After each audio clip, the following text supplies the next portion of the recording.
Good morning. We're coming to you live from Hempfield Rec in Landisville, Pennsylvania, beautiful Lancaster County. We're at the Koser Jewelers $25,000 tennis tournament.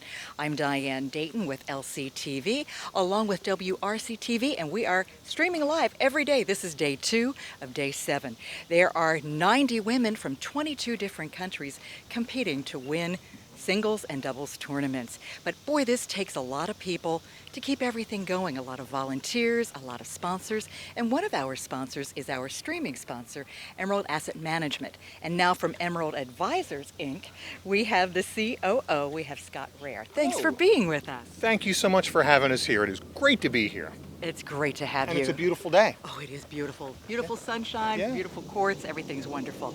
So tell us about the advisors. Emerald Advisors is a $4 billion money management firm headquartered right here in Lancaster County, Pennsylvania. And we've been here since 1991. And we manage money on behalf of individuals, corporations, pension funds. We are in the money management business. So what makes Emerald different? What makes Emerald different is our people. So it's Team Emerald. You look at our website, teamemerald.com. We're about the people. We've had our same chief investment officer since 1992. Most of our team have been there 10, 15, 20 years. We're about the people, and what we do when we talk about our little friend here is we dig deep and learn more. We have 14 analysts that are on the road every day learning about, discovering new companies, and making sure we put our clients' money to work in the best companies we can find. Who could use what you do? Anybody who wants to invest for their future. So again, we have a family of 4 mutual funds, so individual investors can invest in our mutual funds. Public pension funds invest with us. Corporations invest with us. Anybody investing for the future. We're long-term investors. So we don't buy something and sell it tomorrow. We buy something and we hold it and we let it grow and we let it work on behalf of our investors. Well, we're here at this fabulous tennis tournament with a lot of competition. Well, there's a lot of competition in what you do too. So what's your strategy? Competition is what it's all about. And we, like these phenomenal athletes, we play to win. But we don't win for ourselves. We win for our clients and for our customers. And a win for us is something called alpha. Alpha is when we do better than the market, we do better than our competitors. If you're going to pay us a fee to manage your money, you want us to do better in up markets, make you more money in up markets, and hopefully not lose as much money in down markets. That's called alpha, and that's what we work to deliver for our clients every day. And as I said, we've been doing it very well since 1992. Wow. So how can we find you? www.teamemerald.com. Or if you're local and you're heading down to the Oregon Dairy for lunch, we're right past on the right-hand side. We're right here. We're local. That's right. And I think some of you are going to be here for some of the fabulous matches that we have coming up too. Absolutely so. We are so proud to be a very small part of this very big, very fantastic tournament. This is really something. And you know, I know the Olympics are going on. This is where it all starts, right here. This is local, like you said, local life. It's phenomenal. So tell me about your friend. This is my little friend Digby. Actually, he was thumbing on the side of the road coming down Oregon Pike today. Yeah. He said he wanted to see some great tennis. So I said, hop on board, buddy. He's our mascot. His name is Digby, and we call him Digby because he digs deep. Just like when we look at a company, we dig deep and learn more. So he's our mascot because he expresses the tenacity and the spirit that we have, trying to do our best and find companies better than anybody else. And every year, we hold the biggest investment conference in the Commonwealth of Pennsylvania on Groundhog Day because of Digby. Digby said, you got to do it on my day. Yeah. So we hold that in Philadelphia every year, so he gets around. Yes, he certainly does get around. Yeah. And we hope you get around too to join us here at the Koser $25,000 tennis tournament. And on Wednesday at 5:30 is the Wear White for Water Street Rescue Mission. We're going to be raising money for that. And we're going to have feature matches on Wednesday night at 5:30, Thursday night 5:30, Friday night 5:30, and then we have the semifinals on Saturday and the finals on Sunday. Beautiful Hempfield Rec. It is beautiful, isn't it? Beautiful. Absolutely. Any closing comment you'd like to leave us with? Thank you for bringing this fantastic event to Lancaster County and to all the athletes who just play so hard. This is phenomenal. Thank you. It is phenomenal. And thank you to Wilson Pimpkin and his staff here and all the volunteers. It's what keeps it going. I mean, it's beautiful. If you haven't been out here yet, you don't know what you're missing. You really should join us. And we're going to be having a wonderful commentator as well each day. We have Ken Thomas with RadioTennis.com, and you can watch online as you are right now. So tell your friends too. Digby will be watching. And I know I will be too. So stay with us. Tennis here, Hempfield Rec.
Yeah, it's right behind you. They bought all the water. All right, so I'll see his ice in there. I guess. Yeah, it's water and Gatorade. Yep. Fantastic. You're good to go. Thank you. Appreciate that.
Minutes.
Well, welcome everybody. Welcome to another edition of USTA Pro Circuit action.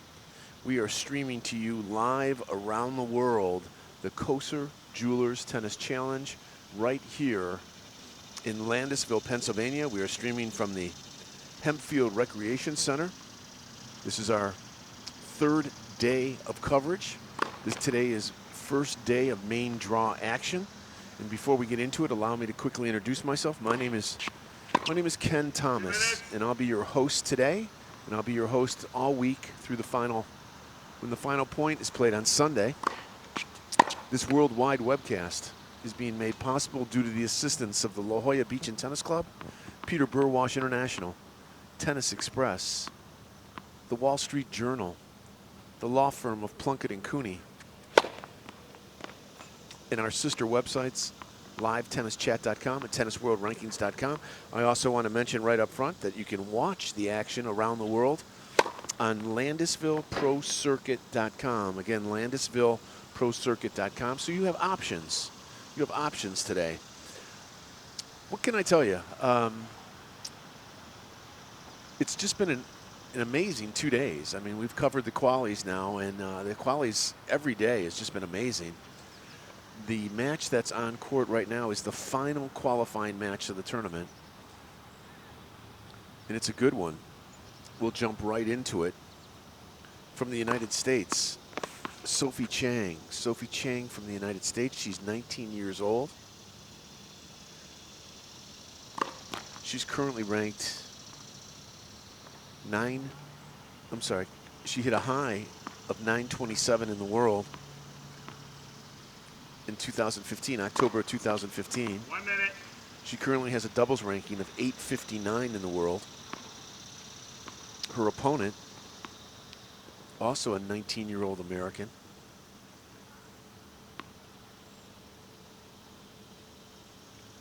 Check that. Let me do that again. Andy Daniel, 19 years old. She hit a high of 927 in the world. She's currently 859 in the world in doubles. Sophie Chang, currently 645 in the world. 645 in the world in singles. She hit a high of 564 in the world just a couple months ago. Her current doubles ranking, very impressive, 229 in the world in doubles. Let's go to the court. Let's go to the court. Right, the United States, Sophie Chang. She has left, the United States, Andy Daniel. Andy Daniels, Sophie Chang. Daniel won the toss, and like this to show. Temperatures at 10 o'clock in the morning here, smoking hot, high humidity. It is not a comfortable day for these players.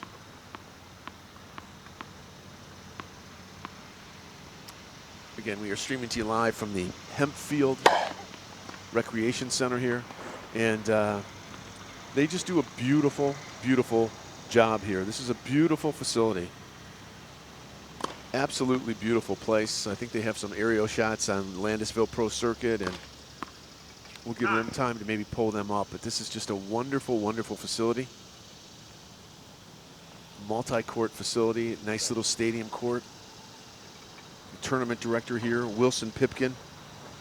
Just this tournament gets better every year. If you're in this area, if you're in the Landisville, Lancaster area, put this in your things to do this week. Come on out here and check this world-class tennis out.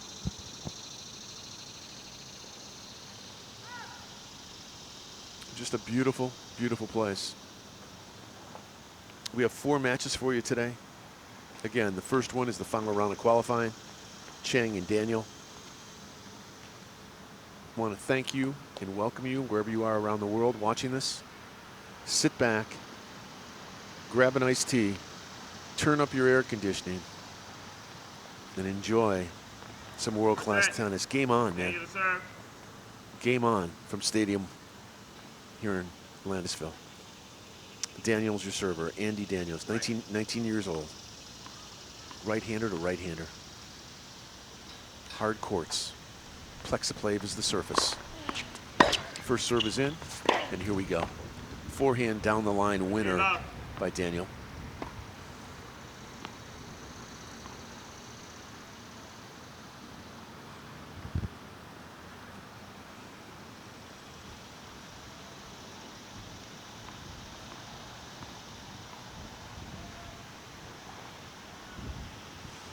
First serve. Down the middle, just wide from Daniel. Just a beautiful morning, but hot. Can't imagine what it's going to be like around 2 o'clock in the afternoon here. Double fault 15 all. from Daniel, 15 all.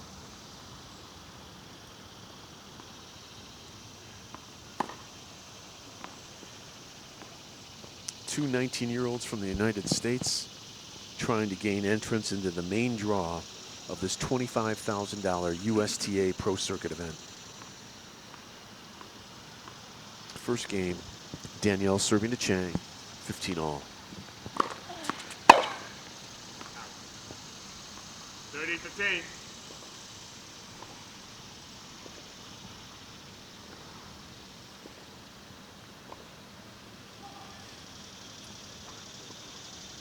Serving to the ad court here. First game, 30-15. Danielle, Andy Daniel.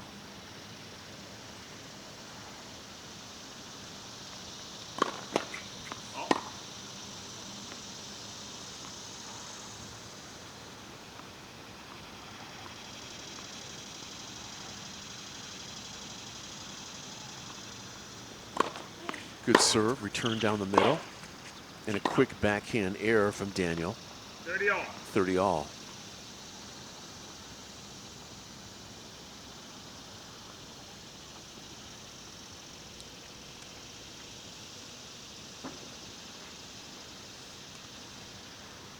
Number 1 seed in the main draw. We saw the main draw today for the first time. Number 1 seed, Elise Mertens of Belgium, 137 in the world. 137, that's pretty serious. 40-30. Forehand missed by Sophie Chang.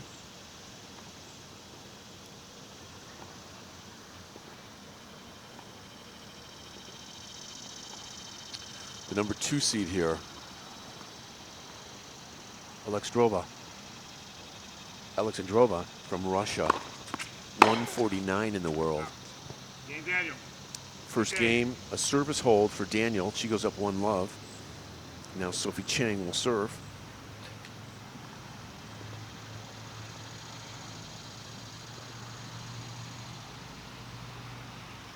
Main draw again, just released today. 1 seed, Elise Mertens from Belgium. 2, Alexandrova from Russia. 3 seed, Kawada from Japan, 152 in the world.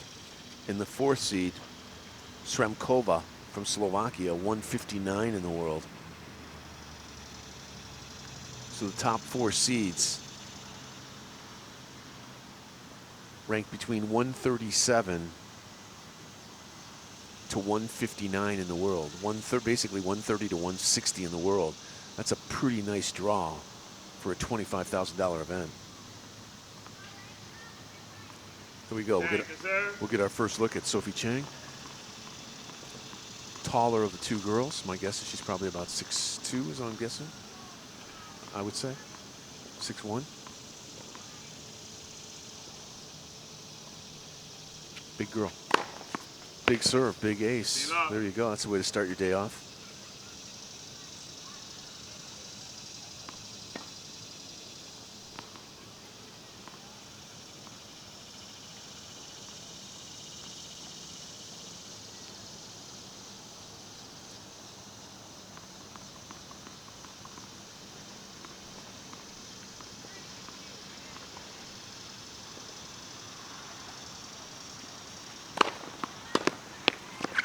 Ball's in play.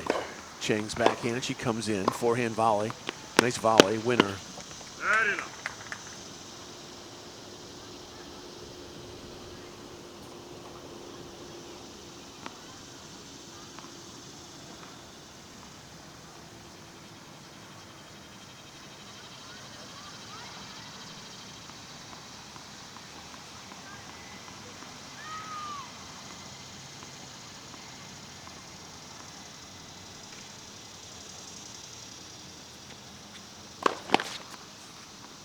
Again, just getting underway here, just starting our day. 4 matches scheduled first match on court. Two 19-year-old Americans. Chang serving. Daniels throws it back. Chang's forehand into Daniels' forehand. Short ball. In comes Chang. Forehand approach. And a forehand passing shot missed by Daniels.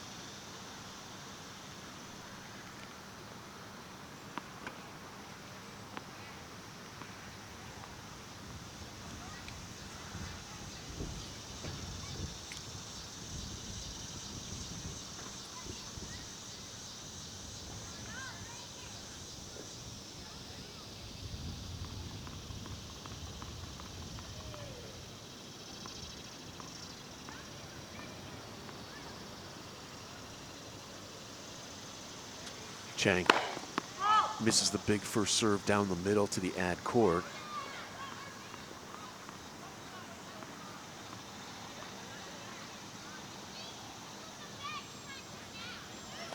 Kicks in that second serve, ball's in play. Chang with a heavy forehand. Daniel covers it. Chang works her again on the forehand side. Forehand down the line. Daniel gets to it, but can't do anything with it. So three heavy forehands by Chang. One game all, first set. Chang holds serve. And as you can hear from the chair umpire, we are 1-1 here in the first set.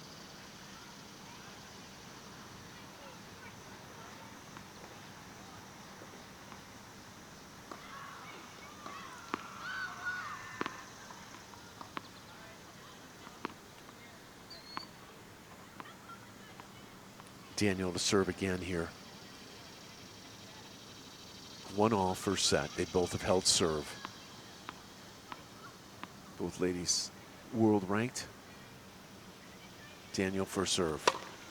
Good serve. Chang's returns fine. Forehand down the line. Chang runs down a backhand, swinging backhand volley. Now Chang with a forehand on the baseline. Nice point. Backhand to backhand. Now Chang unleashes the forehand into Daniel's backhand. Short ball. Chang moves in, crushes the short ball. So Chang moves in on a forehand and just crushes it. Forehand approach shot winner from Sophie Chang.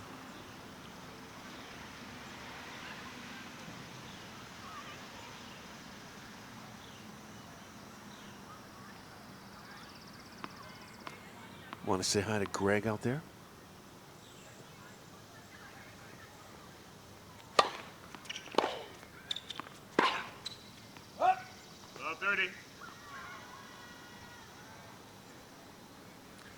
Looks like Andy Daniel played for University of Alabama, is what I'm seeing here.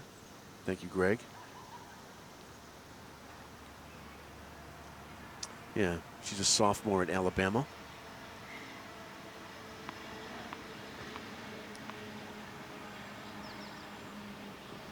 Andy was ranked as high as #3 national recruit coming out of high school. She was the #1 player from the state of Georgia. She has won the title at the Bethany Beach event in Delaware. She has a sister, Rachel, who played for University of Alabama, Birmingham.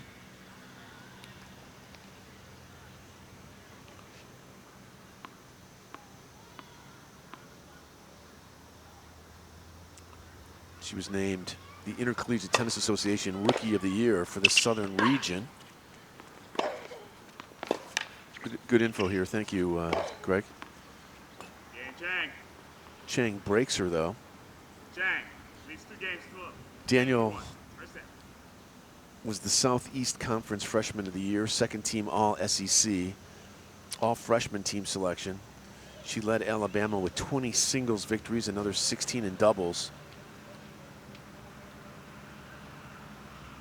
She also earned ITA, Intercollegiate Tennis Association, academic honors, which means that she had at least a 3.5 GPA. So there you go. Good information from Greg out there. Andy Daniel. Roll Tide, huh? Roll Tide. Sophie Chang, she took it the other route. I remember there was a time about 3 years ago, I want to say, I may be off a little, where Sophie Chang had to make the decision, does she go to college or does she go turn professional?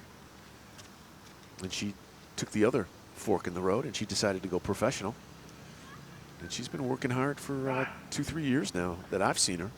I'm a big Sophie Chang fan. I admit it right up front. I mean, this is an extremely pleasant young lady who always has a smile on her face and works extremely hard.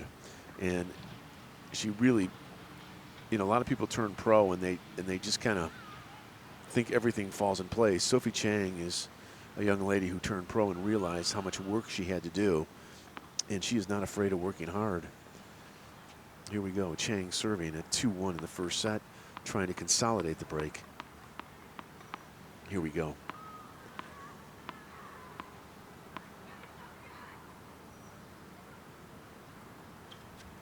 Chang, big serve, good return. Forehand to backhand down the middle here with just a lot of power. Chang pulls her a little wide on the forehand on the backhand side, and now they settle in, backhand's cross court. No one backing off. Short ball, wide, short wide from Daniel. Yeah, I kind of have to admit, I have nothing against Daniel at all. It's the first time I've seen her play. But I have seen Sophie Chang over the years, and I have seen her work ethic. I've met her mom, and I know where they're coming from. And I just you know, I'm allowed to like certain players, and I like Sophie Chang. Not pulling against Daniel here, but I just, you know, full disclosure here, I'm a Sophie Chang fan. Good first serve, missed return from Daniel.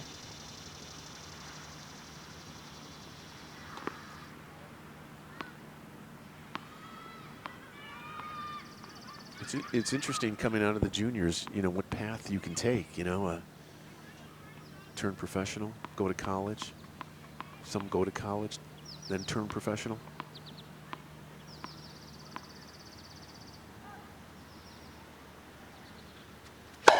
Good serve from Chang. She's playing well. Forehand to forehand.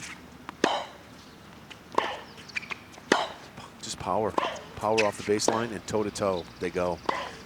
In comes Daniel. High backhand swinging volley. Point goes on. It's a beautiful point. And they just fire it up again on the baseline. Chang gets her going wide. Swinging forehand volley inside out. Missed it. 30-15. Yeah, that is that's a pretty dynamic point right there.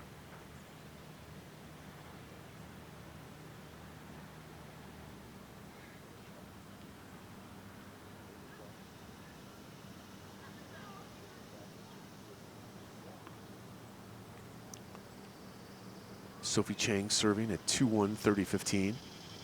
And what we've seen in these 3 games is just both girls standing on top of the baseline, crushing ground strokes. Chang, good first serve into the backhand. Good return. Chang goes right back at Daniel's backhand. She mishits it wide. 40-15. 40-15 here for Chang. 2-1, 40-15.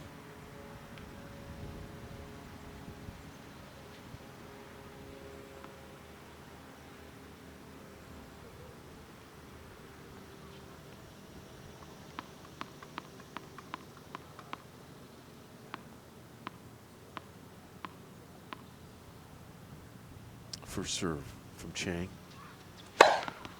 Good first serve. The return barely makes it over. Chang moves in, pulverizes the short ball. Nice job. Bang.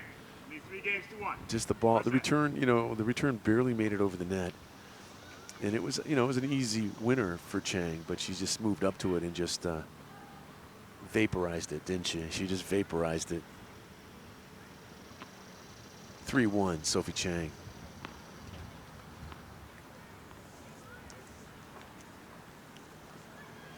Daniel to serve, down 1-3 here in the first set.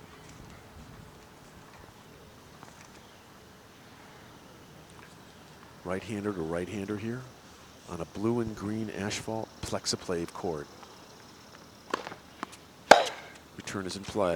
Daniel's forehand down the line, missed it. 12-15.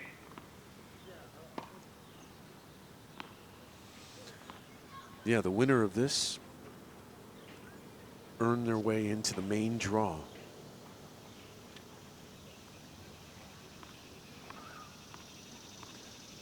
8 qualifiers will get into the main draw. You had to win 3 matches in the qualies to get into the main draw. Chang's path, she got a bye in the first round.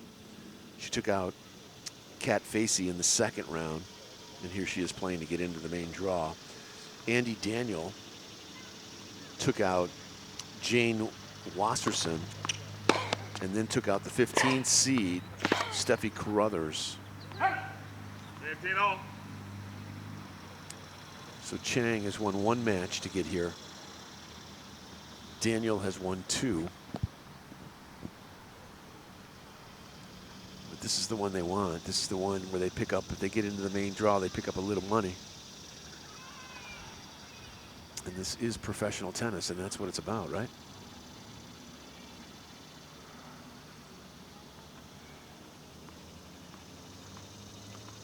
Daniel serving 1-3, serving to the deuce court. Return is fine. Daniel's backhand into Chang's forehand. Again, backhand down the line into Chang's forehand. Daniel misses now a forehand cross court. 15-30. Chang looking good here. Nice start from Chang. Daniel serving first set 1-3, I believe 15-30, so she's in trouble here again.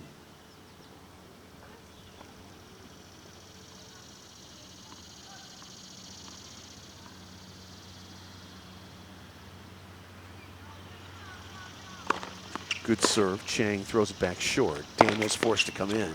Up goes a lob on the backhand side. That's wide. So just kind of a scrappy little point there. A good serve, a return that just makes it over.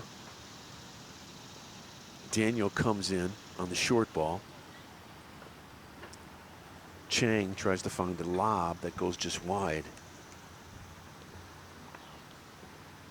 Again, just a really hot day here. I mean, this is our, what, 3rd day here, and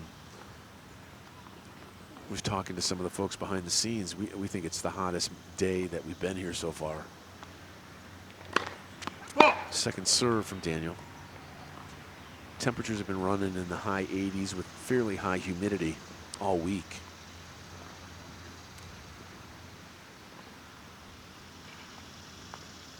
Daniel, double fault. 30-40. This is a break point for Chang. Daniel, 19-year-old from the United States, serving at 1-3, 30-40. This is a chance for Sophie Chang to pick up the insurance break, the second break of the set.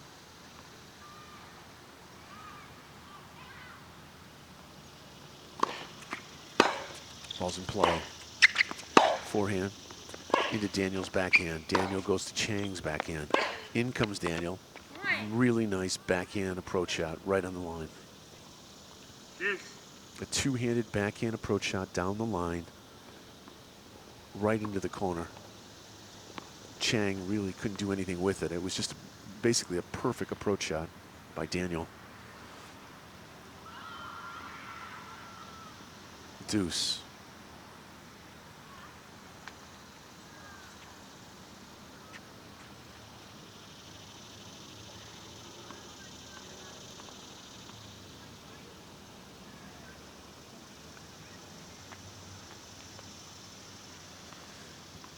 Let's get through this point. I want to say hi to Adam in Pennsylvania here, who last night went to the players' party. I'll tell you about it.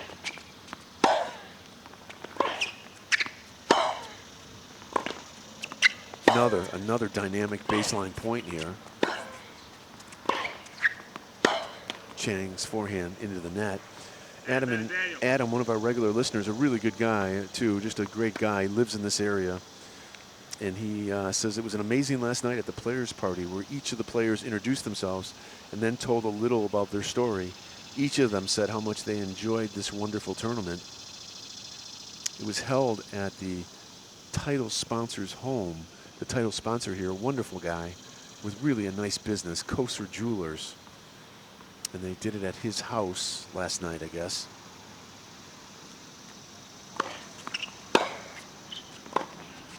Adam says it was amazing to see how many were represented, how many universities were represented. UCLA, USC, Alabama, Syracuse, Clemson.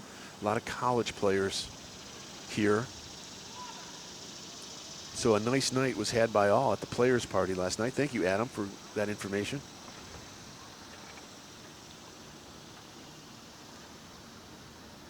I just personally couldn't muster the energy last night to go to it after, you know, an 8-hour day on the air.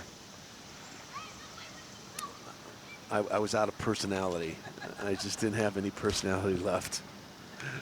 my social skills were drained. While I'm talking, though, Daniel comes back and wins that game. She faced the break point.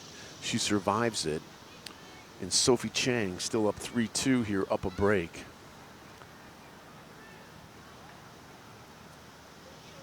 And these two are just firing some heavy groundies at each other. Time.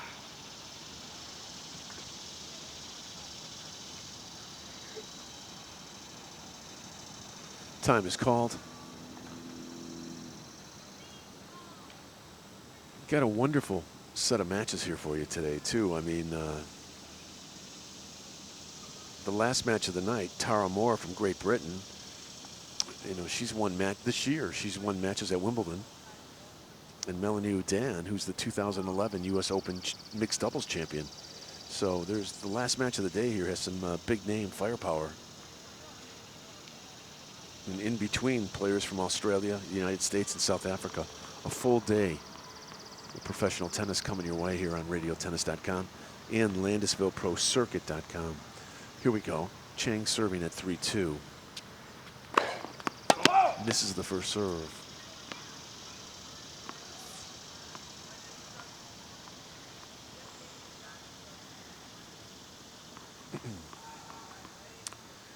Greg mentions that Sophie Chang was thinking of going to Virginia.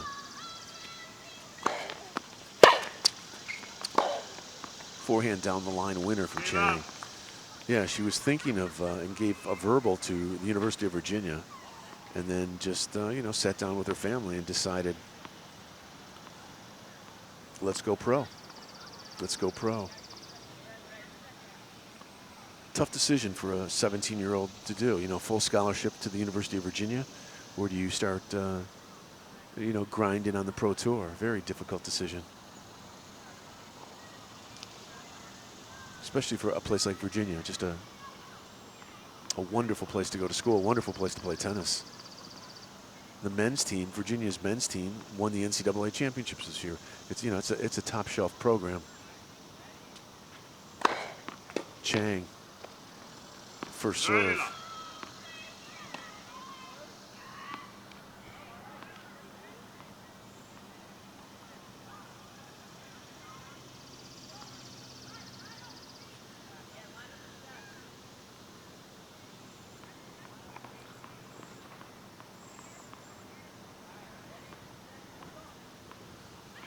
Chang serving 3-2. Good serve, returns fine. Chang, forehand cross court with angle. Pretty nice forehand.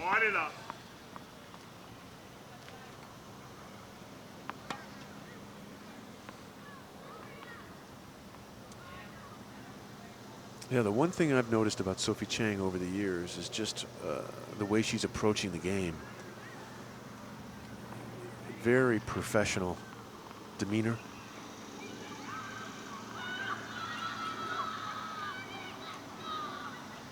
Serving at 3-2. Right-hander to right-hander here. Big serve, huge serve down the middle. The return somehow lands in. I don't know how, but it does. And here we go on the baseline. Chang's backhand to the backhand side of Daniel. Daniel now moves in, stabs at a backhand volley. Chang can't get to it, can't get to it. I don't know how Daniel got that return back. Just a blistering serve. Daniel just kind of stretched out wide, threw up a desperation lob, and somehow, some way, it landed on the baseline.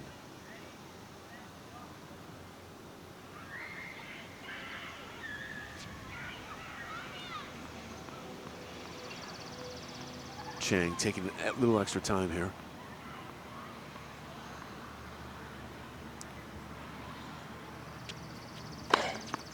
misses the first serve down the middle.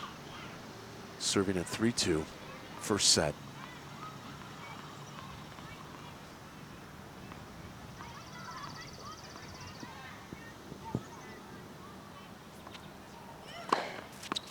Double fault. 40-30. Chang serving at 3-2, 40-30, and the level of play has been pretty high.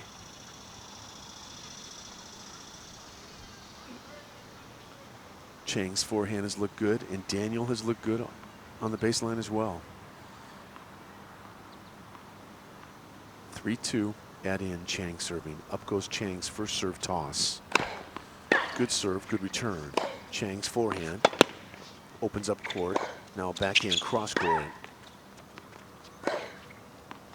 Backhand to backhand. Yes, I was trying to go down the line. Thank you. I'm not quite sure what that was all about, but Daniel misses her backhand down the line. Chang leads 4 games to 2. First set. And you hear it straight from the chair umpire. Chang leads 4-2 here in the first set. 4-2, first set for Sophie Chang. We've seen some amazing things here in our 2 days. I mean, just, I want to say we've done about 6 matches in 2 days. And just some amazing, crazy stuff we've seen.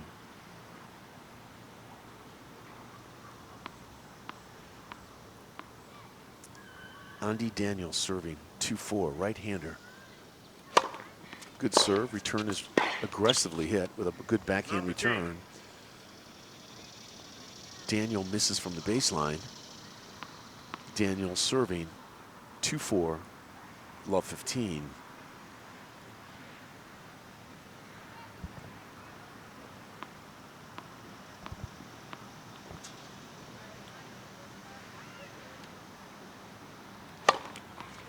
Good serve, another good return. Chang's forehand misses the baseline, about 4 inches long. 15 all.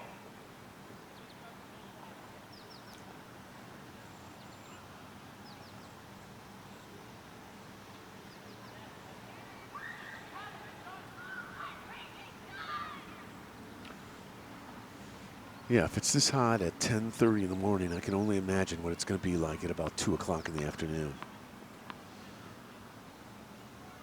The last singles match scheduled to roll out at 1 o'clock. Simmons of South Africa and Obaba will go at it at 1 in the afternoon.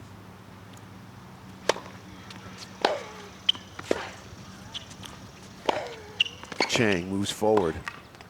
Low forehand volley hits the tape. 30-15. Again, the first match of the day here. Sophie Chang, 19 years old from the United States. Andy Daniels, 19-year-old from the United States. Daniel, a product of the University of Alabama. And Sophie Chang, full-time touring professional.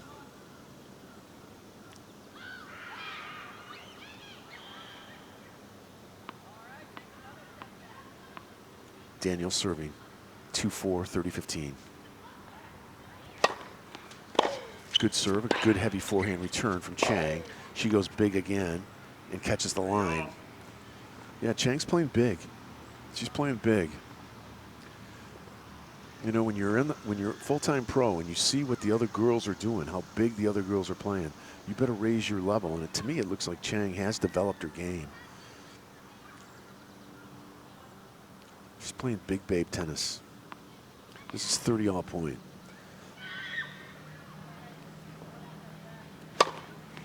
Good serve into the body. Chang's return is fine.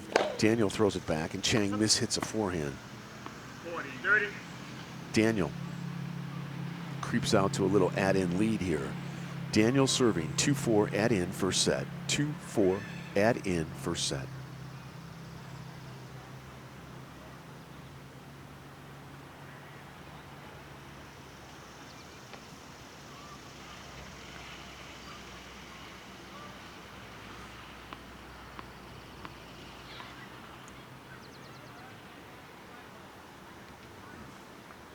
First serve catches the tape from Daniel.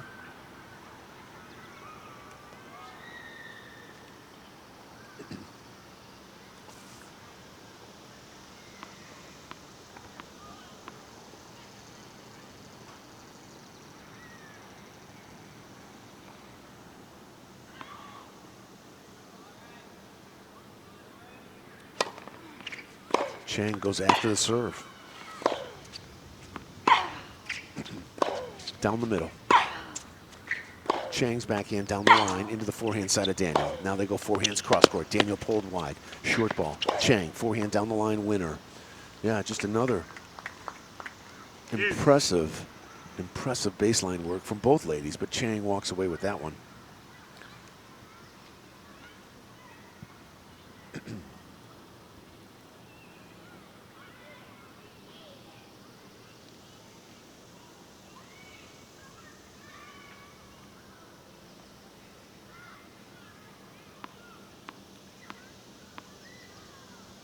Daniel. First serve. Gets it into the box, and Chang's forehand return over there in the deuce court. Her forehand return overhit, way long, way wide. USTA Pro Circuit action, United States Tennis Association Pro Circuit action coming to you today. Where you get to see tomorrow's stars today. Good serve. Chang's return is in play. They lock down on forehand to forehand, and then Chang misses her forehand long. Daniel holds serve. Daniel kind of just staying around, hanging around. She's down a break. And I'll tell you what, if Chang makes, just one or two little mistakes, you get the sense that Daniel can quite easily crawl back into this. So it's tight. Even though it's kind of being, this match is so far being played on Sophie Chang's, she's kind of calling the shots here. It's being played on her will, basically. And Daniel just staying close. I mean, she made mistakes early. Chang came out really hot, picked up that first break, and Chang's holding on to that service break. 4-3. Well, we have a second here. I just want everybody to know out there that you can reach me during the broadcast. And you can also communicate with some of our regular listeners. We have a chat box, very easy, very simple chat box. We don't ask for anything. We don't want to know your name necessarily. We don't need to know your anything. We don't want to know anything about you. We just want you to have a take on tennis.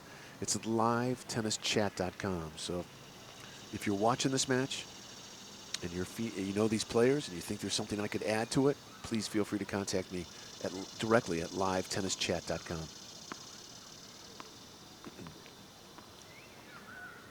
Sophie Chang serving at 4-3 in the first set. Again, this is a final round qualifying match. After this match clears out, everything from here on in is main draw.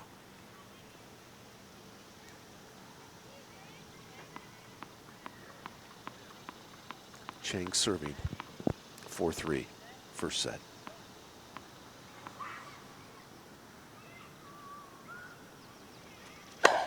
Good serve, return is into the net. Again, Chang's a pretty tall young lady.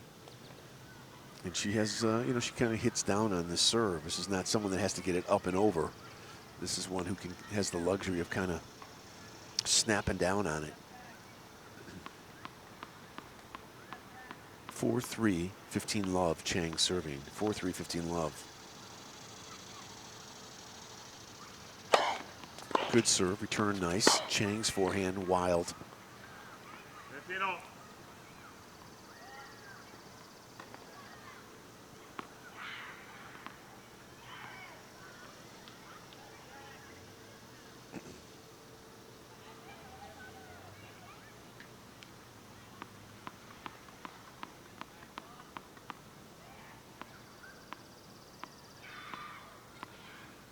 Just hanging around, isn't she?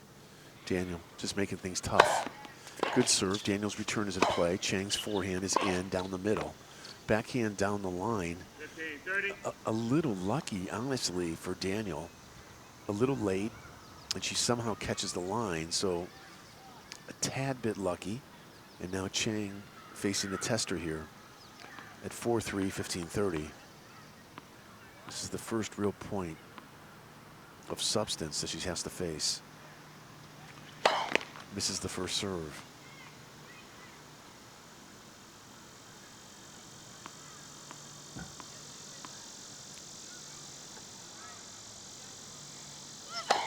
Good second serve. The return's fine. Chang's forehand, winner. She uncorks a forehand. 30 all.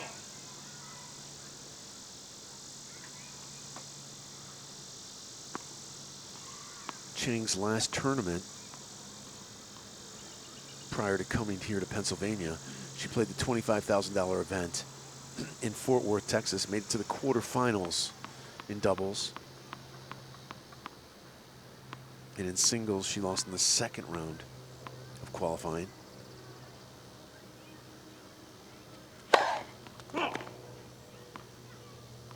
Prior to that, she played in Evansville, Indiana.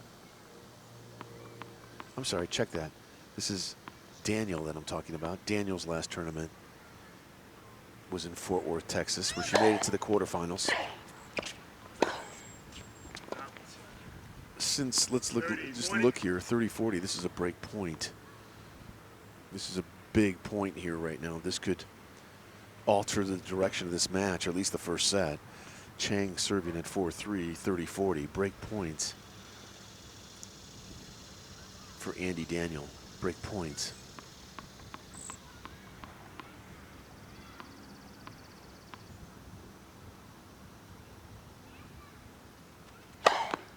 Good serve.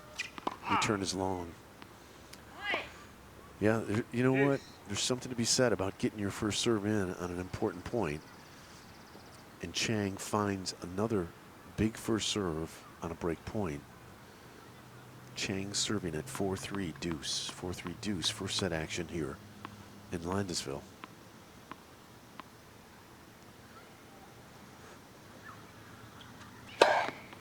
Good serve, no return. Another first serve. Another big first serve from Chang gets her an add-in. 4-3 add-in, Chang serving.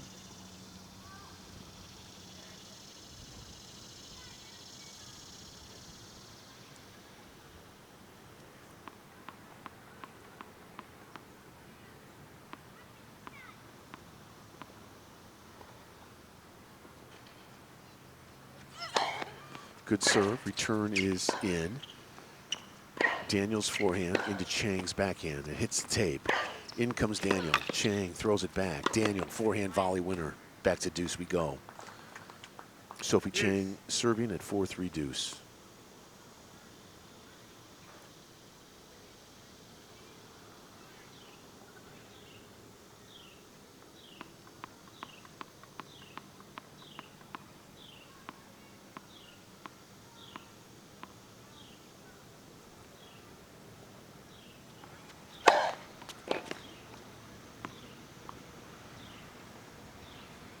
Second serve.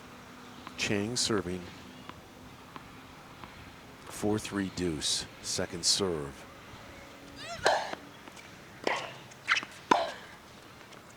Middle of the court. Forehand to forehand. Now, backhand down the line again. Lands in for Daniel. You know, that other one was a little bit lucky. This one wasn't. This was just pure and clean. Backhand down the line from Daniel, and she has a break point. Daniel's tightening things up, and Chang, another big point she has to deal with. Chang serving, first set, 4-3, break point. Chang steps up to the baseline. Daniel settles in for the return to serve. Good serve. Nope, just called out.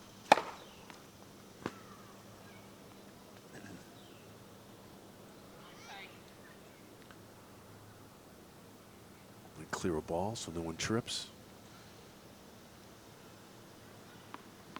Second serve, break point. Chang and Daniel. Good serve. Ball's in play. Backhand cross court. Daniel digs it out. Chang goes backhand again to backhand.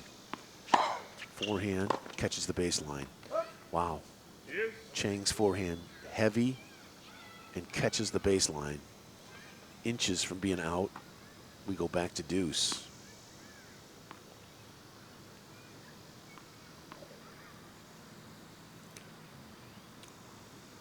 Four-three deuce first set.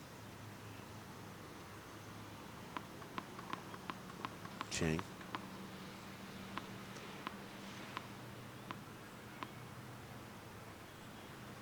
First serve. Takes it out wide. Heavy slice, first serve out wide. So the first serve has truly saved Chang so far in this game. 2 break points saved because of first serves. And here she is serving 4-3 at in, a chance to go up 5-3.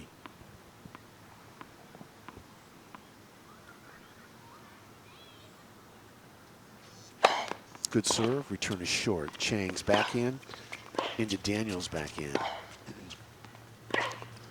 Inside out forehand winner. Chang had a chance to attack there. She had a short backhand that you would just kind of assume that she would take her backhand approach shot down the line, come in. Instead, she rolls her backhand back into the backhand side of Daniels. Daniels gets into the point, finds a forehand winner. Tough little game here. 8th game, first set. Far and away the most competitive game here so far. 4-3 deuce. Second serve.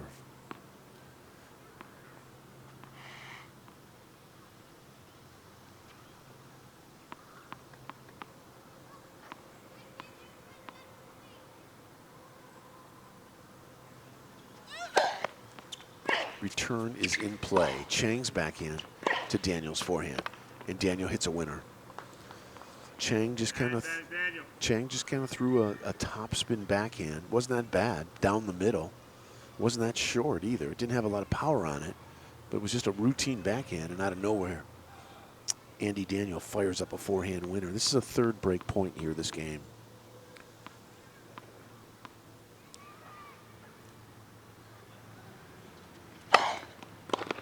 Serve and volley. And the volley missed. We're 4-all. 4-all. So the service break is gone. 4 games all, first set. And we're a 4-all. Serve and volley from Daniel, and she's a pretty good volleyer too. I mean, she's a very good doubles player, but that backhand volley just wasn't there. She kind of, in my opinion, she led with her elbow, not the racket face. And she just kind of pushed that volley, that backhand volley, down the line long. And Andy Daniel has a new life here at 4-all in the first set.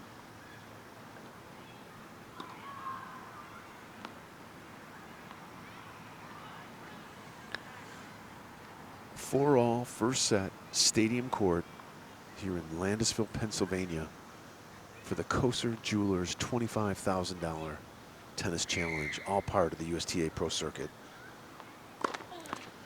Ball's in play. Here we go. 4-all. Forehand down the line winner from Daniel, 15 love.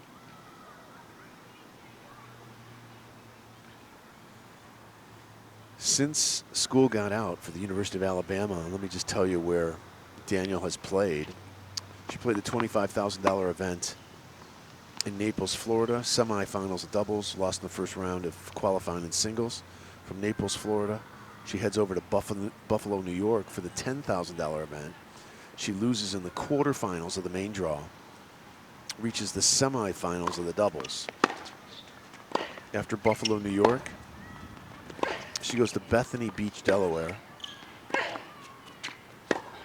loses in qualifying, and loses in the round of 16 in the main draw doubles.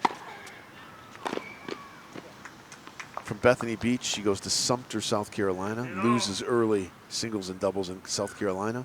From South Carolina to Evansville, she has a bad Evansville too, loses in qualifying in Evansville. Again, a $10,000 event. From Evansville to Fort Worth, Loses in qualifying in Fort Worth. Quarterfinals of doubles in Fort Worth. And here she is in Landisville. So she's played since school got out, since the University of Alabama season ended. She's played in Florida, Texas, South Carolina, Pennsylvania. 4-all here. 30-15.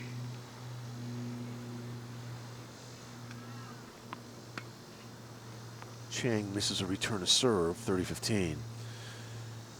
Sophie Chang had a nice week last week in Lexington, Kentucky, a $50,000 event. She made it to the finals of the doubles of a $50K event. She won the doubles in Evansville, Indiana.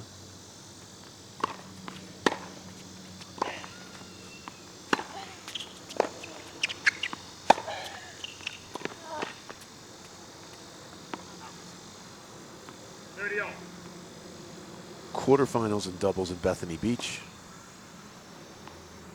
I mean, sorry, she won the doubles in Bethany Beach, so she's won 2 doubles titles at the $10,000 level this year.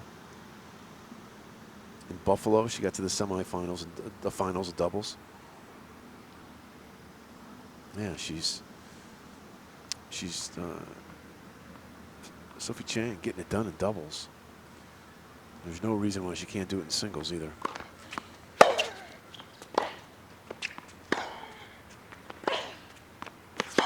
Forehand to forehand.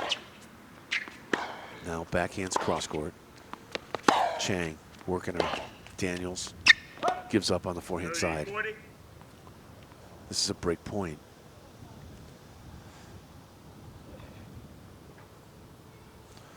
Four all first set. Andy Daniels serving. This is a 30-40 point. This is a break point opportunity for Sophie Chang. Daniel steps up to the baseline, looks across the net. Chang in her ready position to return serve. 4-all break point. Up it goes. Good serve. Return is okay. Daniel's forehand to Chang's forehand. Long deuce. Deuce.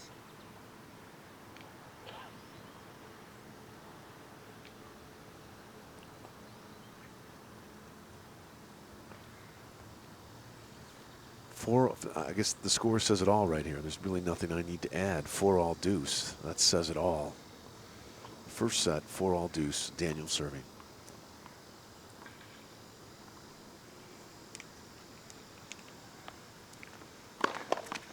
Let first serve.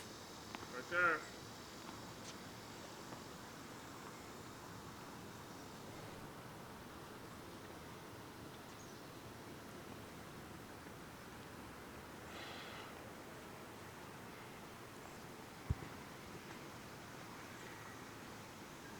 Little extra time here.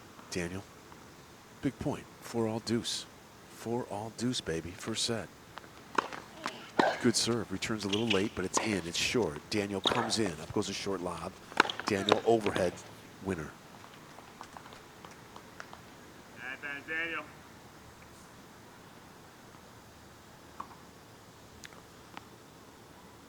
We have 4 matches for you today on RadioTennis.com and LandisvilleProCircuit.com. 3 singles followed by doubles. On the doubles match, I'm actually looking forward to Tara Moore of Great Britain and Melanie Udan of the United States.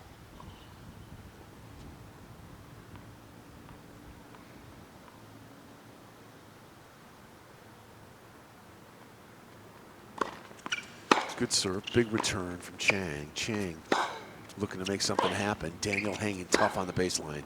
Backhand to backhand. Now, forehand cross court to forehand cross court. Power to power. They're working the court. Chang, backhand down the line. Daniel goes for it. Chang hits the line. Man, explosive point there. Simply a explosive baseline point. As the smoke clears, Daniel picks up the game, and Daniel is now up 5-4.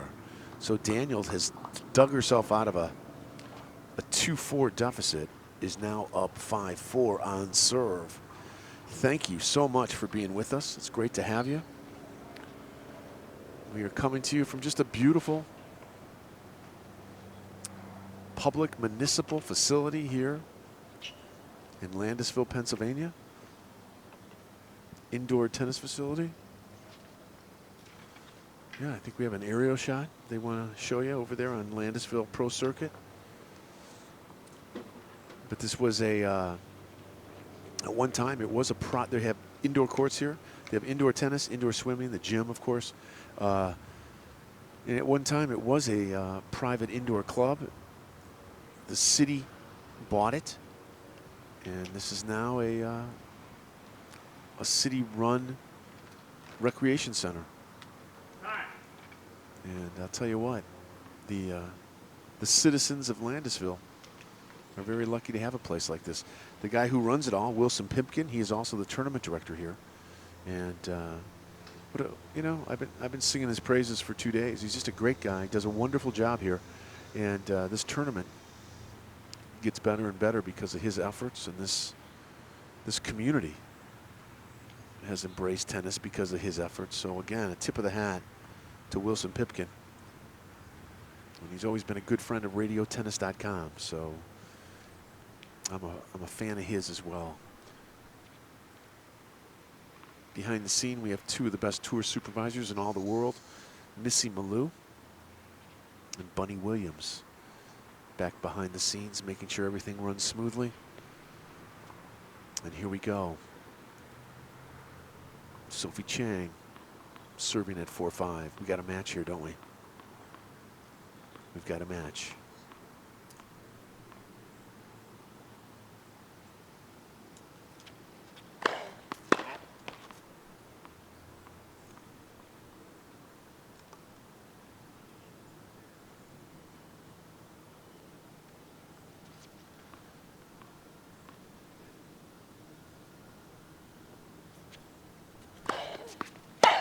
Return is in play. It was a nice deep return. It may not have been hit cleanly, but it landed deep. And Chang was just a wee bit late on a backhand, on a difficult backhand, right in the center of the court, but right off the baseline. Chang misses her backhand. And this is not where you want to be now. 4-5, love 15. Chang serving, 4-5, love 15.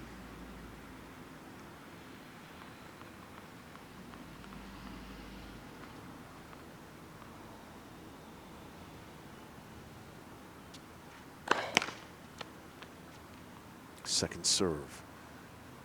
Sophie Chang, Andy Daniels. Chang serving, 4-5, love 15. Good second. Oh, called out. Boy, that's a tough call. That's a tough call. 30. That was a tough call. It looked good to me. No one seems to flinch, though, except me. Love 30.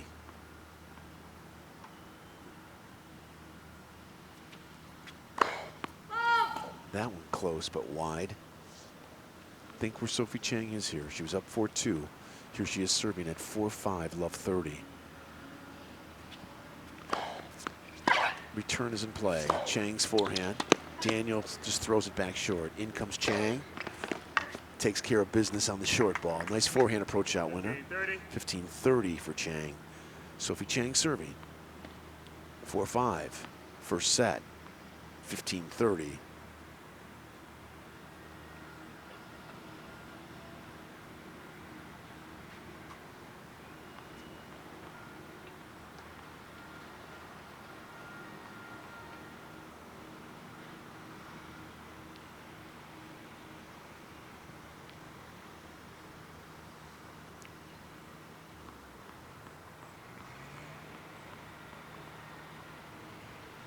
Here we go.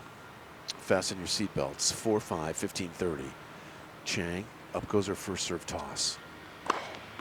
Missed it about 2 feet long. Really wasn't even close.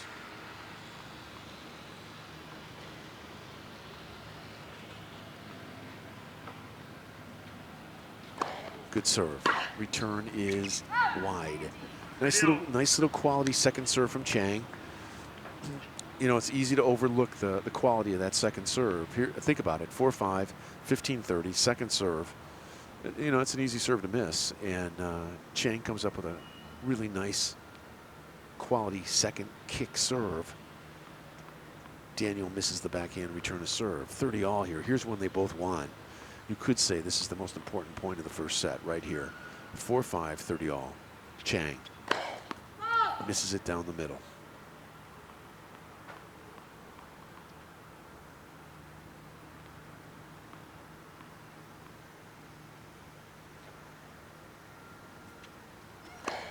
Good serve, return into Chang's forehand. The ladies square off forehand to forehand. Now into Daniel's backhand. Chang moves her to the other side, and Daniel misses a running forehand. 40-30. Chang, 40-30. 4-5 first set, 40-30.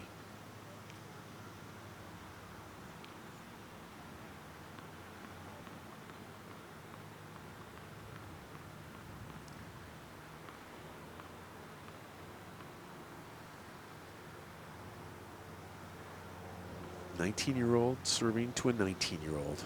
Right-hander to right-hander. 4-5, add in. Good serve, really nice serve. The return is short. Chang takes care of business on the short ball. 5 all, pretty nice game there from Chang. 5 games all, first set. And you hear it straight from the chair, 5-5. On a smoking hot day in Pennsylvania.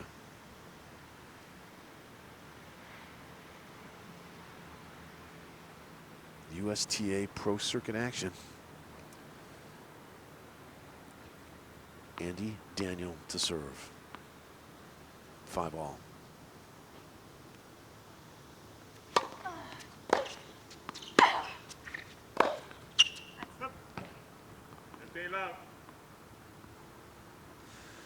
Want to say hi to Marcus Tennis out there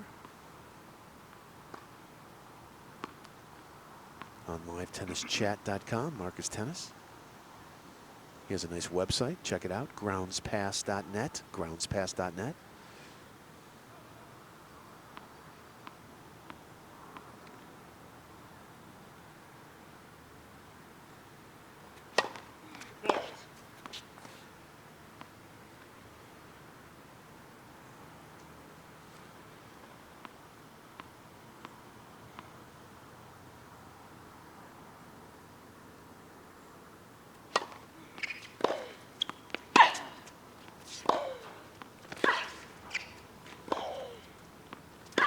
Backhand to backhand here at 5 all.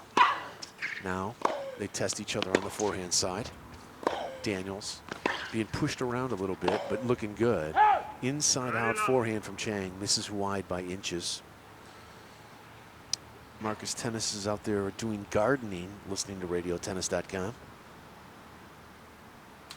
Out there in Southern California, where everything grows in Southern California, everything.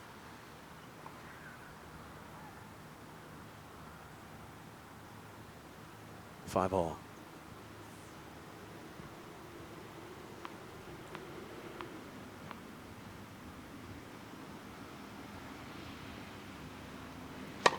Daniel's first serve is in. Chang's return is short. Daniel, forehand approach shot, comes in, high forehand volley. Chang doesn't give up on it, throws it back, and a backhand volley winner. I respect the effort.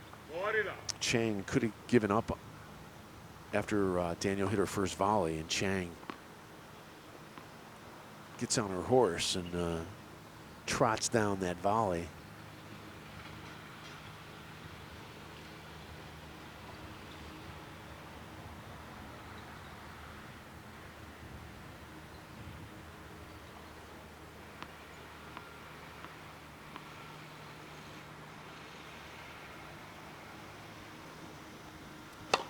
Good serve, return into the net. Nice serve by Daniel. Not the most powerful serve, but I mean, very, very accurate. And you heard it with that accurate serve. She holds serve. Andy Daniel goes up 6-5 in a tough little first set here. Tough little first set.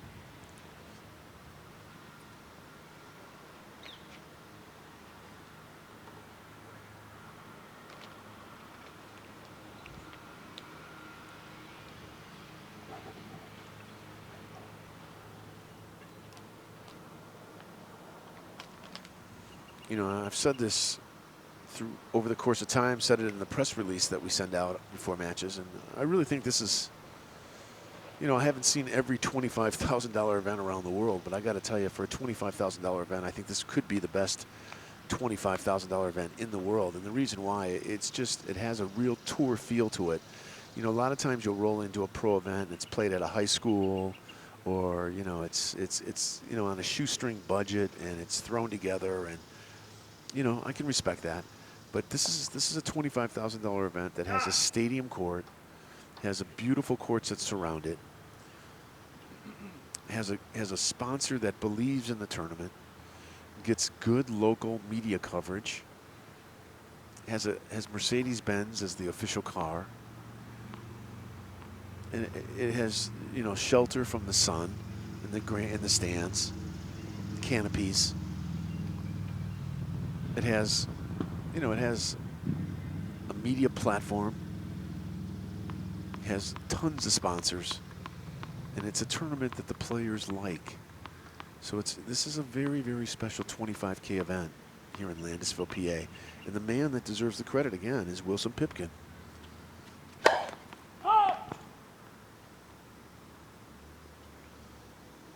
Take stock of where we're at here. Chang serving at 5-6. Second serve.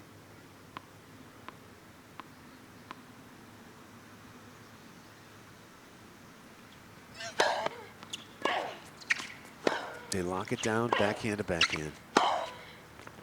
Forehand cross court. Daniels saves it, and Chang cleans up with a tricky little backhand cross court. Good hustle by Daniel, though. This is going to be one of these sets. It's going to be extremely disappointing to lose it. Extremely. Both players are going to feel that they had a shot at it. Chang trying to get this into a breaker.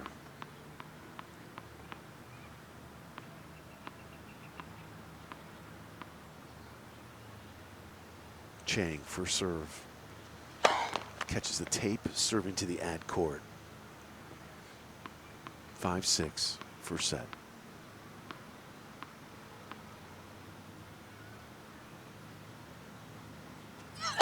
Kick serve, return is mishit short. Chang at a weird angle, forehand. The point's still alive. Oh, Daniel misses forehand. That's a strange little point there, an odd little point. The return was mishit, had a weird angle. Chang could have taken it as a backhand. Instead, she moved all the way around a very weird shot. Took it as a forehand. Left all the court open. Daniel missed it because of the power of the forehand from Chang.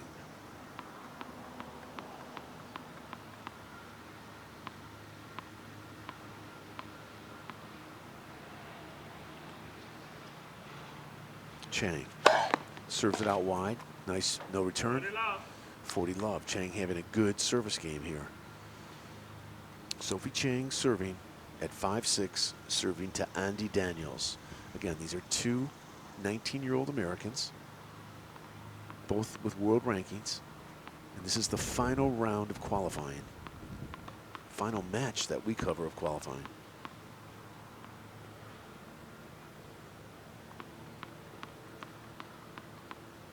.40 love.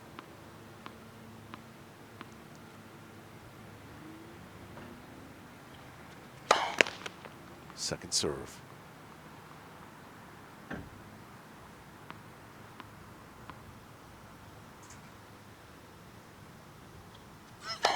Good serve. Return is in. Chang's forehand to Daniel's backhand. Now they lay it down. Cross-court backhand to cross-court backhand. So the power of the backhand. Daniel hits a nice, powerful backhand deep into the corner, and Chang just misses that one. Still, she's in a good place here. 5-6, 40-15.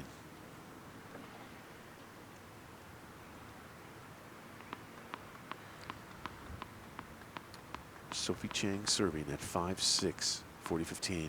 Your returner, Andy Daniel. Second serve.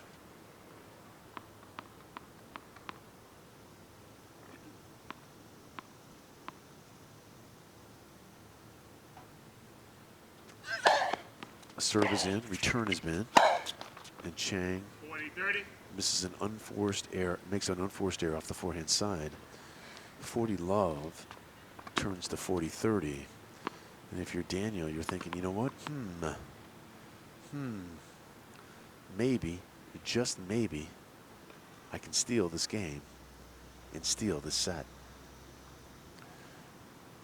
Chang has always come up with a big first serve when she needs it. And she could use one right here. 5-6, 40-30, first set. First serve, there it is. The return just makes it over. Chang moves in, cleans up, finishes with a forehand approach shot winner. The first serve pays the dividend again for Chang. Here we go. The first set will be decided by a tiebreaker. This tiebreaker brought to you by Plunkett & Cooney, the official law firm of RadioTennis.com. Plunkett & Cooney.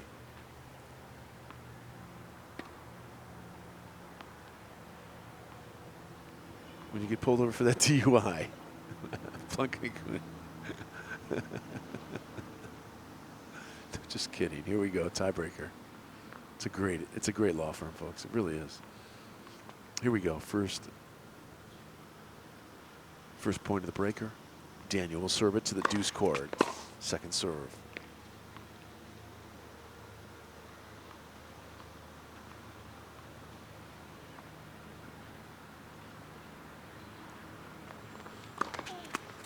Big return. Winner. Chang 1-0. just uncorks a forehand return down the line. Think about what she just did. First point of the tiebreaker, Chang gets a second serve, and she just blisters off a forehand return down the line. Winner. 1-0 for Chang.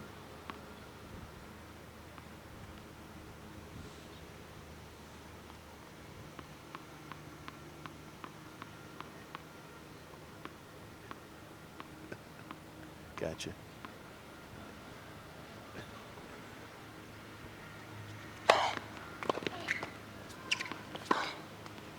Ooh, Chang strings a big backhand down the line.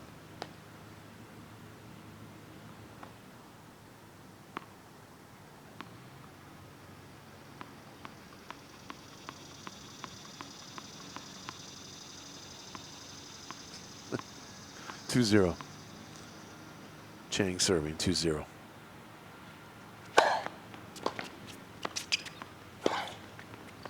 Backhand to backhand. Chang playing very aggressive.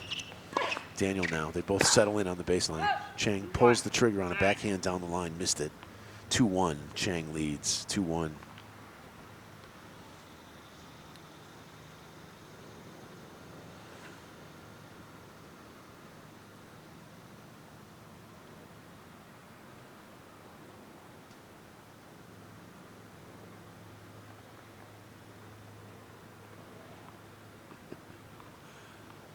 One, two, Daniel serving.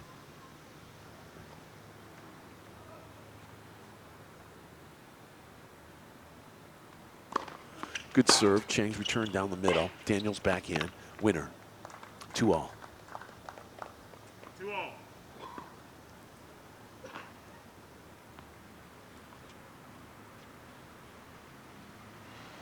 Two all first set tiebreakers where we're at. Two young Americans going after each other here. 19 years old on both sides of the net. Daniel serving at 2-all to the deuce cord. Tries to slide it out wide. Chang, big forehand. Now she gets a, she runs down a backhand. Daniel comes in and lays down a very simple forehand volley drop shot winner. 3-2, Daniel goes up. Back and forth these two go. What a set. And again, this will be a very disappointing set to lose. I think more so on the Sophie Chang side, who was up 4-2, had a chance almost to go up a second break. And now Daniel creeps out to a 1-point lead.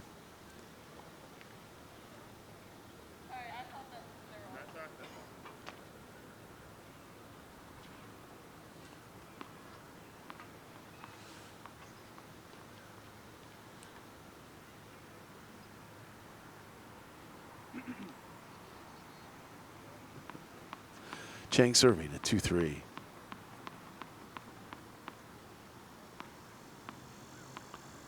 Chang serving 2-3. Big serve. Daniel, nice job to get it. Oh, just to get a racket on it, really. The return just misses the baseline, though. We're 3-all. The players will switch sides.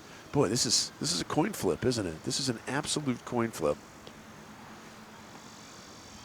I will say, out of the two players, Sophie Chang is the more offensive-oriented player. Now, I like what she's doing here, but you got to she's going after it here, and as a coach, that's what you want your player to do. I think, aggressively go after it, but the mistakes will come with that style of game. So, this has been quite a set. Again, Chang got up 4-2. Had a chance to almost go up 5-2. Daniel crawls back into it. And now here we are in the first set tiebreaker with Chang serving. And it's even.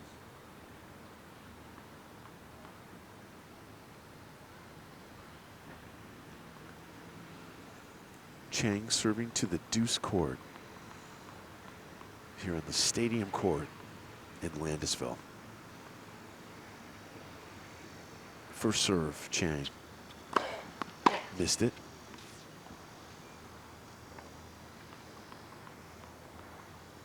Second serve, again, tiebreaker first set. 3-all. Good second serve, return is fine. Chang's forehand flicked over to Daniel's backhand. Chang, forehand to Daniel's forehand. Daniel misses. 4-3 Chang. 4-3, Chang. Simple little forehand cross-court rally. Daniel misses her forehand by inches. Chang picks up the point. Andy Daniels serving at 3-4.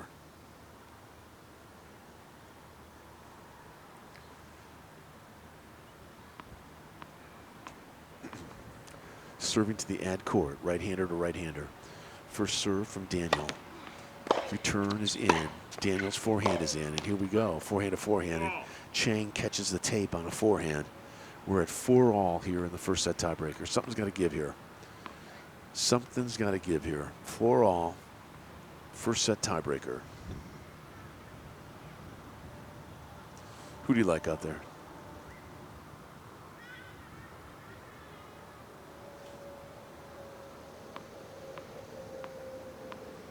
Four all. Daniel serving. Second serve.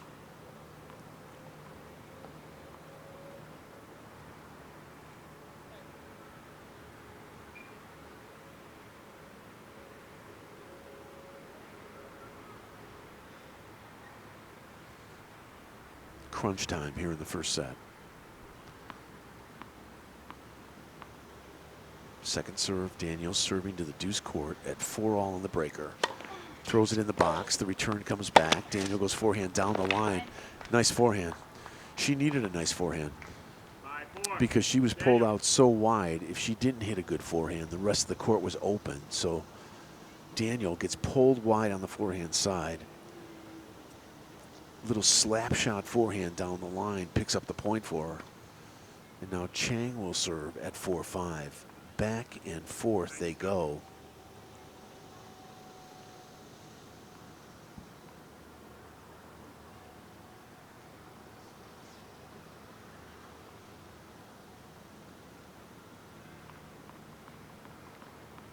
Sophie Chang serving to the ad court. First set breaker, 4-5. Right-hander to right-hander. This is the first serve long.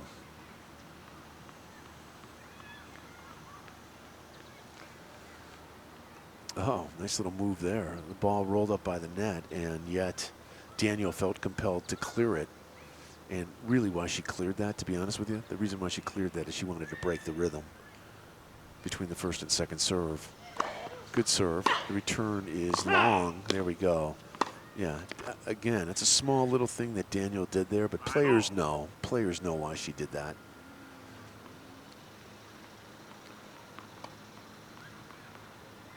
So we're 5-all. There's no need to clear that ball. Daniel did it just really in an attempt to try to break the rhythm. Here we go, 5-all. A little thing. Players know that stuff, though. Players know what's going down. 5-all. Let first serve. So here we go. Just a few key points will decide this first set. Chang serving at 5-all to the deuce court. Second serve.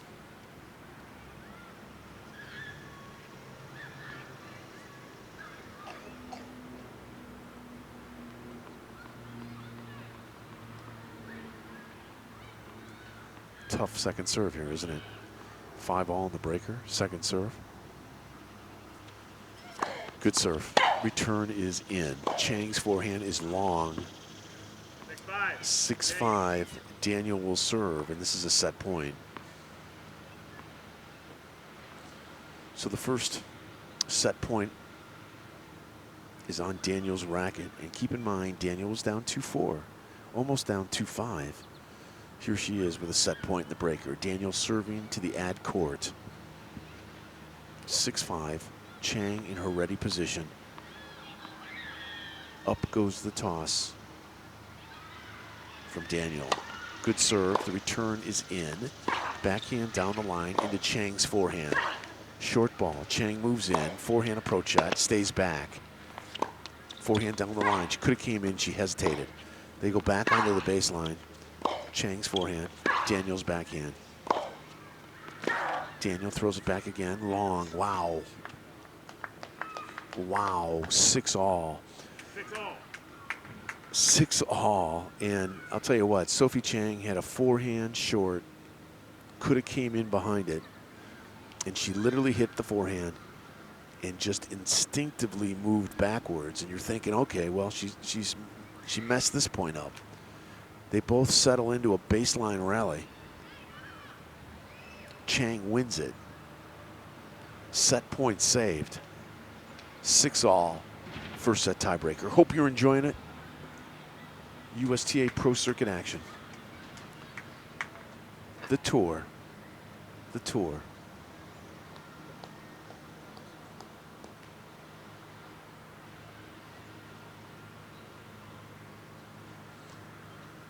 Six all in the tiebreaker here.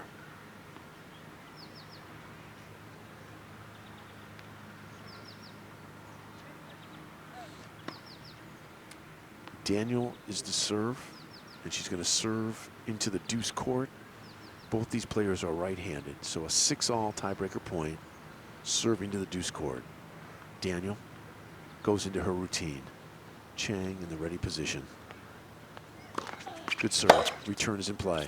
Daniel misses the forehand on the run. Chang has a set point now here, serving. 7-6 for Sophie Chang. 7-6, and this girl has a big serve. This is her first set point. She goes over to the towel, serving to the ad court. It'd be interesting to see where Sophie goes here with this serve, you know. The easy serve is down the middle. Chang checks for the sun. Set point for Sophie Chang. Up goes the toss. Into the body, set, Sophie Chang. Wow, what a set. What a set. I mean, up and down all the way. 5-7 games to 6. Chang goes up 4-2 in the first set, almost goes up 5-2. Daniel fights back. They go into a breaker. Daniel has a set point, and Chang reaches deep, wins the first set. Everybody relax out there. Everybody take a deep breath. We'll take a little break. Second set coming your way here from the stadium court at the Hempfield Rec Center. We're just starting our day, folks. We're just starting it. Stay with us. We'll be right back, all right? I promise.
I always felt like an outcast due to my limp.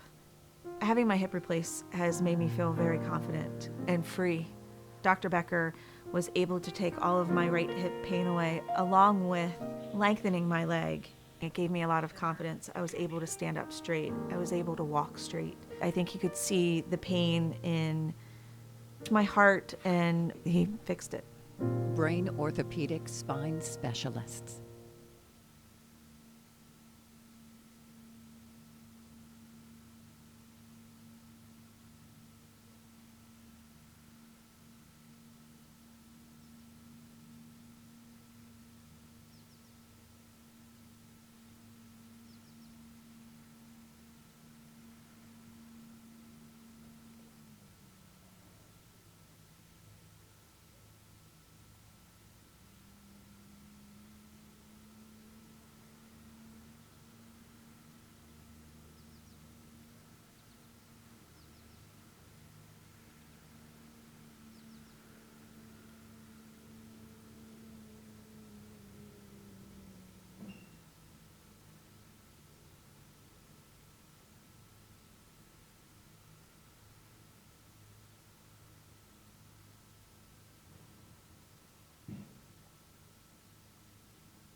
Second set, Chang to serve.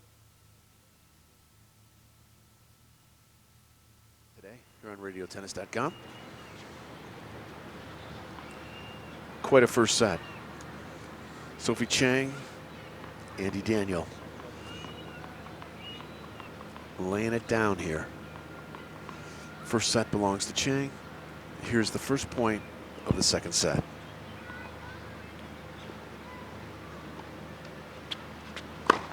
Oh! Second serve. Again, these are two Americans.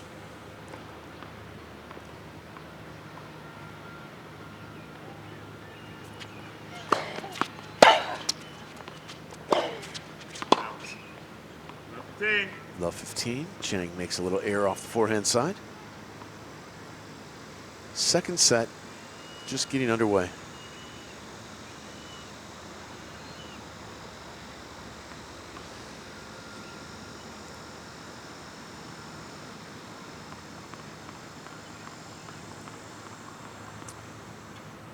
Serena Williams plays in the Olympics today. She takes the court today, 2:15, I believe.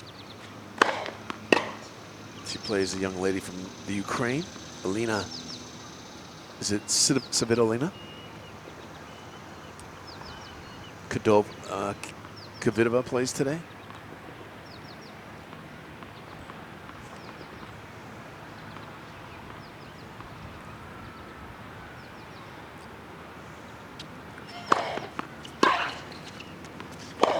Madison Keys, I think, is on court right now, on the information I have. Who else is playing? Stosur plays today. Kerber plays today. That's a nice match. Kerber and Stosur playing in the Olympics today.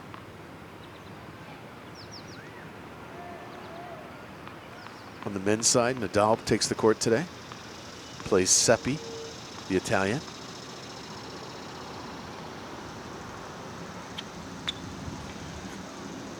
Tsonga and Mueller face off.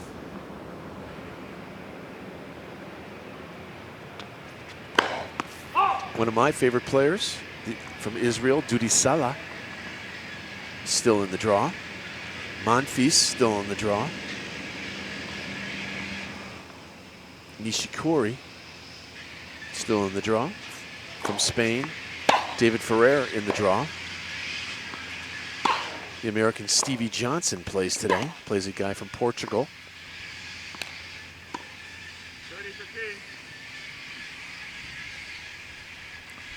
30-15. Fognini from Italy. Always fun to watch that guy play.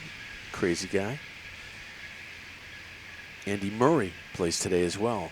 Plays the Argentinian Juan Monaco out there in Rio. I really think, I mean, I'm not going out on the line here. I don't see how anyone's going to take out Andy Murray.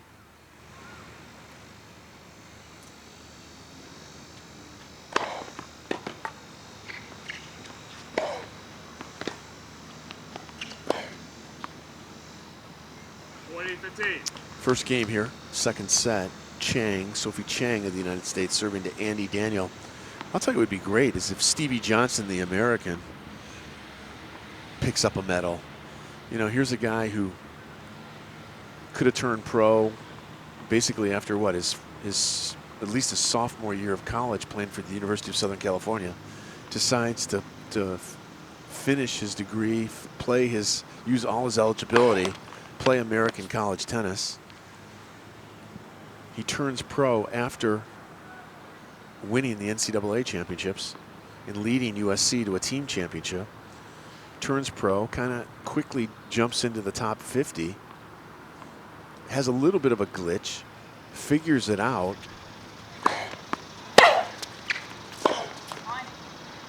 40-30.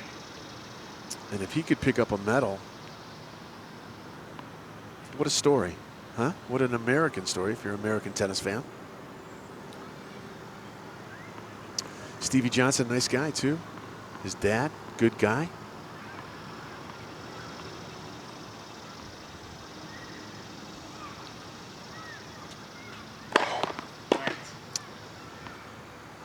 Steve Johnson, after his freshman year in college, he was actually a little heavy, a little pudgy.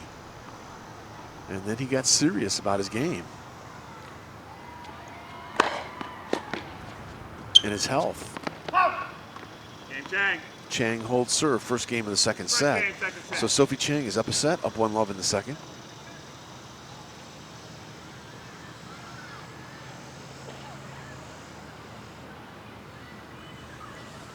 Good to see the Argentinian Juan Martín Del Potro back in the game. He plays, he's on court right now, I guess, playing Sousa of Portugal, I believe.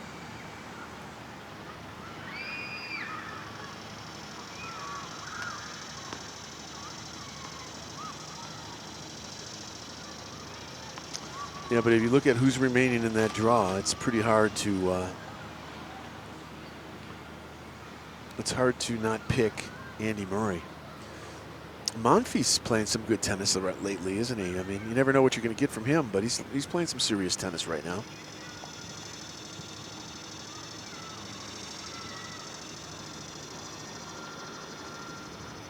The Olympics.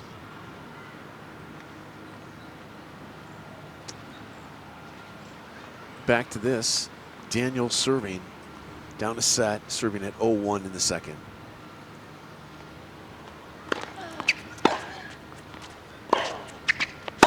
Forehand to forehand. Chang misses it.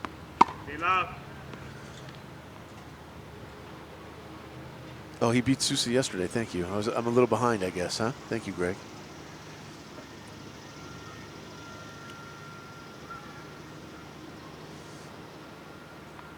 Beat Sousa yesterday.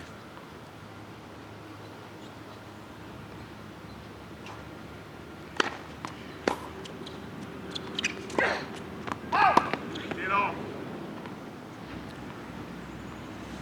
I don't know. These Rio Olympics have been. They remind me of someone. They're gonna just make it to the finish line. I think in Rio. I think they're just gonna somehow get those things completed. Barely.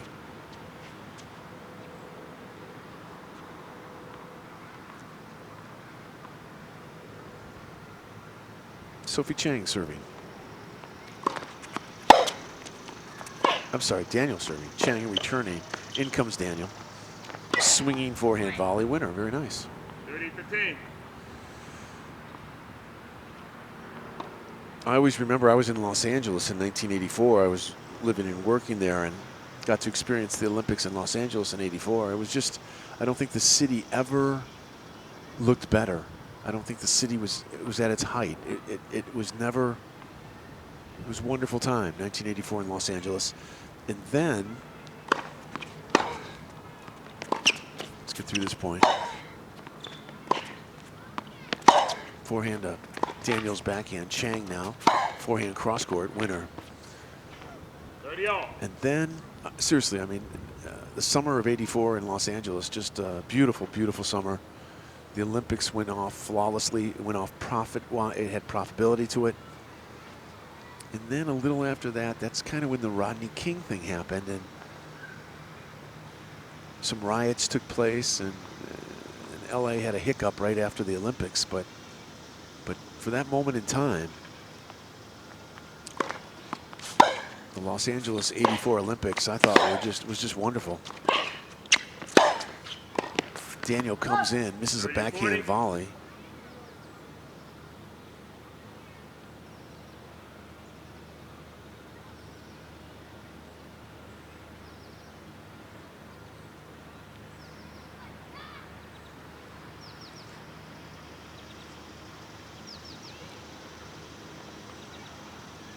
Greg says, how about Lily King from Evansville, Indiana, calling out the Russian swimmer and taking her to the limits and getting the gold? Congrats to Lily King. Yeah, that is a good story.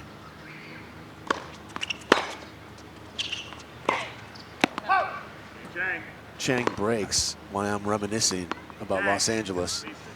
So Chang goes up now, a set and 2 love.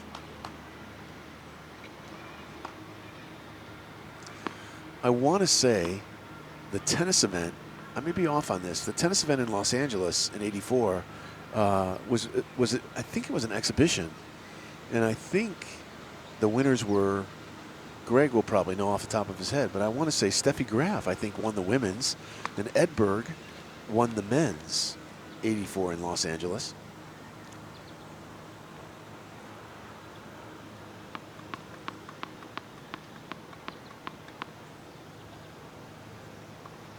Sophie Chang, right where you want to be here. Up a set, up 2 love.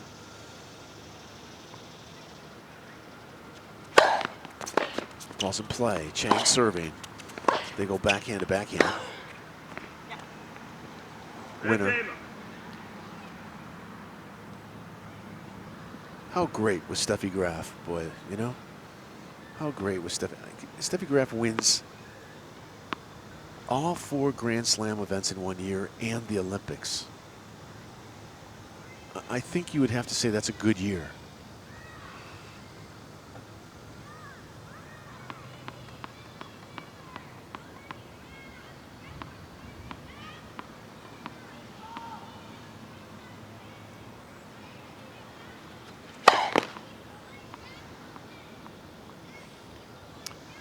I remember seeing Steffi Graf once. They used to play a WTA event in Manhattan Beach, California, at the Manhattan Beach Country Club, which is about, you know, literally about a mile from Los Angeles International Airport. 15-0. And I was coming out of an evening match at the Manhattan Beach Country Club. WTA event was going on. It was an early first round match, I think. And I guess Steffi Graf must have just flown in. And again, Manhattan Beach is no more than, seriously, no more than 3 miles from LAX. And I go to my car in the parking lot, and there's Steffi Graf with her coach, her father. I'm not quite sure who it was. And she's running these little sprints in the parking lot. And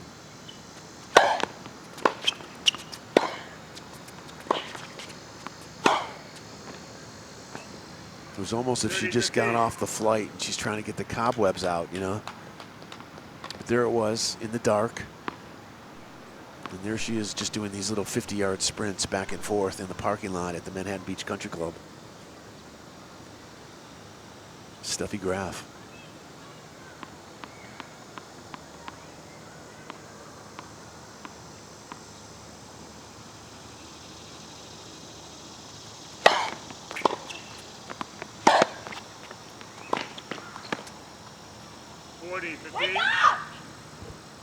Chang just kind of rolling here right now. Greg says he was in Los Angeles during the Rodney King episode. And they were driving to Disneyland. And the radio announcer was telling people to stay off the roads. And he was right where they told him to stay out of. That was weird. I mean, it was too bad, the whole Rodney King incident, because I'm telling you, the LA Olympics was just spectacular. So good for the city. And then the riots rolled in.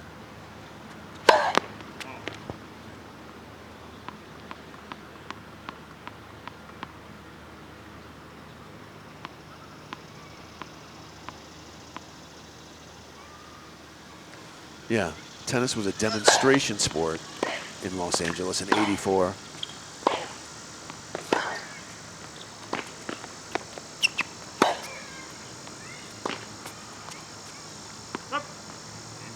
Game. Chang's rolling here. Chang.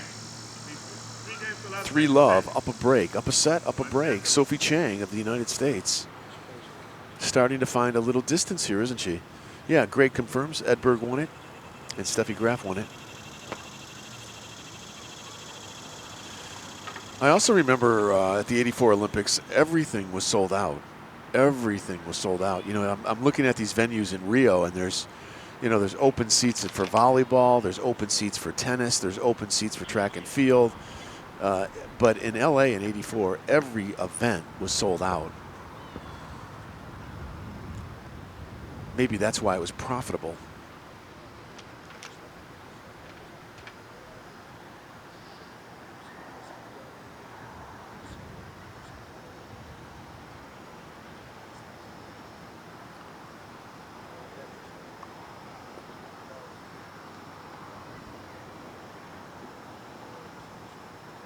'84 Olympics, my tickets, the thing I remember seeing track and field. I remember that guy from Britain won the I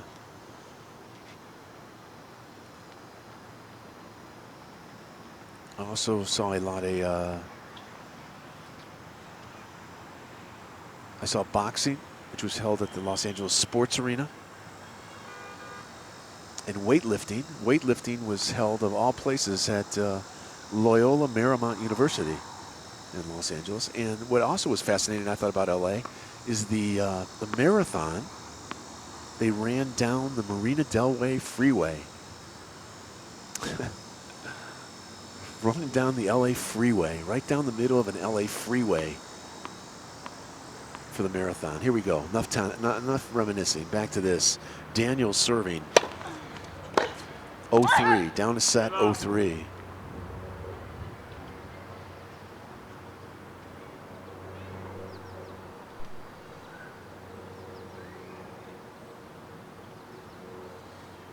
The Marina Del Rey freeway. I drive that freeway every once in a while. I just can't, I always kind of chuckle.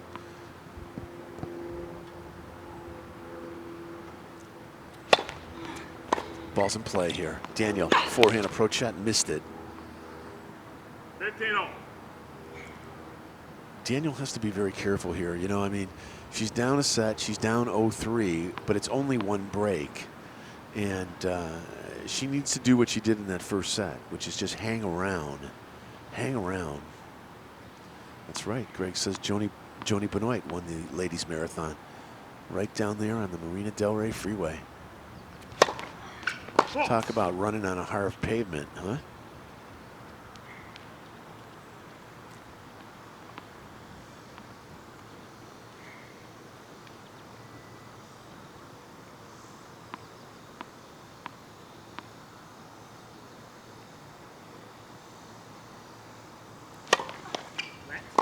Second serve.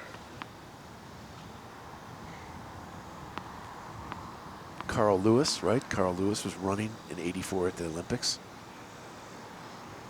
That's an athlete right there, Carl Lewis.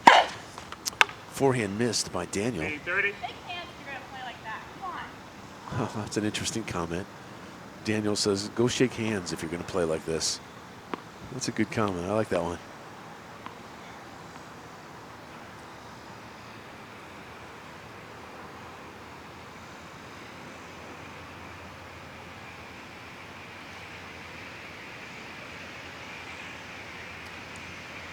You know, when they built the tennis stadium at UCLA for the Olympics in '84, that became the home of the ATP Tour stop in Los Angeles. It'll be interesting to see what they do with the facility in Rio.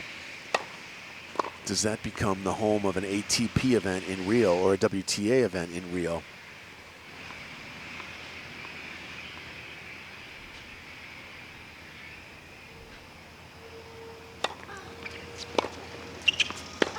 Ball's in play here. Chang looking good. Backhand cross court, just missed it wide. This is an interesting game here. I know I'm kind of babbling a little, filling a little, but this is one of these games where Chang can really put this match away right here, right now. Go up 2 breaks in the second set. And it's a game that if Daniel doesn't win, she's in deep, deep, deep trouble here.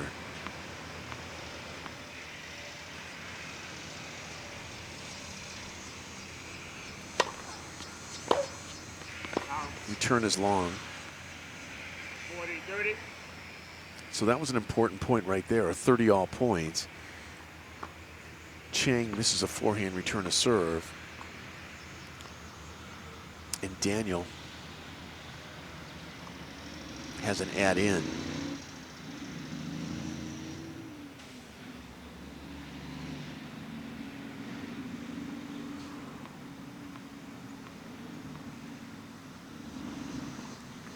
Daniel serving to the ad court at 0-3 add in, second set.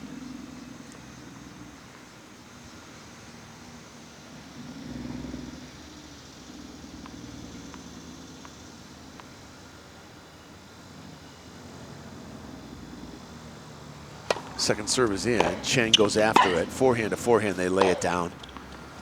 Daniel throws a backhand short. Chang goes inside out forehand. Up goes a lob. Chang takes it mid-court as a forehand. Goes back into Daniel's forehand. They play on the baseline. Nice point here. Chang fires up the forehand. Wins the point with an inside-out explosive forehand. Use.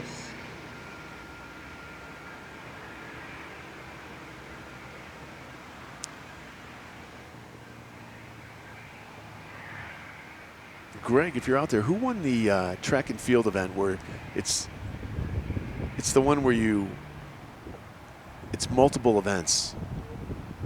Bruce Jenner won it. I don't think he won it in LA. I thought a Brit won it in '84. This is a deuce point. Forehand catches the baseline. Daniel, another forehand. Chang runs it down. Daniel goes into Chang's backhand. And another nice point here. Forehand to forehand. Daniel just really looking good. Chang hanging tough, and Chang wins it. Chang's playing some serious ball right now. Advantage check.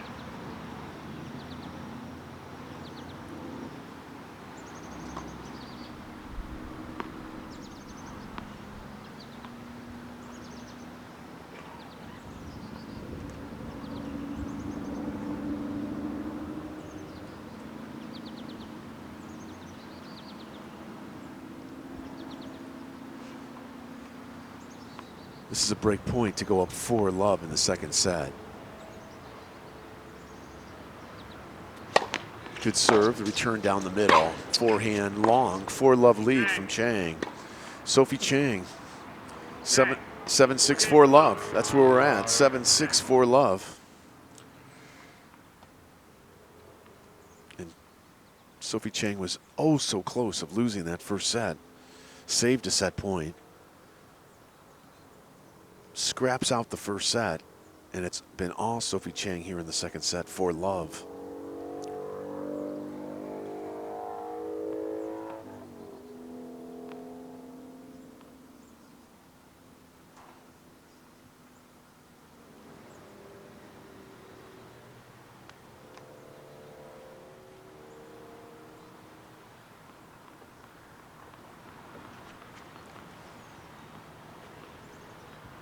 Chang serving at 7-6, 4-love.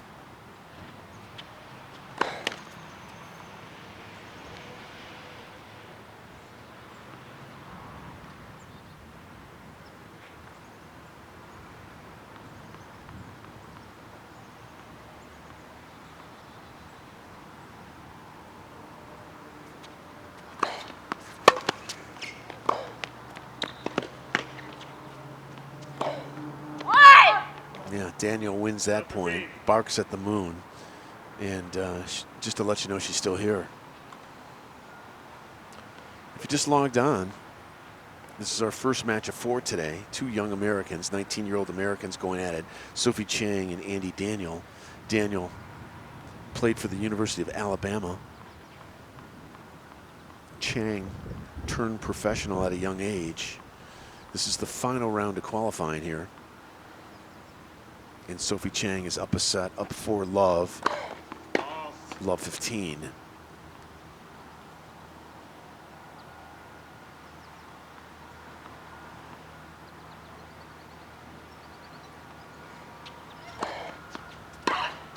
Return is in play. Chang's forehand is about 4 feet long. I'll tell you what, you know, you can't forget this first set. This first set, Chang had everything wrapped up really nice and everything looked under control, and then it got away from her. The difference in this set is Chang has that insurance break, but here she is serving at love 30. So this, you know, if you're Daniel, you're thinking, let's get one break back and see what happens. Chang wins this game. She basically wins the match. I mean, it's pretty hard to lose a 5-love lead, although I have done it many times. Many, many times.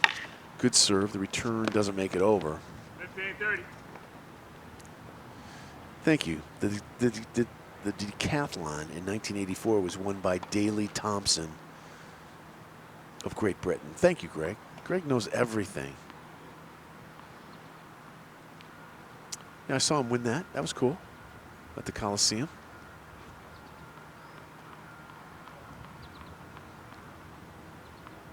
I wonder what Daley Thompson's doing nowadays. I thought I heard a let. They're playing it. Chang jumps on the short ball, crushes the forehand.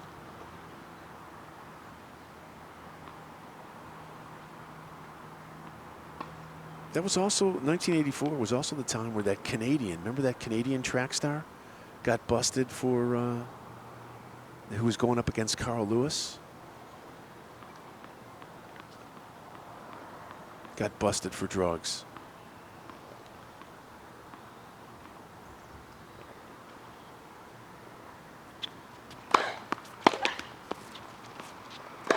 Chang fires up another blistering forehand. 20-30.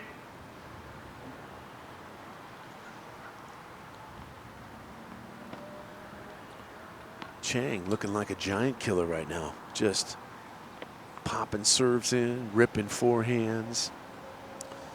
And Daniel's like, just can't get it going.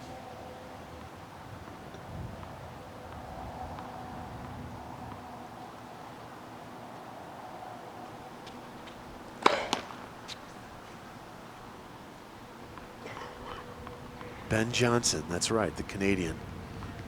track star Ben Johnson of Canada.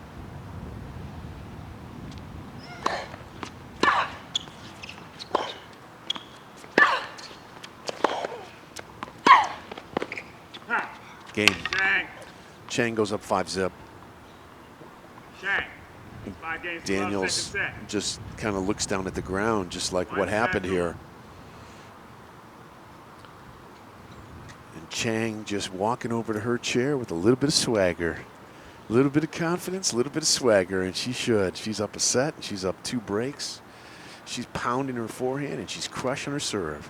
I'd walk over there the same way. A little bit of swagger. Thanks for being with us today. Oh, there we go. Nice little racket slam by Daniel.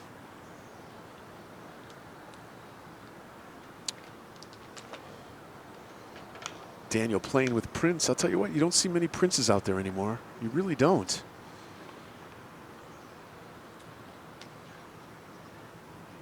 I really don't know how Prince stays in business, to be honest with you. You know, Wilson. Huh? Looking for Prince. I really don't. Time. You know, you got Wilson that has dominant market share in the rackets, and then you have Babolat, Head. Over in Asia, Yonex dominates. I mean, Prince still out there, but I don't know. I don't know how long. I don't know how Prince survives. I really don't. Here we go. Speaking of surviving, Daniel down to set, down 0-5, serving to survive here.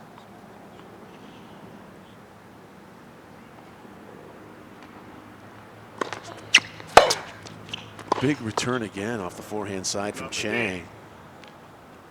Right by our court mic, it sounded like in my headphones, it sounded like a bomb went off on that forehand. Jeez. Daniel. Here's the thing, you never want to lose 6-0. I was taught this. You don't ever lose 6-0. Ever, for any reason.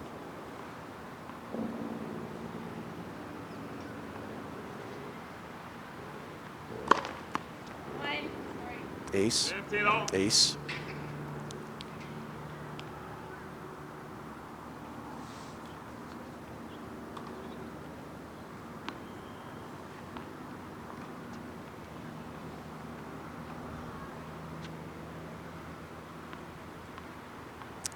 Daniel serving down a set, down 0-5. 15 all here, though.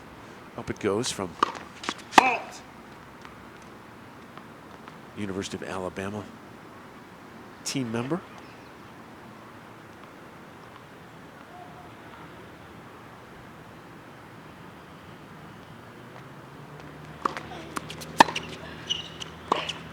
Air off the backhand side. And Daniel really struggling in this second set. You got to give credit to Chang. Chang just, you know, she won that breaker. And she just took it up a notch. She played well on the breaker, too. Nice job here by Sophie Chang. She's 3 points away from the main draw. Good serve. Big return again from Chang. Chang's inside out forehand just missed it. 30 all.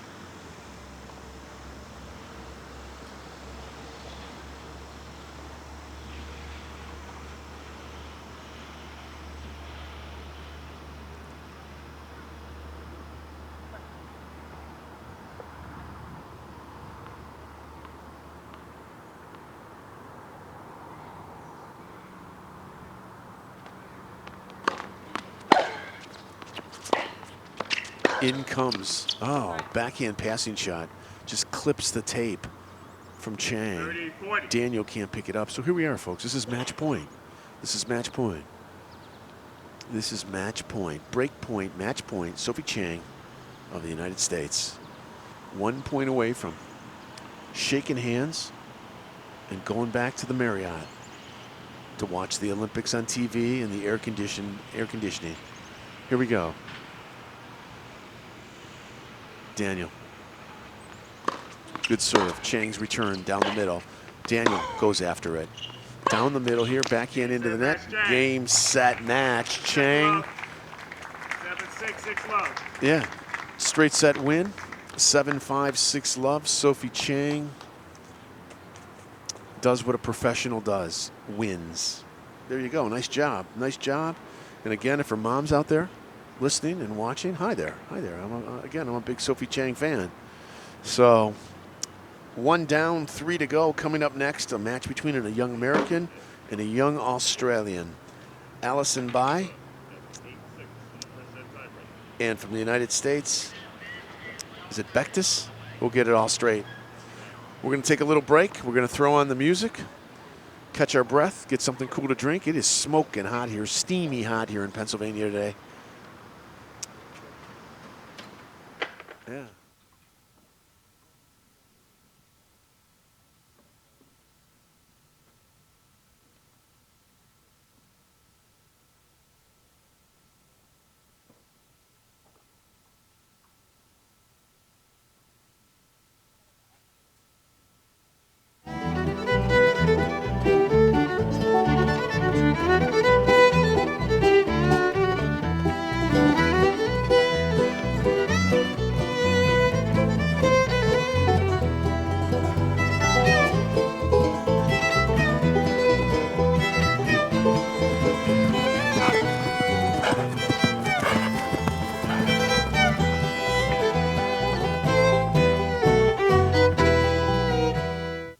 I always felt like an outcast due to my limp.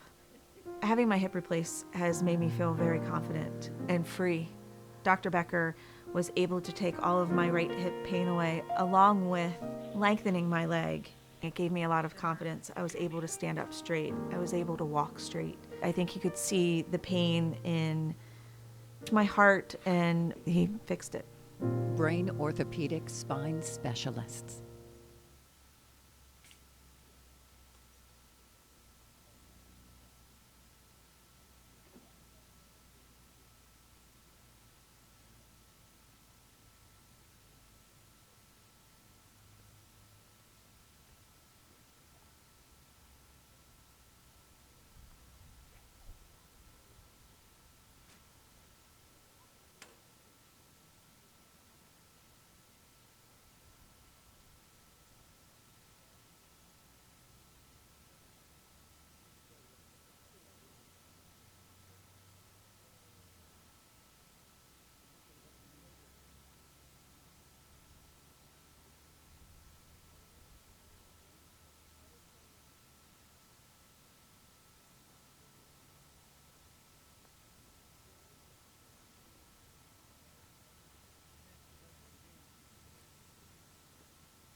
Beautiful Lancaster County. We're at the Koser Jewelers $25,000 tennis tournament. I'm Diane Dayton with LCTV, along with WRC-TV, and we are streaming live every day. This is day 2 of day 7. There are 90 women from 22 different countries competing to win singles and doubles tournaments. But boy, this takes a lot of people to keep everything going, a lot of volunteers, a lot of sponsors, and one of our sponsors is our streaming sponsor, Emerald Asset Management. And now from Emerald Advisors, Inc., we have the COO, we have Scott Rare. Thanks for being with us. Thank you so much for having us here. It is great to be here. It's great to have And you. it's a beautiful day. Oh, it is beautiful. Beautiful sunshine, Yeah. beautiful courts, everything's wonderful. So tell us about the advisors. Emerald Advisors is a $4 billion money management firm headquartered right here in Lancaster County, Pennsylvania. And we've been here since 1991. And we manage money on behalf of individuals, corporations, pension funds We are in the money management business. So what makes Emerald different? What makes Emerald different is our people. So it's Team Emerald. You look at our website, teamemerald.com. We're about the people. We've had our same chief investment officer since 1992. Most of our team have been there 10, 15, 20 years. We're about the people, and what we do, when we talk about our little friend here, is we dig deep and learn more. We have 14 analysts that are on the road every day learning about, discovering new companies, and making sure we put our clients' money to work in the best companies we can find. Who could use what you do? Anybody who wants to invest for their future. So again, we have a family of 4 mutual funds, so individual investors can invest in our mutual funds. Public pension funds invest with us. Corporations invest with us. Anybody investing for the future. We're long-term investors. So we don't buy something and sell it tomorrow. We buy something and we hold it and we let it grow and we let it work on behalf of our investors. Well, we're here at this fabulous tennis tournament with a lot of competition. Well, there's a lot of competition in what you do too. So what's your strategy? Competition is what it's all about. And we, like these phenomenal athletes, we play to win. But we don't win for ourselves. We win for our clients and for our customers. And a win for us is something called alpha. Alpha is when we do better than the market, we do better than our competitors. If you're going to pay us a fee to manage your money, you want us to do better in up markets, make you more money in up markets, and hopefully not lose as much money in down markets. That's called alpha, and that's what we work to deliver for our clients every day. And as I said, we've been doing it very well since 1992. Wow. So how can we find you? www.teamemerald.com. Or if you're local and you're heading down to the Oregon Dairy for lunch, we're right past on the right-hand side. We're right here. We're local. That's right. And I think some of you are going to be here for some of the fabulous matches that we have coming up too. Absolutely so. We are so proud to be a very small part of this very big, very fantastic tournament. This is really something. And you know, I know the Olympics are going on. This is where it all starts, right here. This is local, like you said, local live. It's phenomenal. So tell me about your friend. This is my little friend Digby. Actually, he was thumbing on the side of the road coming down Oregon Pike today. Yeah. He said he wanted to see some great tennis. So I said, hop on board, buddy. He's our mascot. His name is Digby, and we call him Digby because he digs deep. Just like we, when we look at a company, we dig deep and learn more. So he's our mascot because he expresses the tenacity and the spirit that we have, trying to do our best and find companies better than anybody else. And every year, we hold the biggest investment conference in the Commonwealth of Pennsylvania on Groundhog Day because of Digby. Digby said, you got to do it on my day. Yeah. So we hold that in Philadelphia every year, so he gets around. Yes, he certainly does get around. Yeah. And we hope you get around too to join us here at the Koser $25,000 tennis tournament. And on Wednesday at 5:30 is the Wear White for Water Street Rescue Mission. We're going to be raising money for that. And we're going to have feature matches on Wednesday night at 5:30, Thursday night 5:30, Friday night 5:30, and then we have the semifinals on Saturday and the finals on Sunday. Beautiful Hempfield Rec. It is beautiful, isn't it? Beautiful. Absolutely. Any closing comment you'd like to leave us with? Thank you for bringing this fantastic event to Lancaster County and to all the athletes who just play so hard. This is phenomenal. Thank you. It is phenomenal. And thank you to Wilson Pimpkin and his staff here and all the volunteers. It's what keeps it going. I mean, it's beautiful. If you haven't been out here yet, you don't know what you're missing. You really should join us. And we're going to be having a wonderful commentator as well each day. We have Ken Thomas with RadioTennis.com, and you can watch online as you are right now. So tell your friends too. Digby will be watching. And I know, I will be too. So stay with us. Tennis here, Hempfield Rec.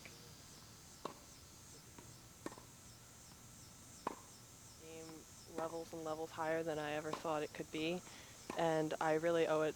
I owe all of it to him. I mean, he's. Where did you guys cross paths? How did you guys know each other? We've known each other for 6 or 7 years now, and he just was teaching in my section, and at that point I was looking for something to try something new. Yeah. Actually, my mom was at that point. Right. I was a little bit nervous going into a new program, but he just made it so much fun, and I couldn't not love it. So. Yeah, no, it's working. Doubles is a strong point of yours too. You're really especially in the last, say, 3 or 4 months. Tell our listeners about some of the doubles results that you've picked up. Oh, thank you. Yeah. Well, this year I've been doing very well in doubles. I've been to, I think, six, no, oh, I'm not sure how many finals I've been to. Yeah. And I've started playing with, I made it to like 3 or 4 at the beginning of the year, and then I started playing with Alex Mueller, who I'm playing with at this tournament. And we finally won one of them together. It was the first one of the year, and that was a big relief. And now we've together been to 5 or 6 finals and won 3 of them. And Nice. so it's just been going really well. I made it to the finals of the 50K in Lexington a few weeks ago. That's and great. That was the first time that's my best result in doubles so Yeah. far. So. That's exciting stuff. That's exciting. It's it's because I know your ranking is like what, about 200 in the world, right, roughly in dubs. Yes. And it's good that you're. I'm just glad that you're just not focusing on doubles. That you're committed to singles too, aren't you? Yeah, definitely. It's really nice, actually. It's turned into a nice balance for me because sometimes, I've been playing a lot of doubles in the last few weeks because I lost first round in singles. But I started to really miss singles, and now I'm back. I knew I was going to play qualifying here, and it's just great to get those singles matches in, and it feels really good to be moving through the draw in singles now after I've had so many doubles matches. What? Let's go back to this match today. And what's going on in your mind? You're up 4-2, and it kind of slips away from you. What are you thinking at that point? Oh, a bad word. I wasn't feeling too great, obviously, at that point. But Andy's she's a very, very tough competitor. We have a long history together. Oh, do you? Yeah. Do you? We've played a lot in juniors, and we played a lot of doubles together, too. Oh, really? And so I think we both have a little friendly competitiveness going on whenever we play each other. So it was very difficult, especially, once she got back in the match, she was playing better. I just had to really, calm down, focus, play my game, just try to do anything I could to get myself back in the zone of just, hitting my shots and not worrying about what had happened in the past or what was going to happen or what could happen. Yeah. And then you get into the breaker, and it looks like you really went after it. You really went after it. You didn't look tentative in the breaker to me. You know, you went after it. Yeah. What were your thoughts going into the breaker? Well, it's good that you noticed that, because I definitely was when I was feeling more pressure, it maybe was a little more tentative for my style than I usually play. So when I went into the breaker, actually, it's interesting, I'll let you know, at one point, because sometimes I get in those crucial doubles situations, so on the returns I actually started feeling like I was just playing doubles and just ripping the first return cross court because I knew that would get me in the zone of hitting more aggressive like I want to play. Just kind of visualizing a doubles return. Yeah. Cool. Very cool. Whatever it takes. Yeah, whatever it takes, man. You know what, I would sometimes go, when I get tight like that, I'm just thinking, well, just pretend it's like practice, So, whatever you got to visualize, you got to visualize. Well, it looked pretty darn impressive today, and now you're in the main draw, man. Way to go. Congrats. Thank you so much. It's really great to see your development. And again, I was telling our listeners, truly one of the sweetest girls out here on tour. So thank you. There you go. Sophie Chang, thanks for doing it, Sophie. Thank you so nice much. job, man. Nice job. There you go. Sophie Chang picks up the W today. Nicely done. And I'll tell you what we'll do. We'll take a little break here. We'll set up the next match on court warming up. We'll take a little. Coming up next, Allison, I believe I'll have to wait for the chair to say it, but I believe it's Allison Bai. And is it Emina Bectus? Stay with us. We'll get it right. Second match of the day coming up within minutes, all right? We'll be right back. You're listening to RadioTennis.com from the $25,000 Koser Jewelers USTA Pro Circuit event. We'll be right back.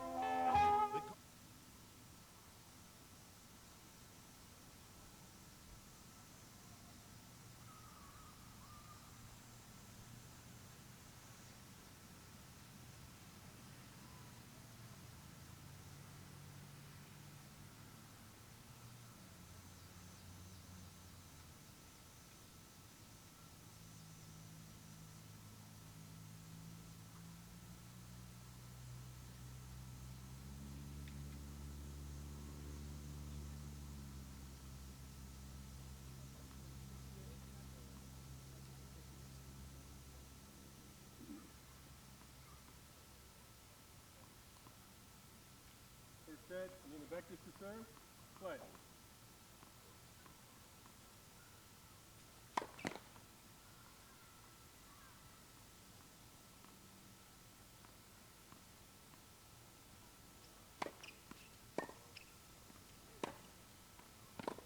Players. We're going to go with Bectus. Bectus of the United States. And until they say Allison's last name, I'm going to go with Bai, B-A-I. Amina Betkus. There we go. Thank you, Greg.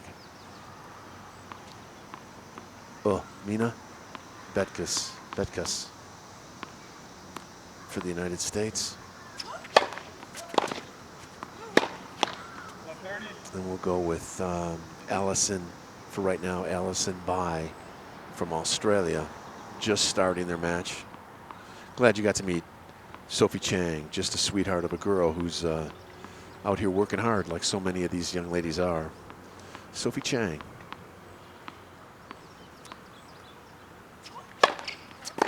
Betkus serving. Oh. 15-30.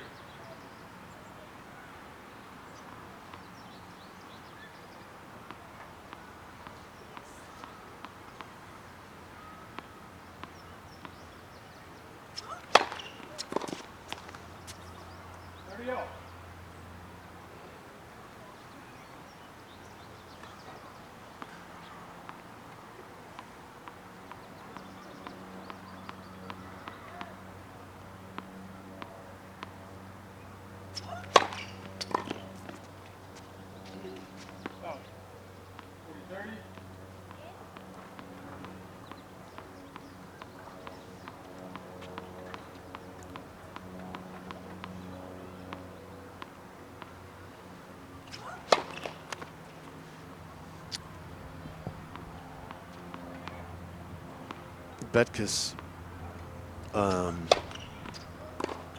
she is from Indianapolis.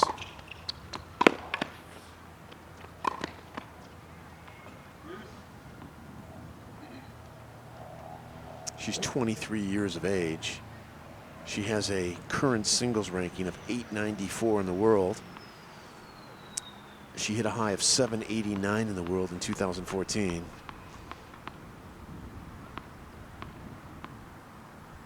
Again, Amina Betkus.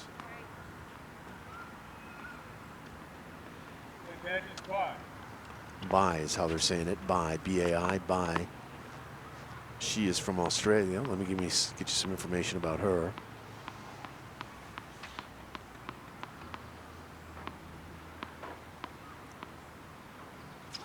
Want to say hi to any of our listeners or viewers in Australia. It's great to have you. Allison Bai.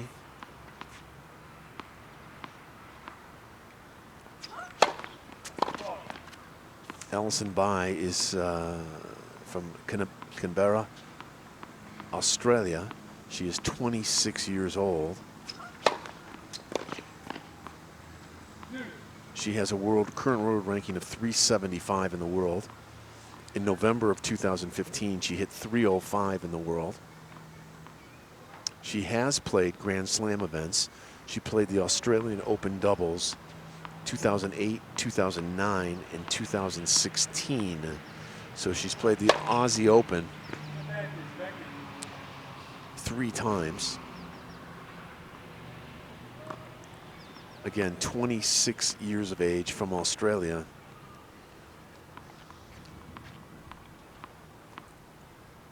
Her last tournament was in Lexington, Kentucky, where in the main draw she did beat Melanie Oudin and then lost in the round of 16. Prior to playing in Kentucky, she played the $10,000 event in Evansville and lost in the first round. She's played in Rome this year, a $50,000 event in Rome, a $25,000 event. She played the grass court season in Great Britain.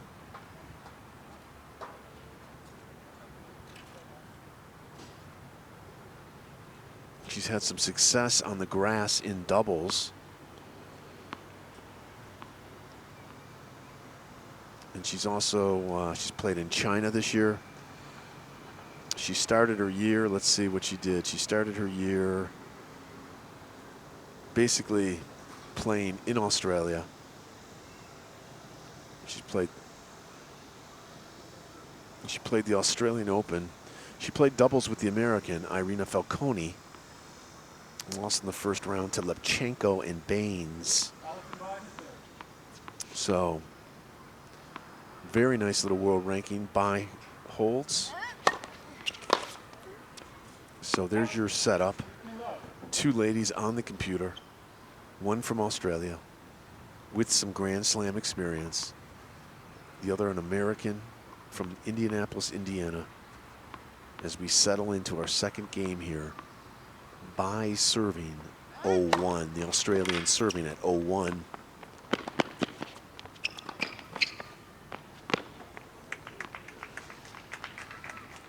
They also want me, Greg mentions that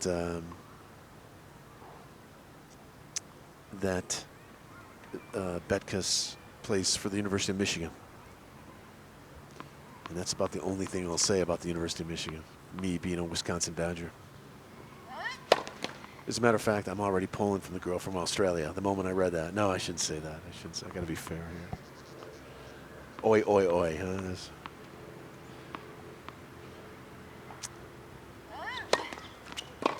All right, both these ladies are right-handed. If you just logged on, this is a first-round main draw. This is the main draw. The qualies are now done here in Landisville. And this is a first-round main draw event, tournament, match, I should say.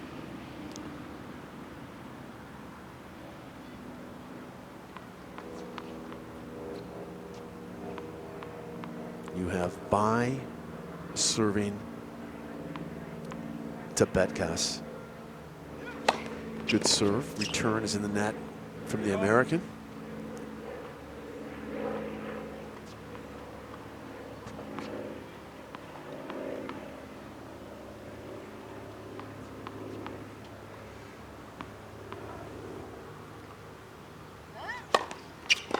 Good serve, good return from the American. They go backhand to backhand, short ball. In comes the Aussie, forehand approach shot winner. 40-30.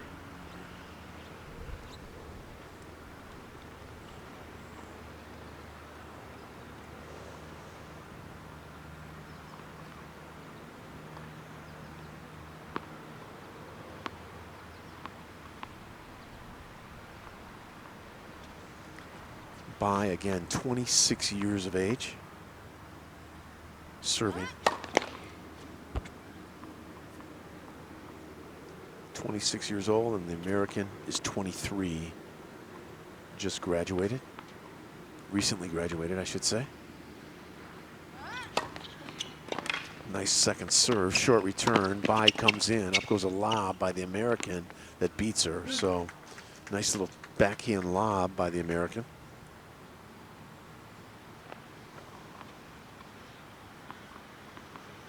From Indianapolis, Indiana. Betkus.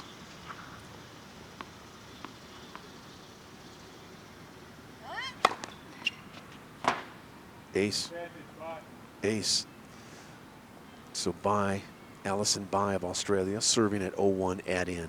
Let's settle in and enjoy our second match of 4 today here on RadioTennis.com.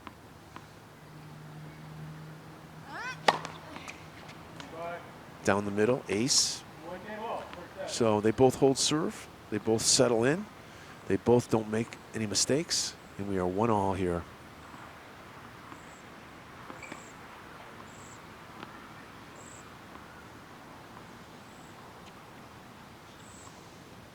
I want to thank the chair umpires who borrowed my duct tape and didn't give it back to me. Thank you, guys. I really appreciate that. I'm always there for the officials, you know. 1-1. Serve and volley. The American carves out a nice little forehand volley. I like that. Serve and volley. What I like even more about it is the American makes contact with the volley inside the service box. Betkus. Bektas is the way Greg's saying it. Bektas. So let's go with Bektas, which is different than what Greg told me to say 2 seconds ago. First he tells me one thing, and he's probably chuckling, and then he gives me the right one. Bektas. Ellison, I'm sorry, Bektas from the United States, Bai from Australia. That's all you need to know.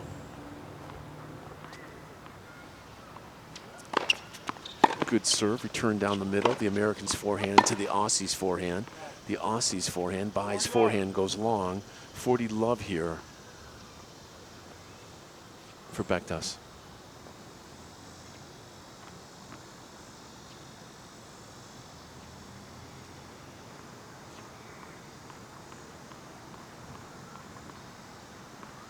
Both ladies right-handed, and again, if you're listening on radiotennis.com, we're playing on a blue and green asphalt court.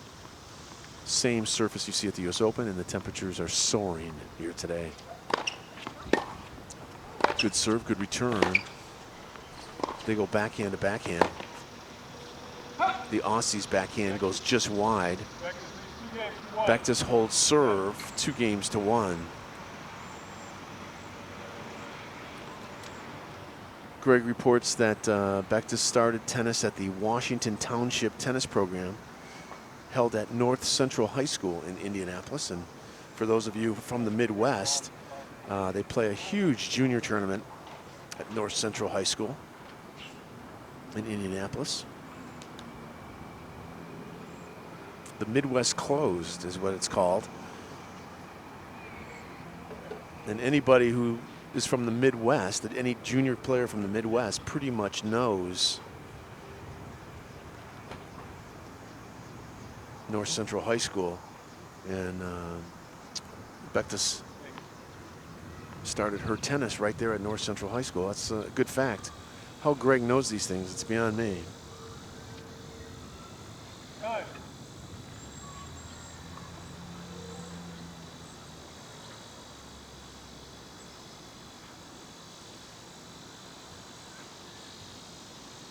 I always like, when we talk about North Central High School and the Western Close, I always like to point out that when I was in a junior, you know, where junior tennis is now and when I was a junior, it was really easy to make the national junior circuit.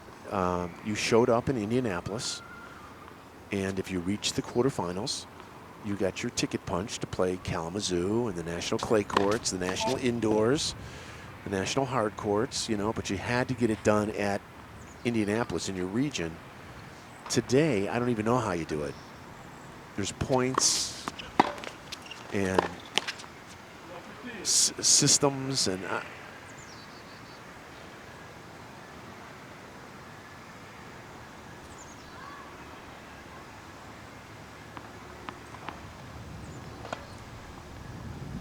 I think it takes an act of God for a junior player to play in the national championships nowadays.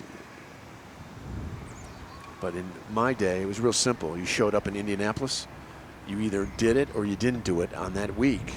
Your summer was a summer of playing national junior events, or your summer was a summer of staying back in your home city and playing tournaments in your local area.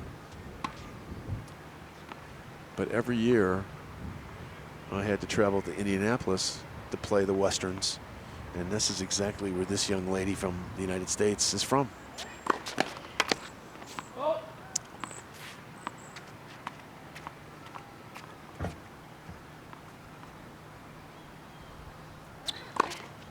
2-1 here for the American. The Aussie serving as they lock it down the middle here. Bektas's forehand, now a slice backhand. Bai's inside-out forehand to the American's backhand. Forehand winner from the Aussie.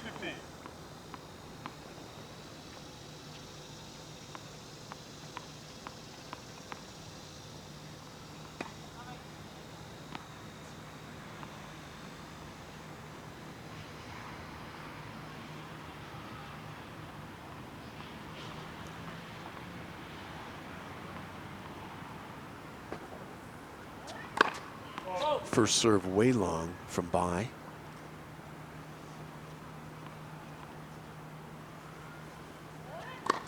Good serve. Return is in. In comes the American. Comes charging in after the forehand return to serve, and Bai just guides the forehand right past her.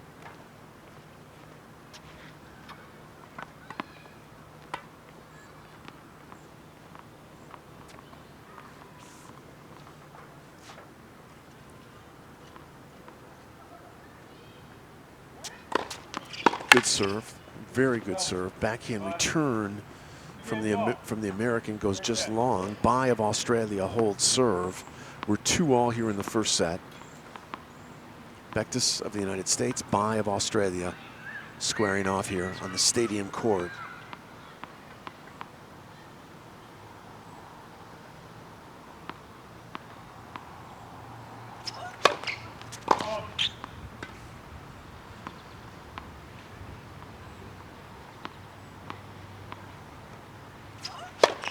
Good serve. Return in. Nice. Yeah, very hard second serve from Bektis. A hard twist is what it is. So it has power and kick. And Bai's backhand return goes long. Bektis serving to Bai. 2-all. First set, 15-love. Good serve. Return down the middle. Bektis' backhand to Bai. Bektis comes in. One volley. Yeah, she comes in. I like that.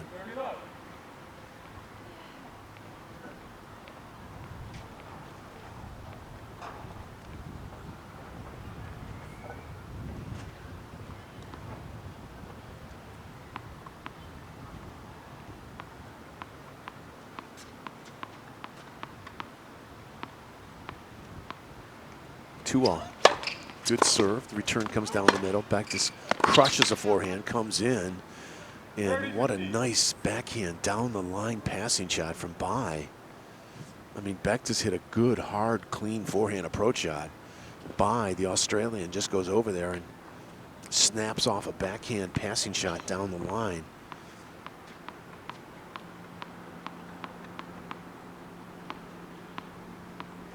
Bektis.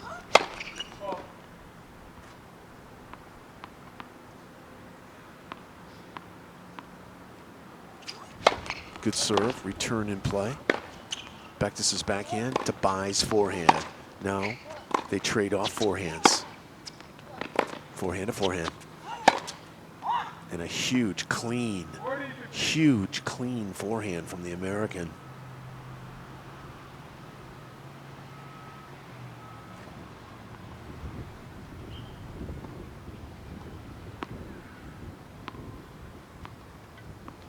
Omina.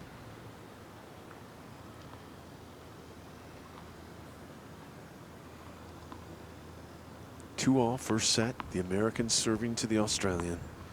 First round main draw here in Landisville.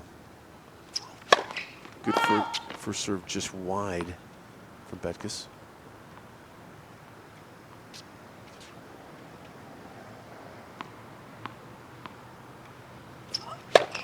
Serves in, return is good. Slice backhand from the American. Forehand cross court from the Aussie. Now forehand down the line, missed it, was open. Forehand down the line was open for the Aussie. She misses it, game for the American. And Bektis goes up 3-2.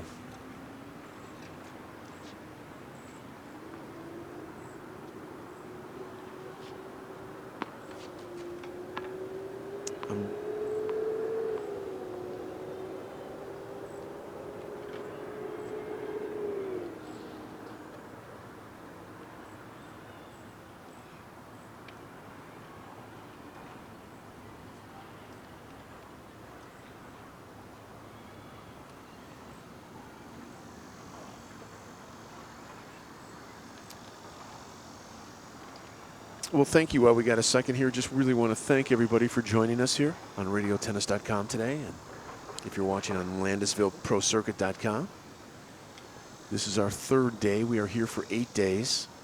And all these matches are looped, so you can come back at any time and listen to it on RadioTennis.com. We'll be here tomorrow, 10 o'clock Eastern Time, 7 a.m. Pacific Time in the United States. We got our first look at the main draw here. Number 1 seed from Belgium, a big girl, Elise Mertens, 137 in the world. Saw her play in Sacramento and Stockton about 3 weeks ago.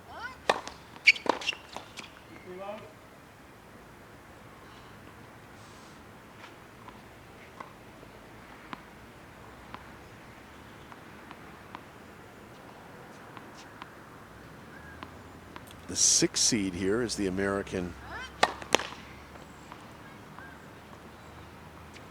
Sasha Vickery. 8th seed from Great Britain, Tara Moore. Tara Moore, 189 in the world. So your seeds, your top 8 seeds here in Landisville are from 137 in the world to 189 in the world.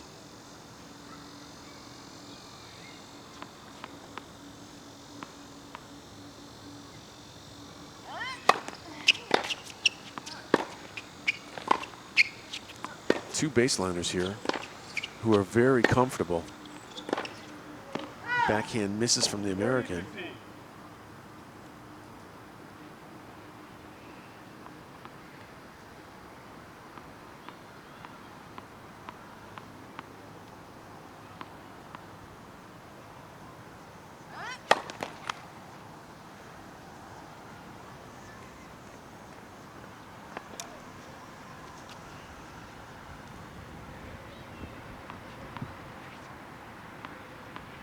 The Aussie serving here at 2-3, first set.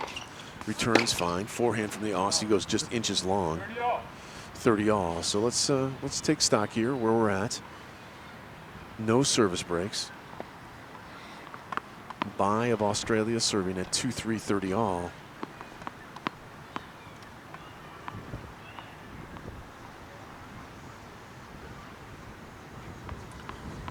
By the shorter, I would say, of the two girls, not by much, but serving. Serves into the forehand. And Beck dismisses the forehand return to serve. Open stance, forehand return to serve into the net.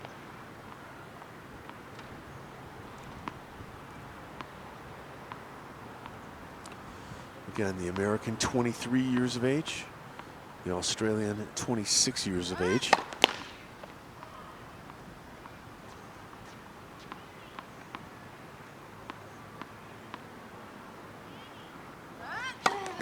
Double fault from the Aussie.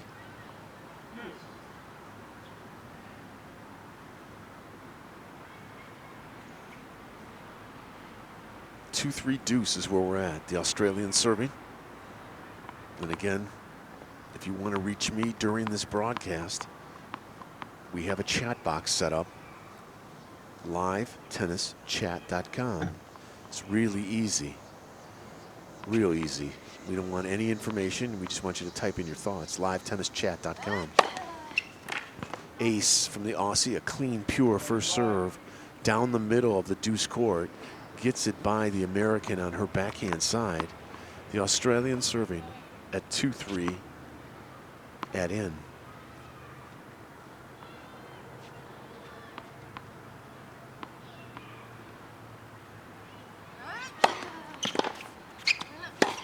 Forehand to forehand.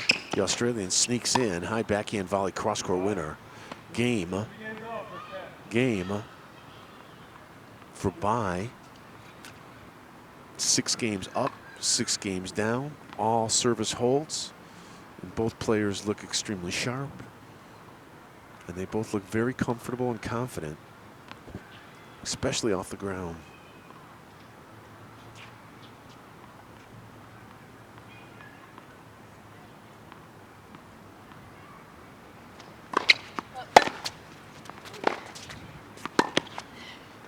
Forehand to forehand, and they both look good.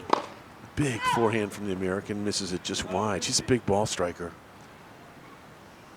Yeah, this American, Bectus is just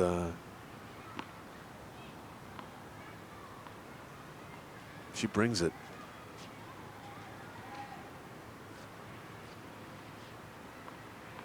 3-all, love 15. The American serving at 3-all, first set, love 15. Up goes her toss. Misses the first serve long by just a couple inches.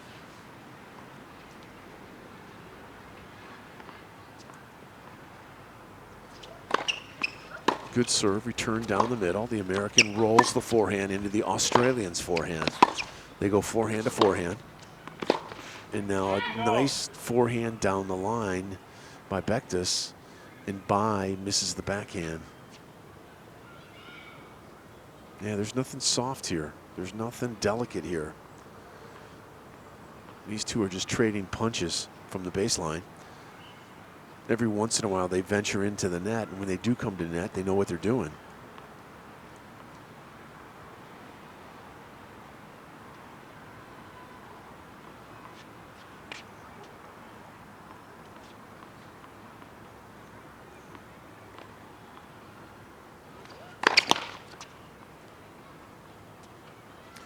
To me, it looks like Bektis is foot faulting. Her feet are moving all over on these serves.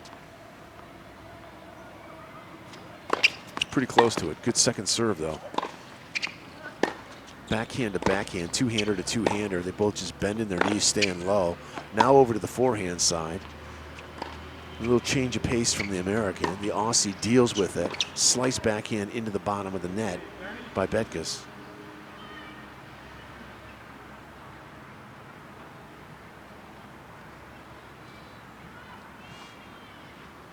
Other than the fact that Bektis decided to go to the University of Michigan, I really like this girl's game.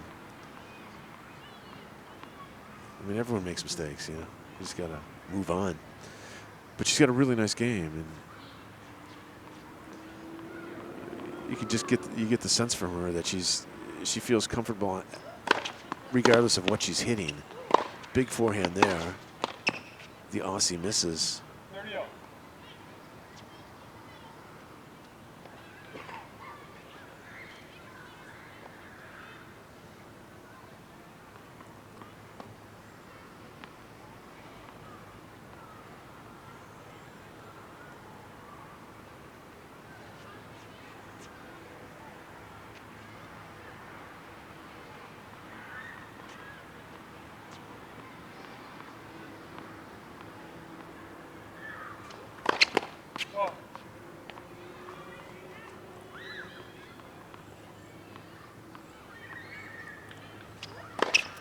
Good second serve. The return is just long from the Aussie. The American, Bektis serving at 3-all, 40-30. 3-all, 40-30.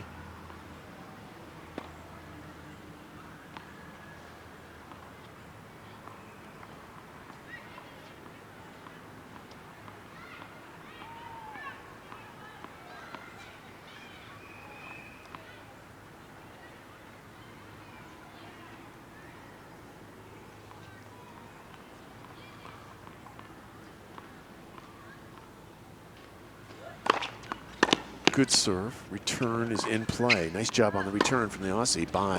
They lay it down. Backhands cross court here. Two-hand to two-hand. The Aussie pulled a little wide. Now backhand down the line. The Aussie's forehand is in play. And a backhand down the line just missed by the American. 3-all deuce is where we're at.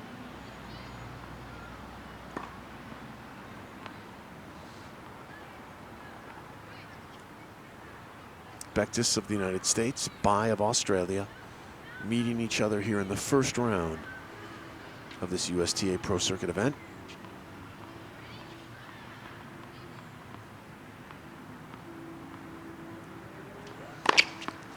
Excellent serve.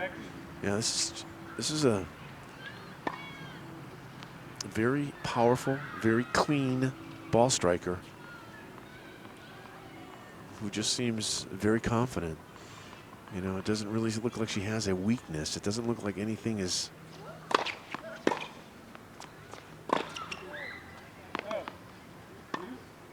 back to deuce.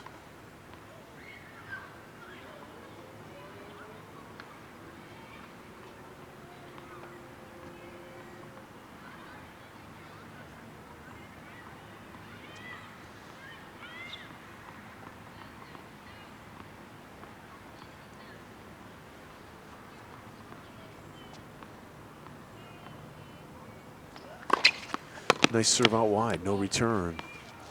Yeah, this is a nice player.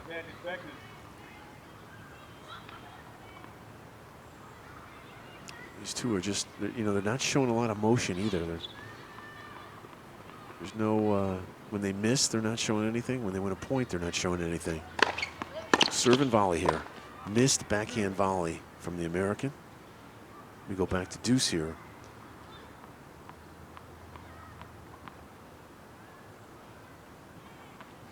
We are 3-all in the first set. Deuce, the American serving to the Australian.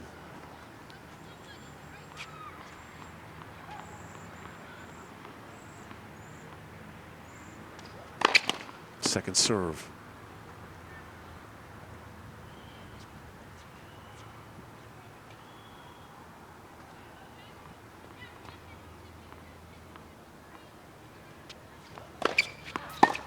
Return is missed from Bai. A second serve. She dumps a two-handed backhand return into the net.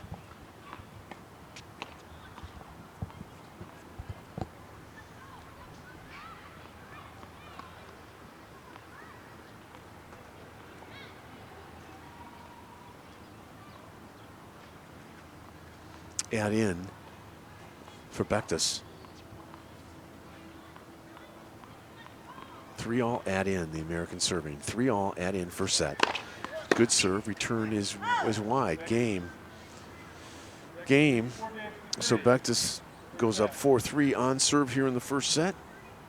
This is the second of 3 matches. Second of 4 matches, I'm sorry. Second of 4 matches, thank you.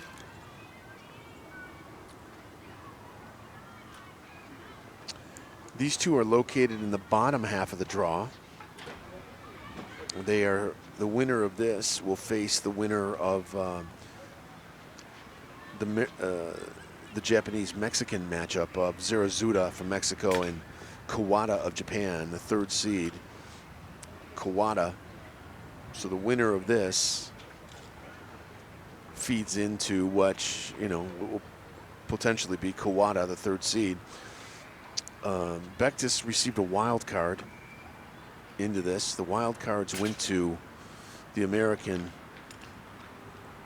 Is it Yurvoski? Ronnie Yurvoski. A wild card was given to Vickery, the 6th seed. A wild card was given to Julia Elbaba. A wild card was given to this lady on court right here, Bektis. 8 qualifying positions will be filled by the end of the night. Main draw 32. Melanie Oudin is in the main draw. Unseeded, Sophie Mustache of Belgium, 203 in the world, is floating in the draw. Laura Robson of Great Britain is in the draw, unseeded.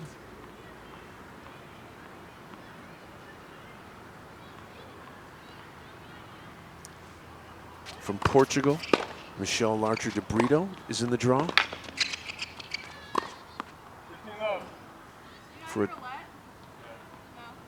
For a $25,000 event, there's a lot of talent floating around.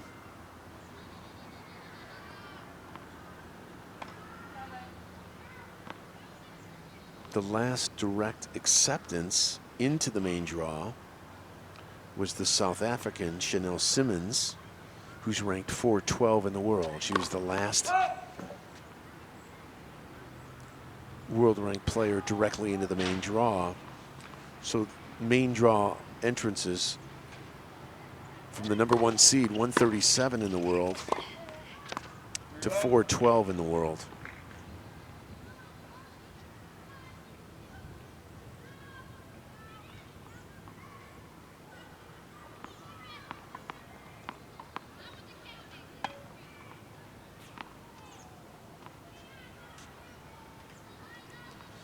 Back to this, where the Australian is serving at 3-4 here in the 8th game of the first set with no service breaks.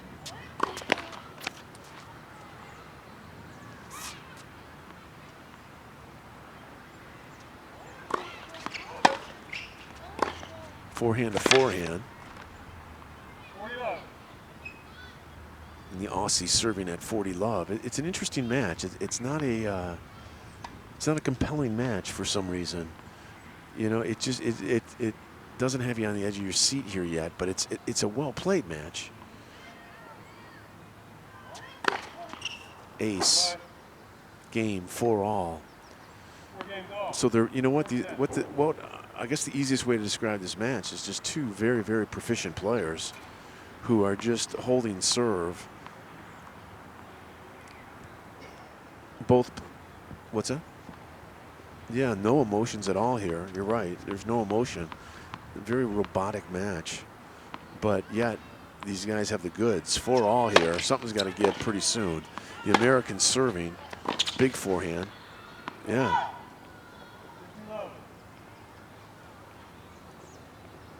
Yeah, they're just on autopilot, aren't they?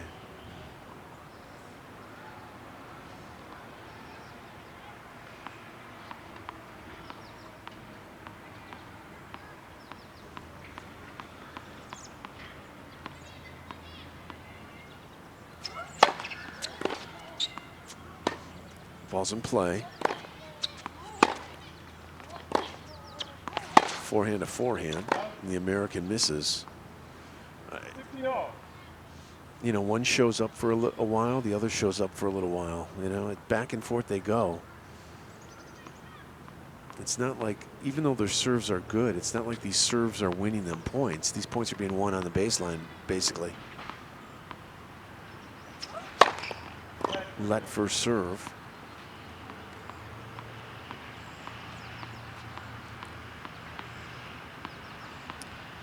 Four all first set. The American serving misses the first serve.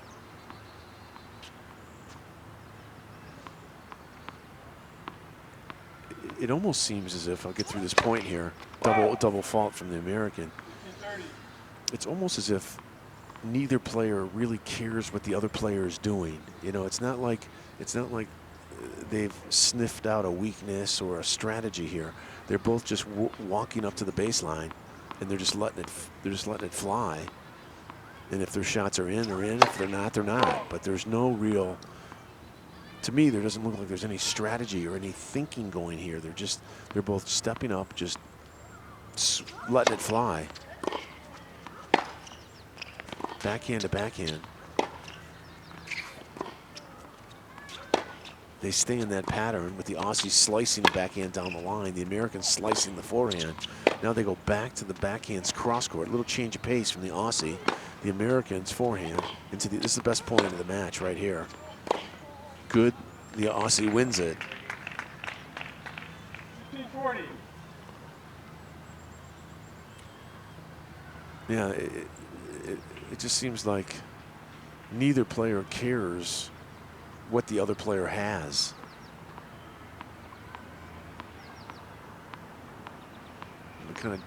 They're both trying to play this match on their terms. 4-all.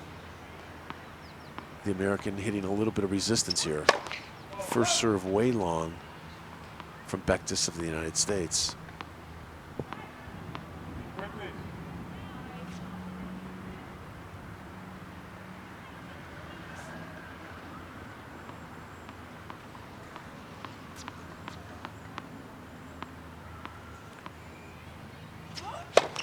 It's a good second serve. The return nice and deep. And here we go. They both just lay it down on the baseline. The American with a little more power maybe. Backhand to backhand. And the Australian misses. So they're both just kind of trading off points is what they're doing.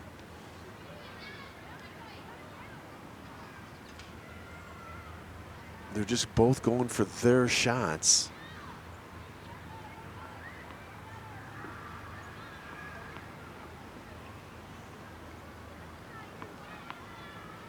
Not a lot of thinking going on here, you know? Just a lot of step up and play. Good serve, return is short. Slice backhand approach shot from the American, pretty nice. Up goes a lob, the overhead, a clean, fairly clean overhead winner by the American.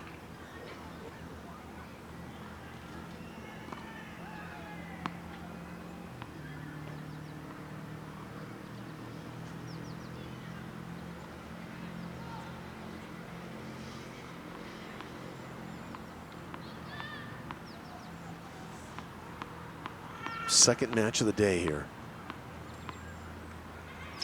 The American, good serve. The Australian misses the return. Game. No, no, add in. Add in.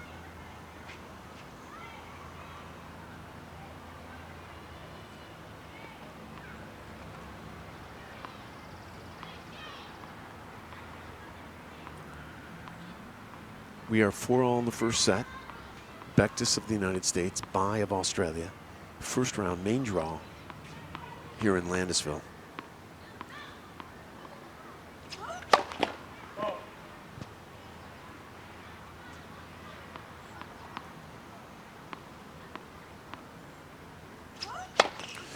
Good serve, return is long, game. Is that game now? Yeah, that is game. Game 5-4. Bectus goes up 5-4, 9 games played, all service holds. No one's really gotten into too much trouble here.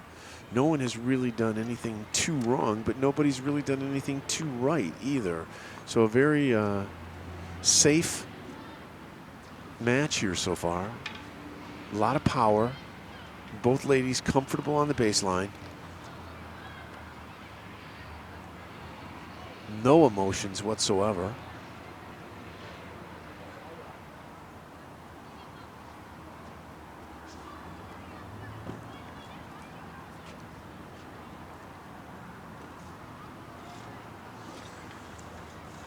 Again, the first seed main draw, Elise Mertens of Belgium, 137. She's the real deal.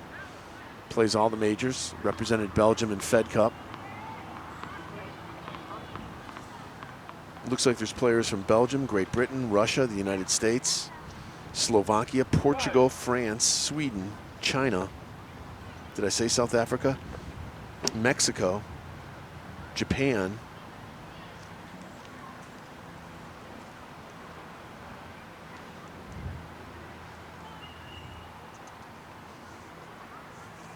Doubles draw also came out.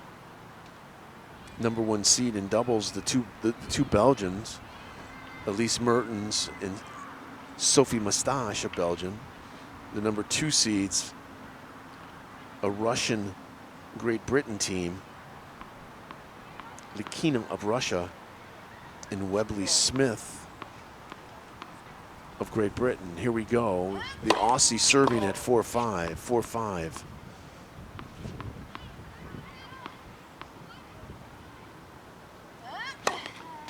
Good second serve. The return is short. The Aussie kind of makes a mistake on the approach, but then hits a backhand drop volley, angle winner.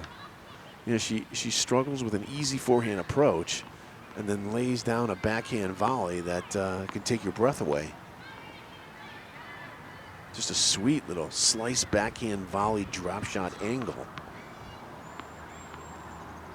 4-5, 15 love.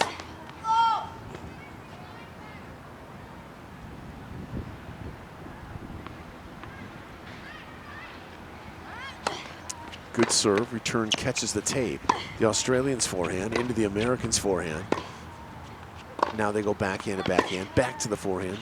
Basically down the middle here. The Australian pulled slightly wide. In comes the American on a forehand approach shot. Up goes a lob, and the overhead winner from the American.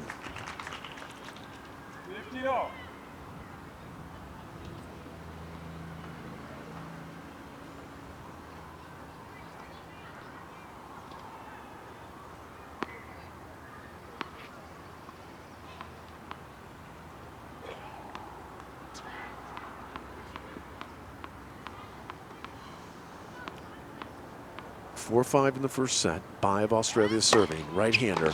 The return is soft down the middle. Bye goes after it on a forehand down the line winner.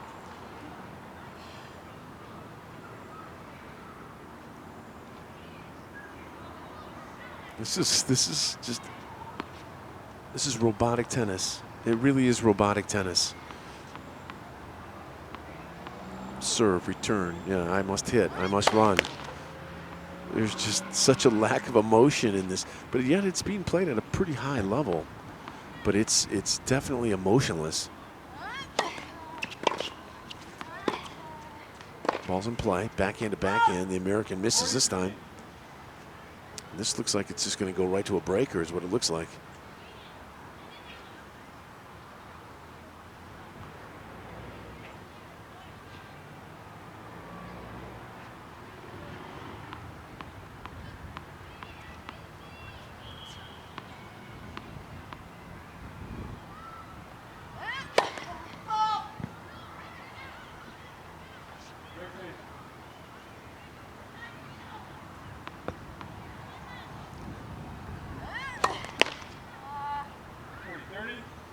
Double fault from the Aussie.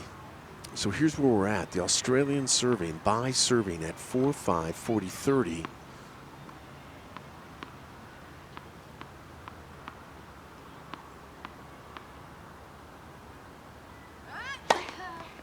Ace, 5-all. Yeah, this is just two robots here, two tennis robots. And they don't really care what the other one has. It's just so obvious. It's not like, okay, well, you know, usually you size up your opponent a little and you just see maybe what's something that they're just not that comfortable with. Both these girls just seem like they could care less who they're playing against. They're going to hit their shots no matter what. The American knocks off a backhand volley winner.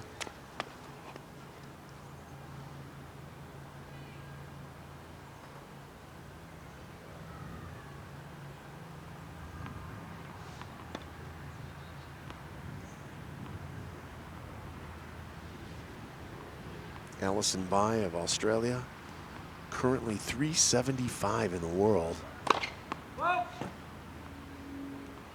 And her American opponent, 894 in the world. 894 and 395 going head to head. Return is in play. The Aussie misses a backhand, 30 love.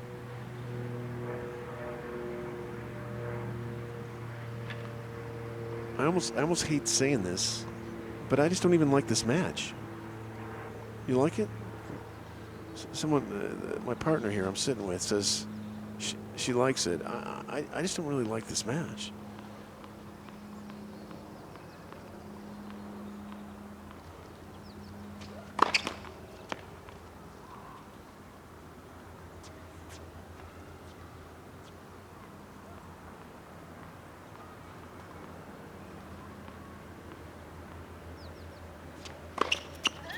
Ball's in play. Forehand to forehand. Forehand down the line. The Aussie's backhand. And then on the run, the Australian misses.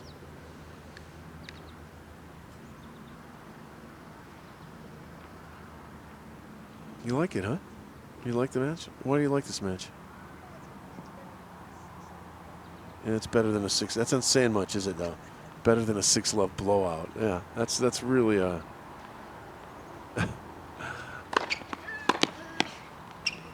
backhand to backhand and a backhand winner now. Yeah, they're just trading off. Just trading off shots here.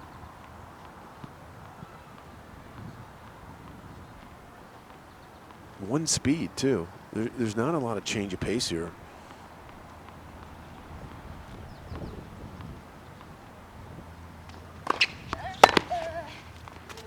Mishit forehand from the American.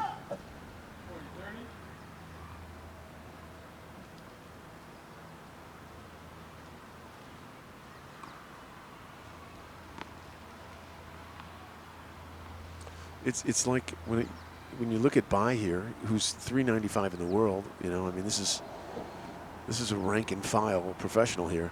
It's just another day at the office for her. You know, that's what it looks like. It's just, you know what? She's just punching the clock. It's time to play, you know? Ball's in play.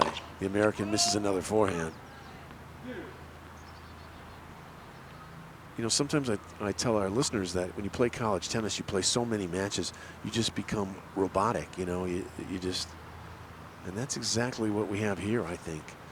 This is just another day at the office for Alison Bai. Here we are, though, 5-all deuce. Something could give right here. Good serve. Serve's called long. I know, but like she's already hit it Yeah, I agree. First of all, I thought the ball was good.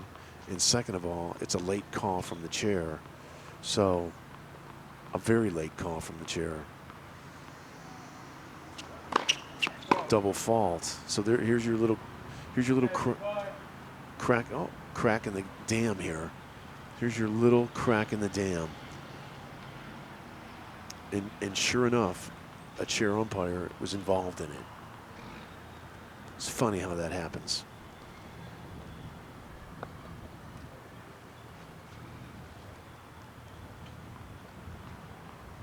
Break point for the Australian. This is really the first time we've gotten to this point.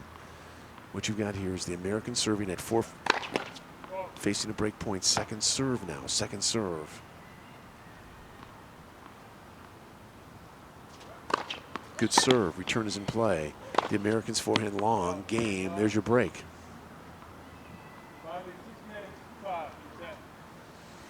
So the Australian gets the break, goes up 6-5, and she'll be serving for the first set.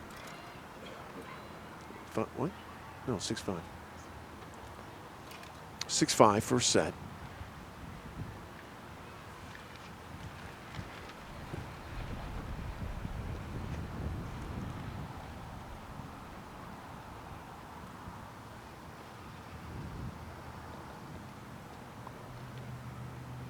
Greg says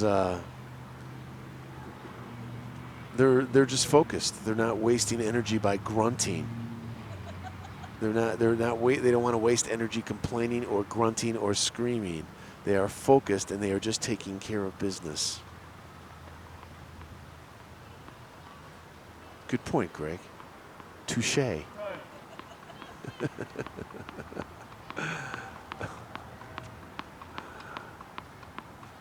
Okay, well, maybe I should be quiet then, too. Save my energy. If they're going to save theirs, I'll save mine. Here we go, folks. This is what we got. We got Alison Bai of Australia serving for the first set at 6-5.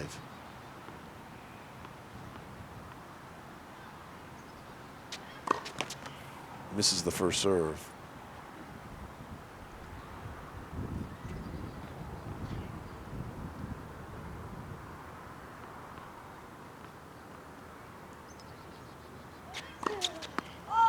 Double fault.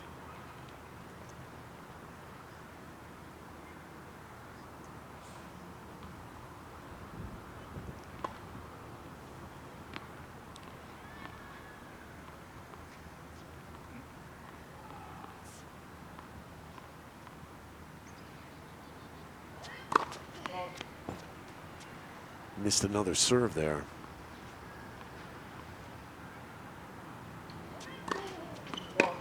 Double fault again. Figure this out now. The robots have missed. Domo arigato, Mr. Roboto.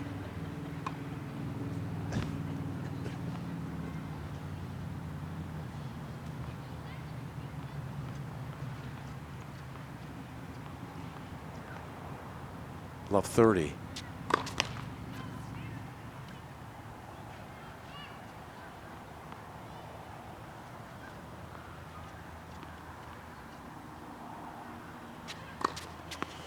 Ball's in play.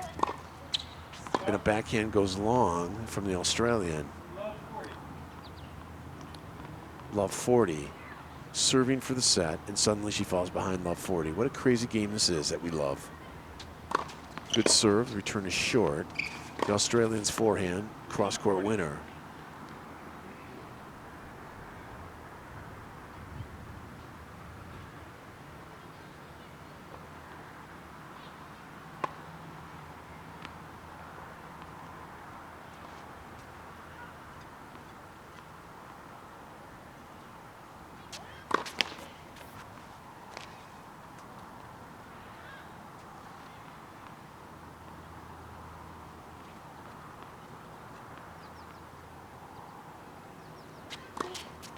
Good serve, return in play. Backhand to backhand. The American misses a backhand down the line. Here's where we're at. This is Australian by serving at 6-5, 30-40. This is a break point for the American. Bectus. Ball's in play. Good return. The Australian digs it out. A slice backhand into the net by the American. Break points gone. The Australian now brings it back to deuce, serving for the first set at 6-5 deuce.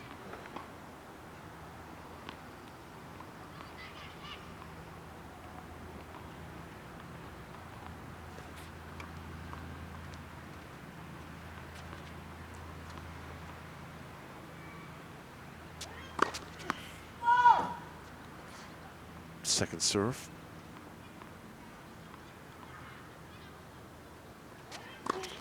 Serve is in, return is big. The Australian throws it back long. A very weak second serve.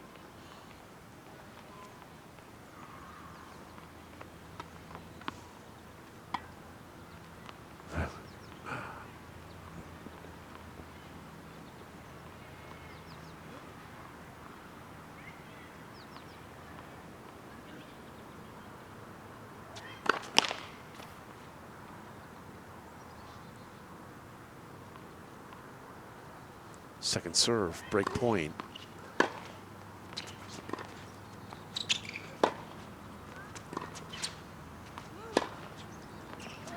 Backhand to backhand. Tough call there. Tough call there by the chair. The call even surprises the American. The American was playing it. There's your service break. Tough call. The American was more surprised than anybody.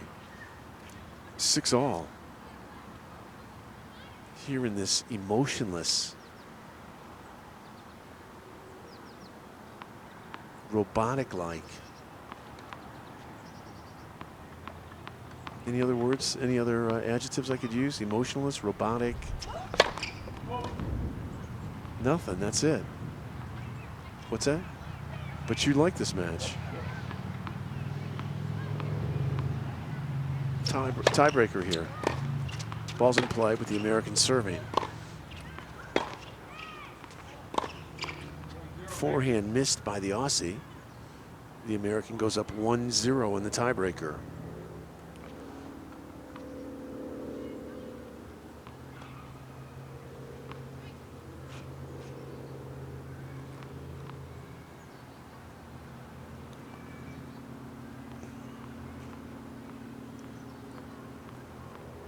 This is when, oh, Greg says this is when my charm has to come out.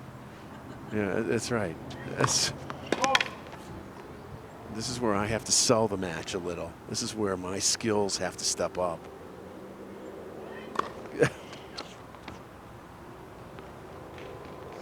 1-all, a second serve ace. Wow, what a beautiful serve. 1-1.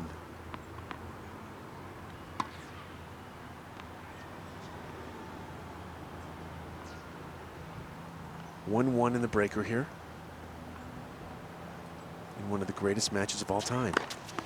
Into the body, good return. They go backhand to backhand. The American slices it. The Australian attacks it. Forehand cross-court winner. 2-1. 2-1. 2-1 in this first set breaker.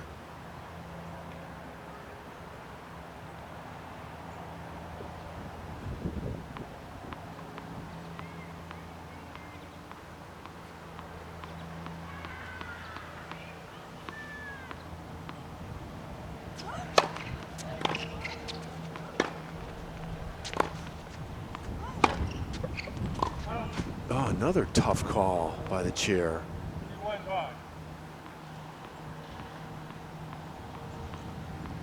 It's really interesting when the players are playing it and the chair just jumps in and makes the call.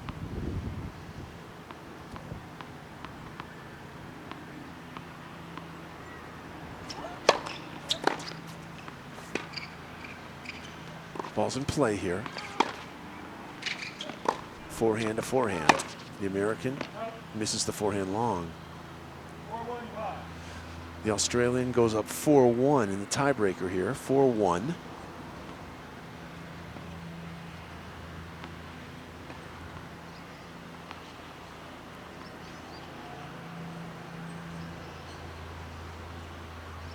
By serving. to the ad court. Right-hander to right-hander. Good serve, missed return. 5-1, they'll switch sides. So the match has gone like this. They basically held serve all the way to 5-all. Bai breaks Bektis to go up 6-5, serves for the set, loses her serve at love. The match levels out at 6-all. They get into a breaker. Bai of Australia goes up 5-1 here serving.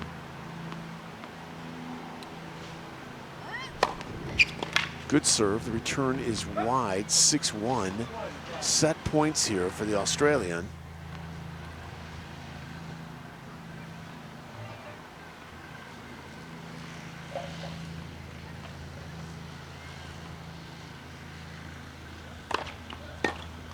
Missed return by the Australian. 1 set point saved by the American.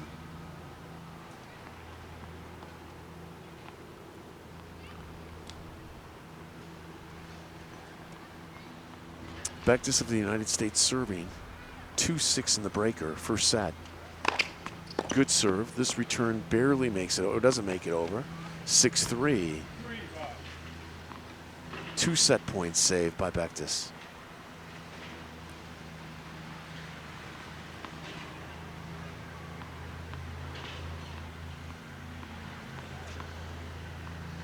Serving to the ad court. Bai. Good serve. Return is in play. Bai's forehand to Bektis's forehand. Forehand just catches the baseline. Forehand to forehand still. Another one just catches the baseline from the Australian. Forehand into the net. The first set is the property of the Australian. 7-6. We'll take a little break. Domo arigato, domo arigato, domo arigato, Mr. Roboto. We'll be right back. Stay with us.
Second set.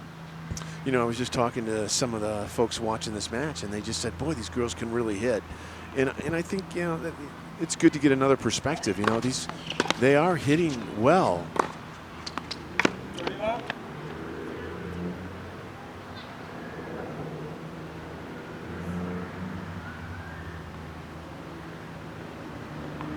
They are extremely clean.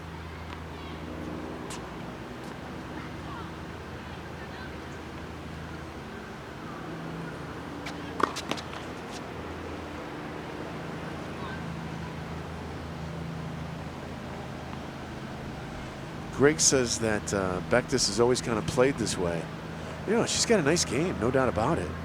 No doubt about it. The American does.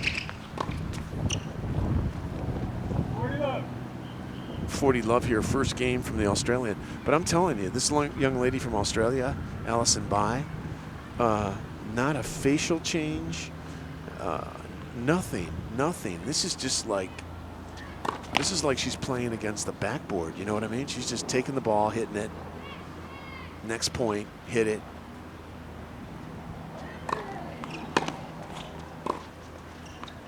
Forehand to forehand here. The Australian misses.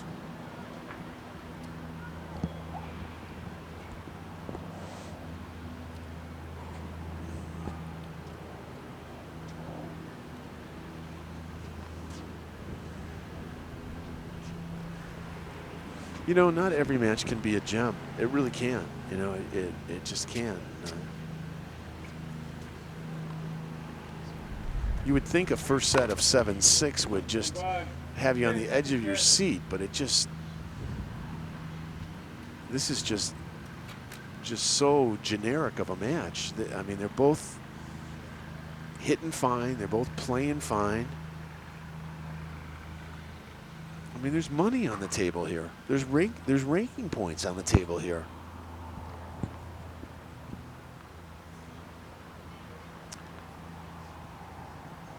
These two have just got it down to a science. You know, they just.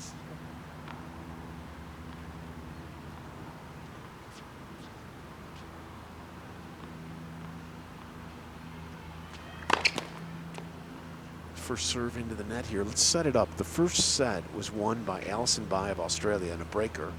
And here we are in the second game of the second set. And they trade big groundies. Short ball. In comes Bai. Forehand passing shot missed by the American.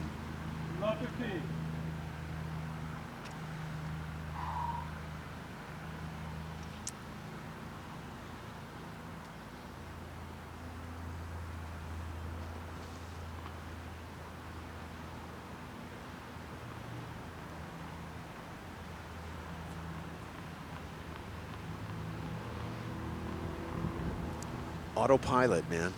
Autopilot. Serve and volley. Here we go. Missed volley by the American. Good return from the Australian.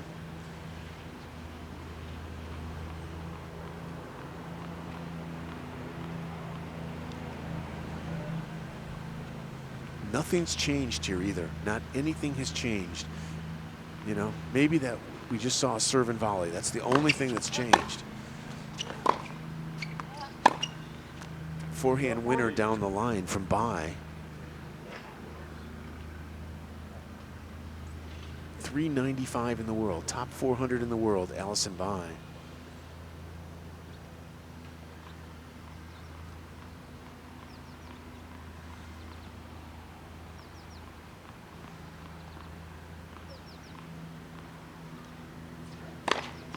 Good serve, the return comes back.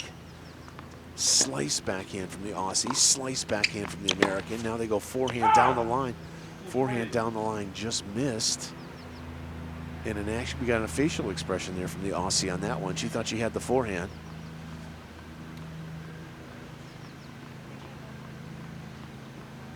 Yeah, this is really slick. This match is just really slick. No, we got some expression there.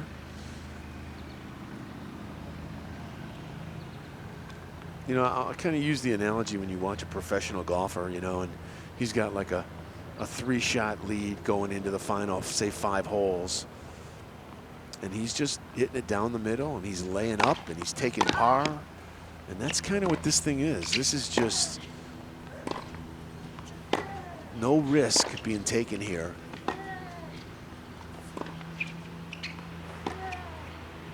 Backhand to backhand. The Aussie misses.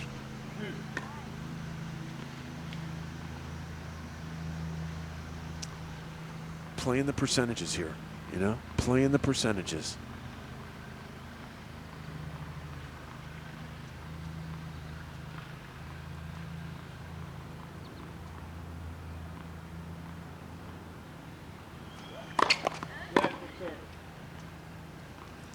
But as this spectator sitting next to me said, these girls sure can hit, and she's very accurate.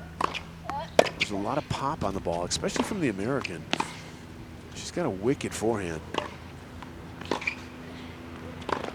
Nice point here. Both girls on the run, running forehand cross court. Beautiful by Bai. A forehand on the sprint, running it down, and then flicking a forehand cross court winner.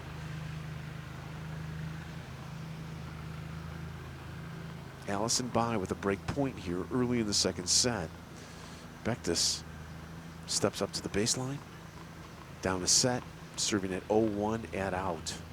Both players ready to go. Good serve, return comes back. Slice backhand from the American, slice backhand down the line from the Aussie.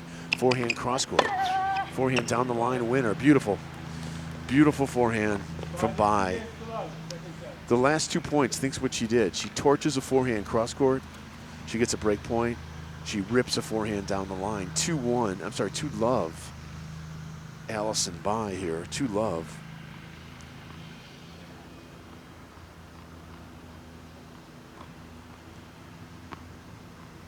.395 in the world. Up a set. Serving at 2-love.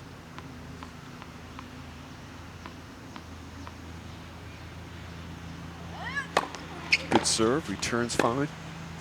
Oh, wow. Heavy forehand. Heavy, heavy forehand again from the American. Picks up the point.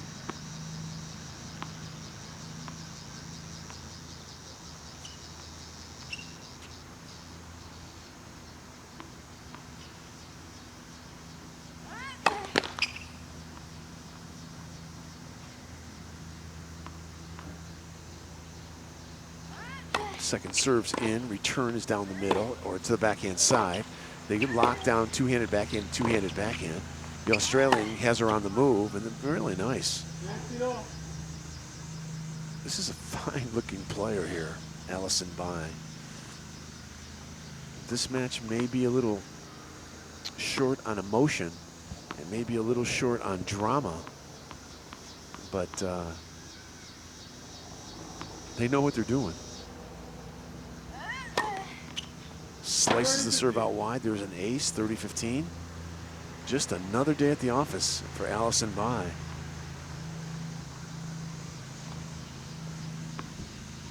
First time I've seen her play. It's good to have her in the United States.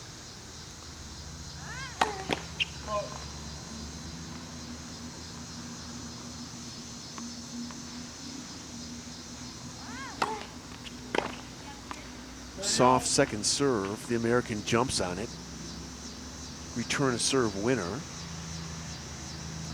This is interesting. Bai says her favorite surface is grass.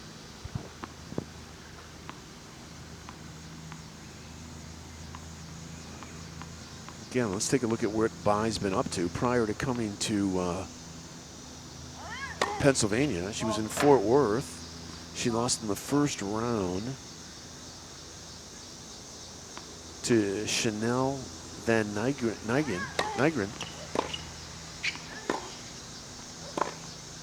in Lexington, Kentucky. She beat Melanie Oudin and then lost in the second round, 2-3. Prior to Kentucky, she played the $10,000 event in Evansville, lost in the first round to Carrie Wong of the United States. She played Winnipeg in July, lost in the first round.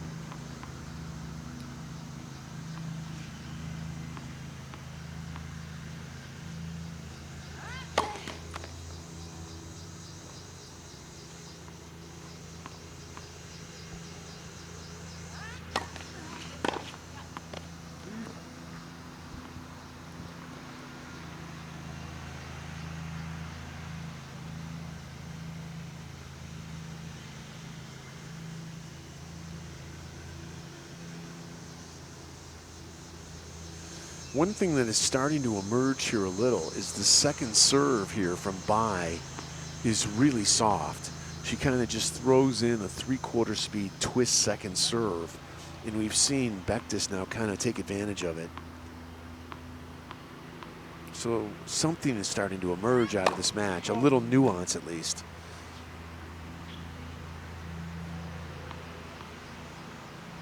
Second serve. Ball's in play. The American misses from the baseline. Bai holds serve. Not yet, I'm sorry. It's I believe it's add in for Bai, my mistake. I believe Alison Bai of Australia, she's up a set, serving at 2-love, and I think it's add in here.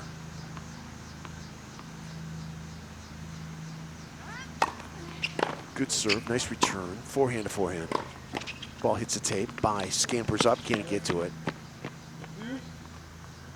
Yeah, that was add in.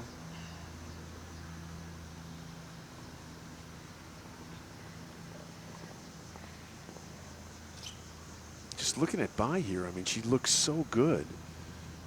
Why is she losing in the first round of a $10,000 event?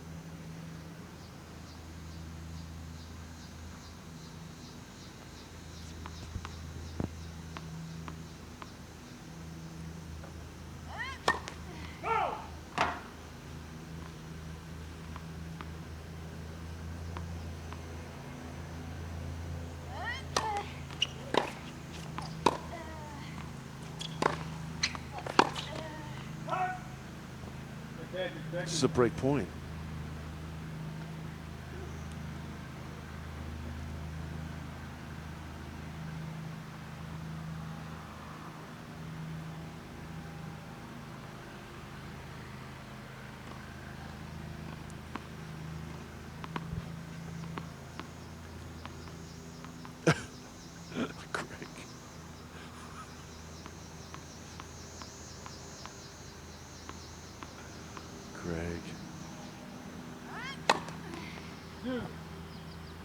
Break point saved.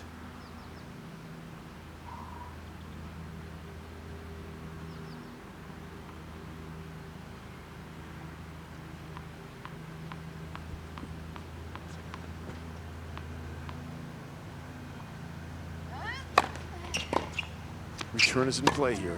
Early part of the second set.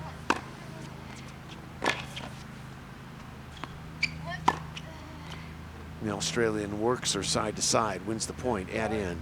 This is to go up 3-love in the third. Alison Bai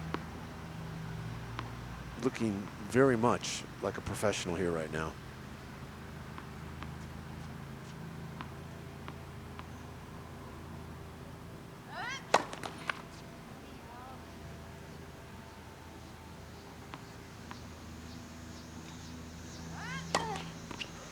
Ball's in play. Middle of the court rally. The Australians backhand into the Americans' forehand, and this is where they can both light it up. Forehand on the run, forehand down the line. Oh, missed it, it was open.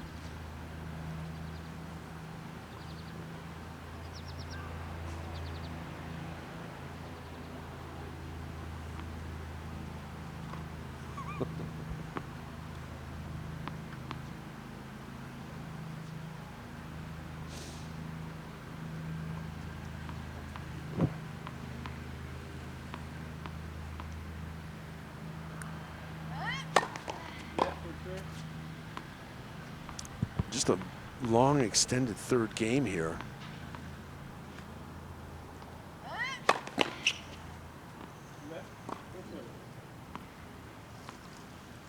So efficient. This Australians game is so efficient. She gambles. I'm sorry, second serve here.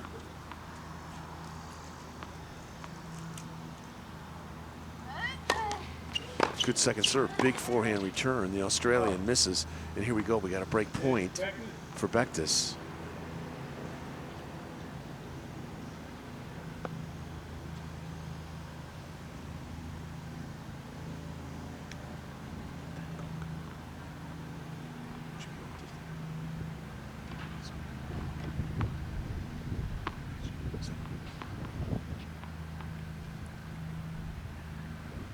Break point for the American, and she needs it. Bectus needs this point.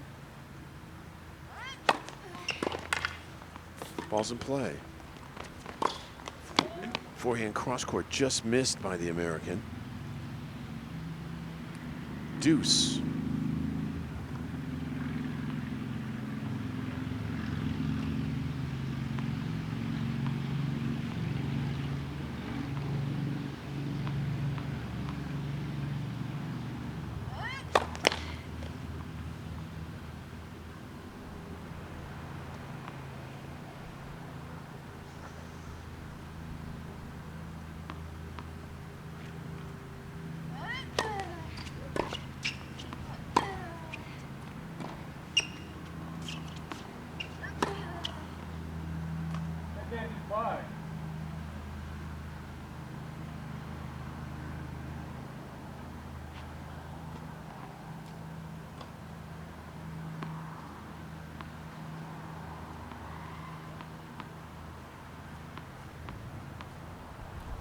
Add in.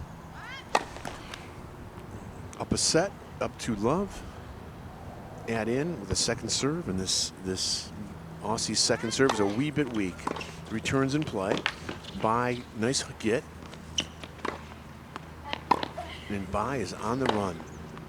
In comes the American forehand volley winner. Beautiful, beautiful, beautiful. Nice finishing forehand volley by Bectus.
This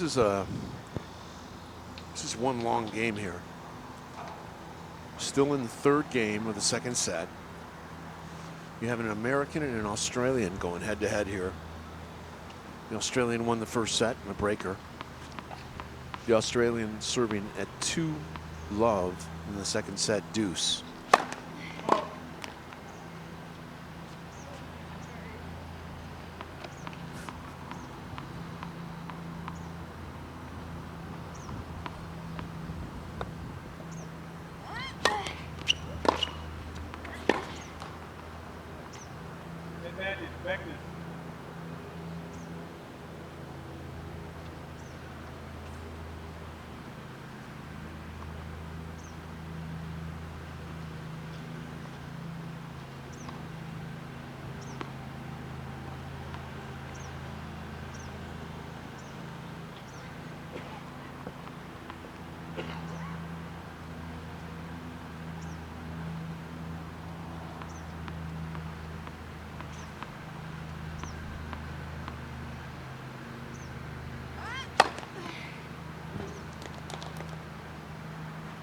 Back to deuce.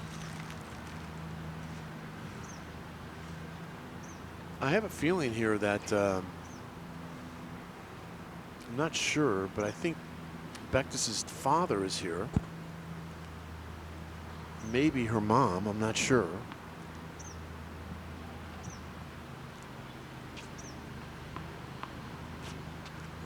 And I think he's sleeping. No, I'm kidding. I'm kidding.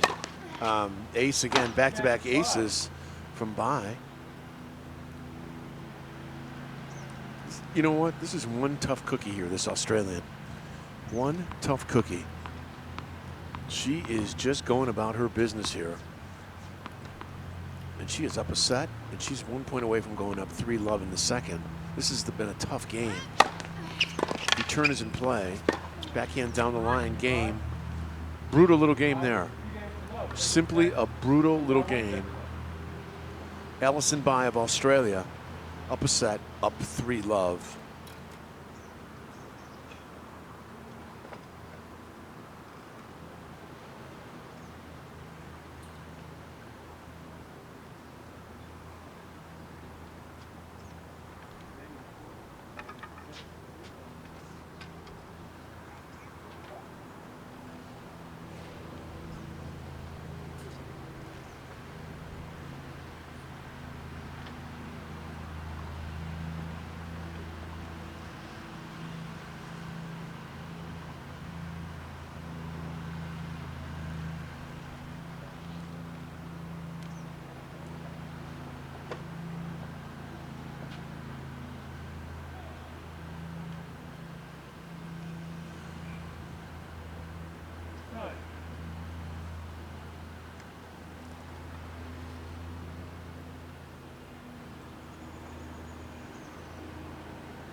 Time is called.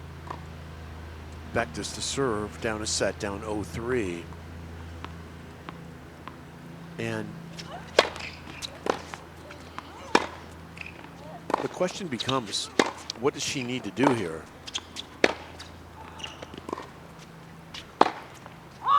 Beautiful backhand there down the line.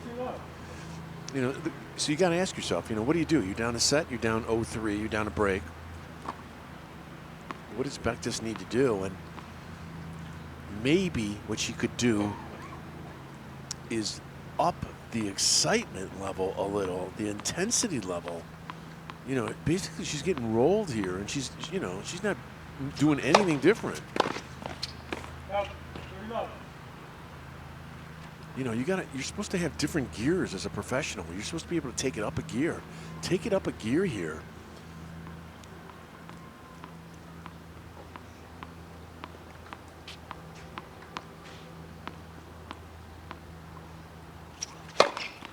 Good serve, serve and volley. I like that too.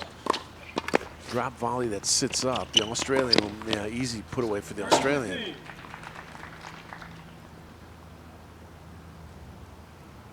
Yeah, there's nothing worse, I think, than watching a player who's losing and they don't make any adjustment. Bectus needs to change something here. I mean, this isn't college tennis where you can get away with one game, one type of style.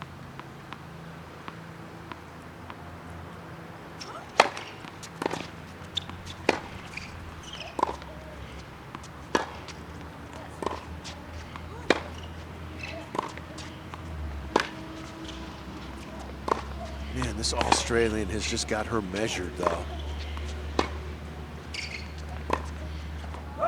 Forehand missed by the Aussie.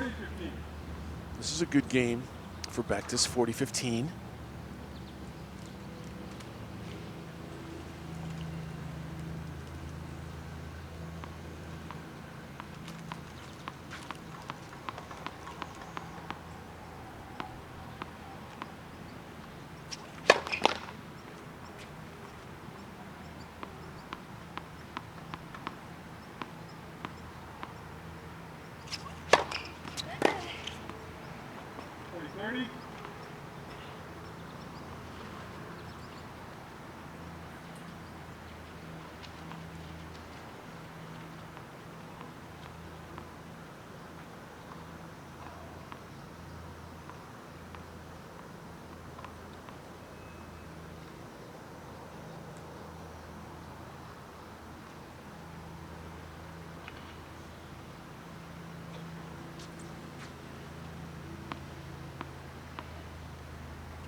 These 3 games to 1, second set.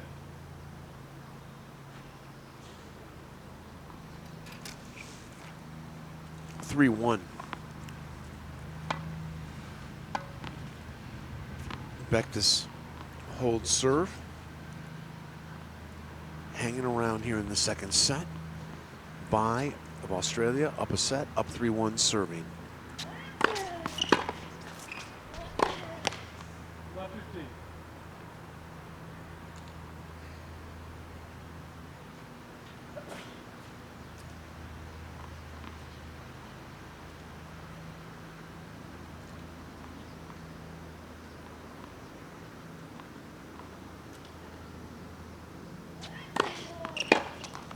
All.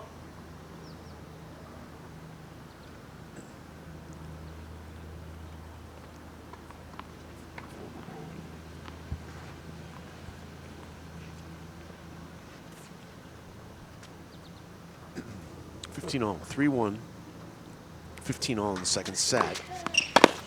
Return is in play.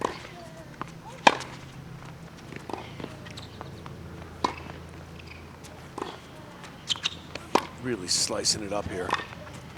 Yeah.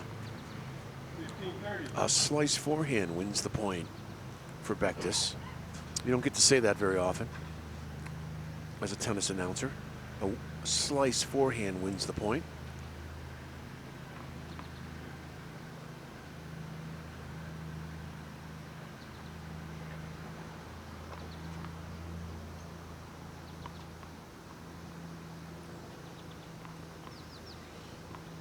Little opening here for Bektis.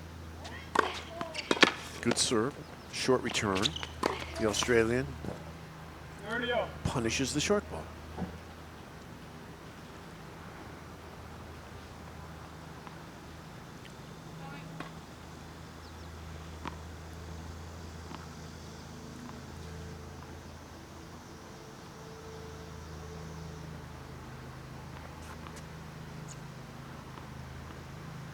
Ready. 40-30. Just a nice little smoking first serve there from the Aussie. And the Aussie's just getting it done here.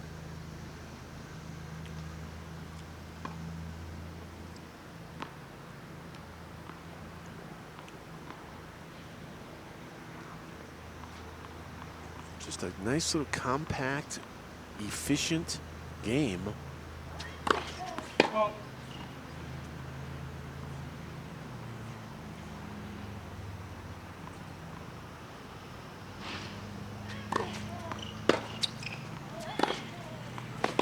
Backhand to backhand. oh, And the Americano misses.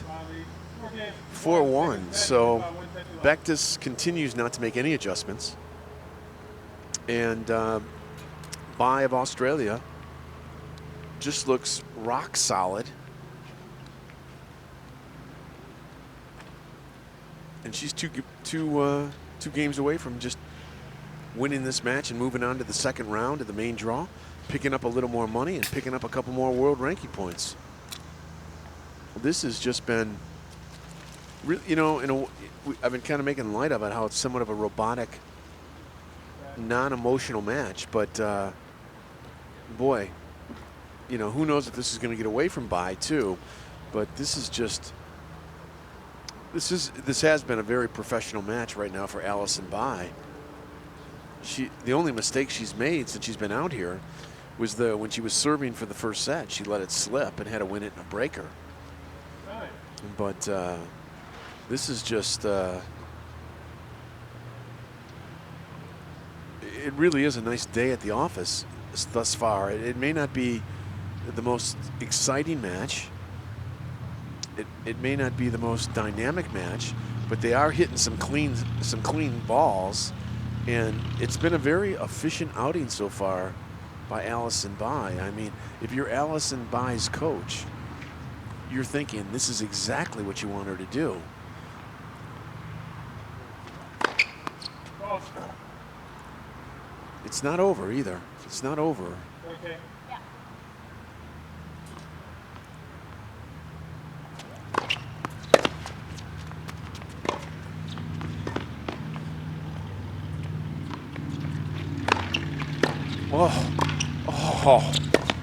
Oh yeah. Bai hits a forehand off an overhead. So Bektis hits an overhead Bai guesses where she's going, and she steps in and just smacks a forehand off an overhead.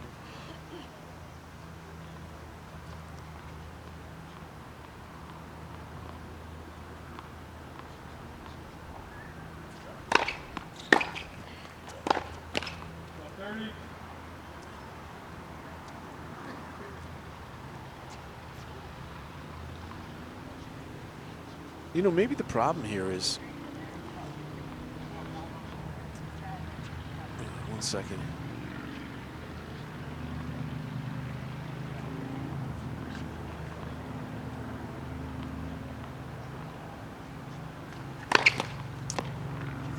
You know, as good as Bektis is, you know, she hasn't shown any degree of flexibility here.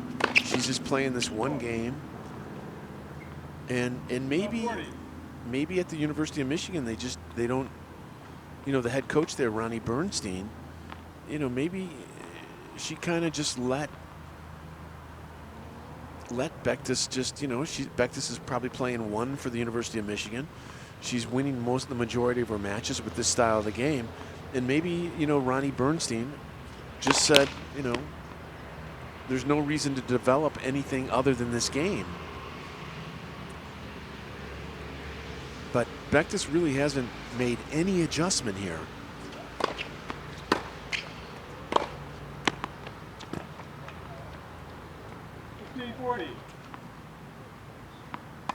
You know, maybe, I mean, obviously, it's obvious. You watch Bektis here. This is a really good ball player who hits extremely solid groundies. But yeah, that's a big serve there.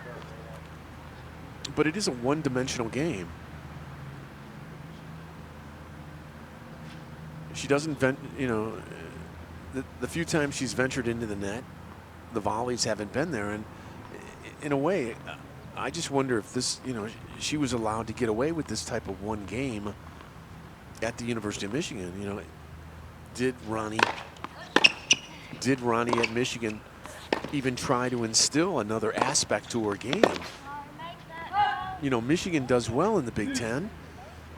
You know, they always seem to come out of the Big Ten and find a spot in the NCAA tournament. And, you know, in a way, you know, Big Ten women's tennis isn't necessarily that strong.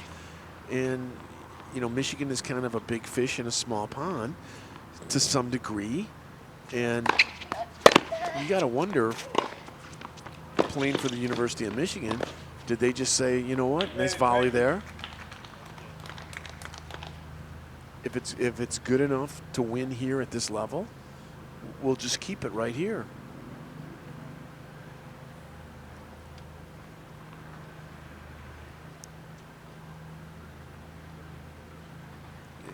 And I say it with a little bit of hesitation because she's only down a break here in the second. This is still a winnable match. Game. Bektis holds serve. So it's not over, but it's a nice game. It's a dangerous forehand, but there's been no change in strategy at all. None. And there's little things she could do. She could pick on the second serve here, a Bai. That's just for starters. Good serve, good return.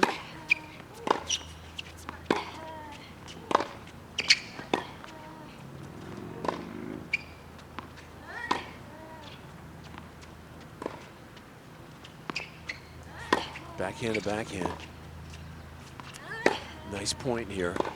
Yeah, and you can see what Bai was doing there. Bai was just flat down, isolating down on the backhand side of the American.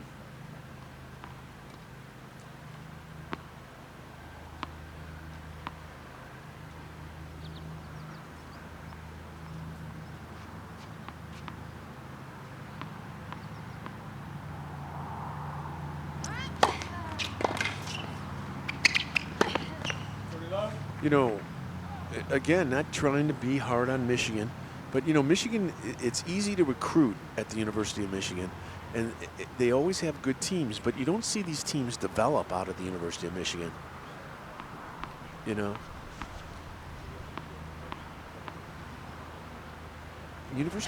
I think University of Michigan tennis is a bit of a strange program.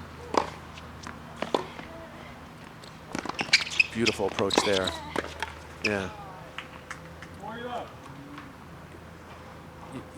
I don't think you see on the women's team, you don't see the players develop. And on the men's side at the University of Michigan, you know, everyone knows what's been going on with the head coach over there on the men's side, who quit, went to a different team, came back, Michigan hired him, you know, so.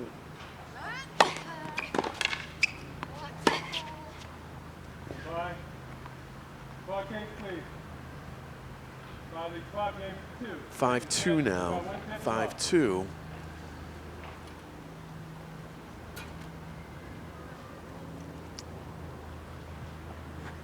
Seven, 6, 5-2 is where we're at. And, you know, the only Bectus here really doesn't have a clue on how to figure this one out. Does she have a nice game? Yeah, she has a wonderful game. You know, like I said, some of the folks watching this match came up to me and said, man, this girl can really hit it. Yeah, she can really hit it. But what you have to do is win. You have to win. And sometimes you got to make adjustments to win. You've got to think your way through matches every once in a while. Bectus, to me here, came out, played one game, has not made any adjustments. And she's 4 points away from going home. Meanwhile, you got to give a lot of credit to Alison Bai here from Australia. She's just played a totally, although somewhat emotionless match, a total professional match. And I say it with a disclaimer, because even right now, Bectus is serving down 2-5. She's only down the break here. This is still a match you can win. But this is, you know, Bectus is just, I step up to the baseline, I'm going to hit my serve hard, I'm going to hit my forehand hard, I'm going to hit my backhand hard, I'm going to move, I'm going to hit the opening. And there's no nuances, there's nothing change. You know, you can double fault there. You can win points just by changing up the speed of your serve, changing up the pace of the ball, going in, you know, you got to keep things different here. And, you know, this is really in a way, it's a silly match. It's a silly match. Just, you know, maybe it worked at Michigan. You know, maybe it worked at the University of Michigan, but it doesn't work in the pros. You've got to make adjustments. You know, when we start going into the main draw and we start seeing these players that are between 130 and 200 in the world, they're making adjustments all the time. All the time.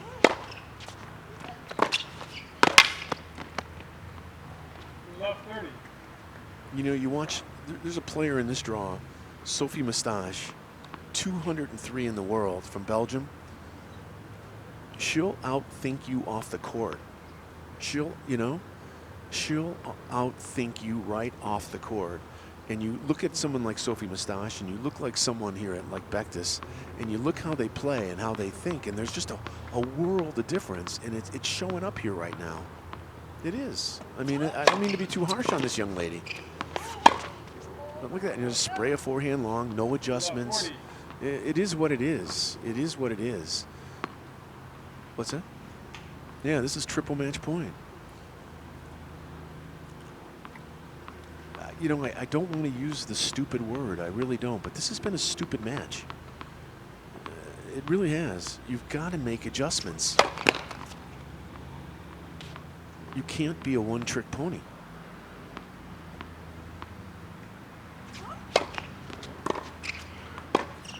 Game, set, match. Game, set, match. Game, set, match. Yeah, game, set, match, 7-6, 6-2. And let's just really concentrate on the positive. Alison Bai, What a pro. What a pro. I mean, just that's how you win a tennis match right there. And with Bektis,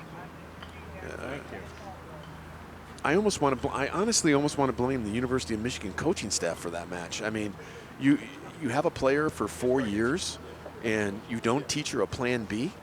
You don't teach her to think her way through a match. I mean, it was a strange match right from the beginning. It was a very unemotional, robotic match, and by the end of the match, Bai just had it on cruise control, and Bektis didn't have any answer for it, didn't have a plan B. You got to have a plan B, you got to have a plan C, and you got to have multiple weapons to win at this game. So it is what it is. We'll let it go. Second match is in the books. I hope you enjoyed it.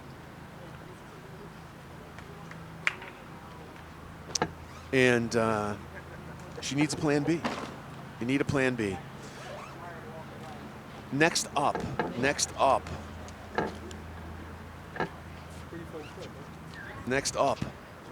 USA in South Africa. Chanel Simmons from South Africa taking on Julia Elbaba. If I remember, Elbaba played for Virginia.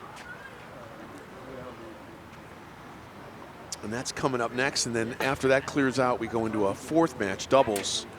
2 matches up, 2 down. But what a beautiful match by Allison Bai. Really was. Really nice match. Congratulations on winning your match. Thanks. You know what? Let's see if we can get Allison for an interview. I'll tell you what, stay with us here. We're going to try to grab Allison and chat her up and see what she's thinking. What a beautiful match, though. What a beautiful game. We'll be back. Stay with us.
That was my next question. Where do you really want Where, do we have another one? Yeah, right there. Over there. Okay. Yeah. No, never. And you know why? Because if you hang them and something happens and they fall and there's liquid in there and it goes all over the court. Okay. Yeah, tough one to explain to Missy. Yeah. About why the court is not playable. She doesn't buy into that. No. Can I get some Gatorade? You may. Gatorade packets. That what do we have? Yes, no. Yep. Do we what? We have Gatorade in there? You're fine with that? Okay. Hi, I'm Diane Dayton, and we are at Hempfield Rec for the Koser Jewelers $25,000 tennis tournament. With us right now, we have the executive director of the Mix at Arbor Place. We have Luis Torres. Thank you for being with us. Thanks for having us. Thank you so much. Really appreciate it. What is the Mix? The Mix at Arbor Place is a youth development center based in Southeast Lancaster City. And what we like to do is we love to build tomorrow's leaders today, whether it be through tennis, whether it be through spoken word, poetry, or creative writing classes or computer coding classes. Our kids are very much involved in what we call intentional programming. Gone are the days when it's just a safe haven for kids to go to. We are a safe haven, but we want to challenge our students and our families to start thinking about the future and having our kids prepared in various different activities. So what were you doing here today? Well, today it's kind of a weird combination. We have a connection with USTA, and we were fortunate enough at the Mixed Arbor Place to actually purchase property behind us, which was for it was a dilapidated property, and we have approval from the City Council of Lancaster, and we're going to demo that property, and we're going to construct a sport court, which will have a little bit of a tennis focus as well.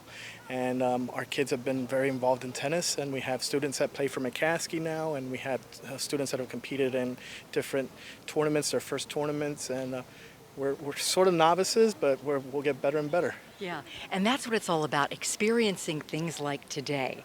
This has been great to see some of these wonderful tennis players, right? Having fun? Yeah, Yeah? What do you think? having a good time. Having a good time? Guys, come on up here. What do you think? It's awesome. It's awesome. I think it was good, yeah. Really good. A lot of fun. And? I don't know. It's wonderful to watch this level of players. We have about 90 young women from 22 different countries that are competing in singles and in doubles. This is running up through Sunday. We've got feature matches on Wednesday, Thursday, and Friday at 5:30, and then semifinals and finals are coming up over the weekend. What else would you like us to know about the mix? Well, first of all, we're just glad that we got to meet some of the tennis players. It was awesome meeting one of the world's best athletes. Some of the world's best athletes. It's been great seeing them here. But the Mix at Arbor Place is located in Southeast Lancaster City. We're always looking for volunteers that are coming by, and definitely just always log on to arborplace.org and just to see what we're doing. We have a lot of things going on every day at the Mix, so looking forward for you guys to visit. And you are a nonprofit 501c3, so you need private funds. Correct. We depend a lot on the generosity of Lancaster County, and also we do have some grants as well that we are able to provide some programs such as DMC programming and some of the What's for Dinner program where we are a feeding site for the kids in the neighborhood as well. Yeah. Thank you so much for Thank taking you. time and Thank stopping you so by, much. and thank you for being here today. Do you love tennis? Yes.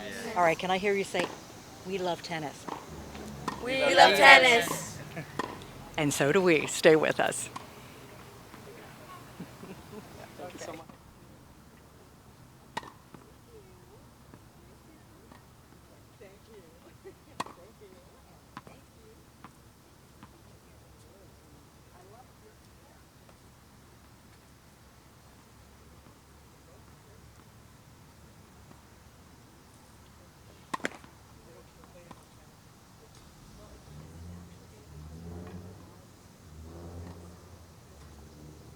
See who might play next here, Sure. right? Let's see who your feed into. Did you already look at this? Let's see here. Where are you here? Here we go. So you feed into the winner of Zarazuda from Mexico and Kuwata. Have you ever played those two before? Do you know those two? Yeah, I've played Kuwata a couple years ago. She came to Australia and she was just beginning to, on the rise. At the time, she was 400, but since playing her, she's done amazingly well. Just getting a lot of wins together, and just Japanese girl, counter puncher, hits quite flat, but very, very solid from the baseline. And you look good today. Yeah. You look like you had it all going today. Really nice to meet you. Say your name again one more time for our listeners. Allison Bai. Nice meeting you. Great. Thanks Glad a you lot. did it. Thank you. Nice job. Good luck to you. Yeah, very nice. There you go. I'm glad you got to meet her. Allison Bai from Australia. And she sure looked rock solid today and extremely professional.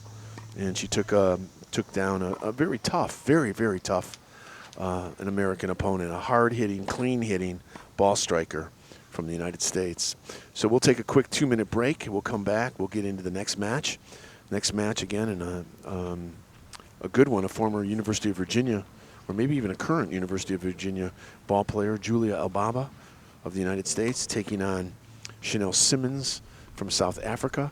And that's all coming your way within minutes. Stay with us. You're listening to RadioTennis.com, and we'll be right back.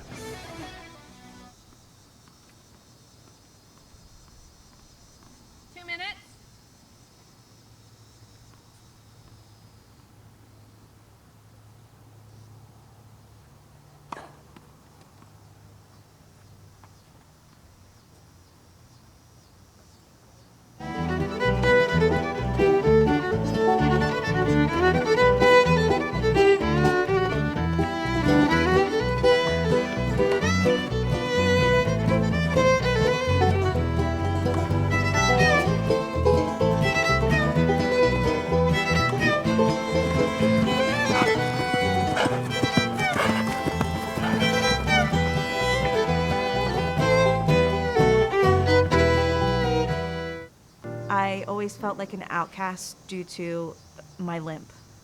Having my hip replaced has made me feel very confident and free.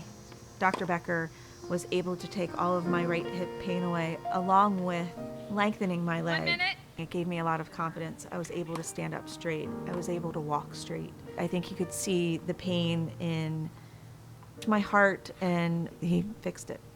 Brain orthopedic spine specialists.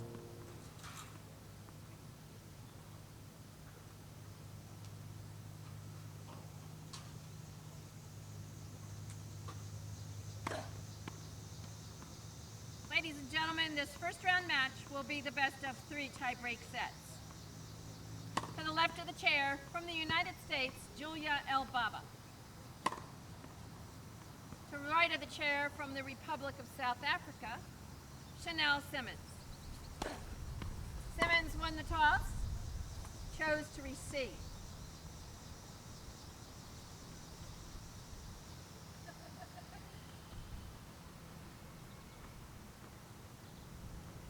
Time.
Chanel Simmons from the Republic of South Africa. She's wearing that lime green skirt over there. And serving now, Julia Elbaba. And I think we lost Greg out there. Yep, it's a Michigan thing, he says. This Julia Elbaba is an interesting player. And again, she's serving. 15 love. She, I should look it up before I start trying to do this off the top of my head. I believe she played for the University of Virginia.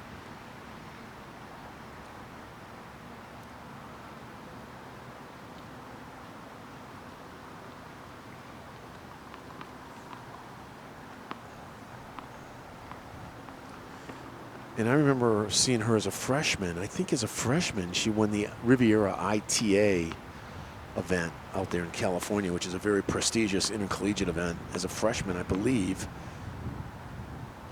She's from New York. She's from, I believe, Long Island. And she's actually friends of a good friend of mine's daughter. So I kind of met her a couple times, know her a little.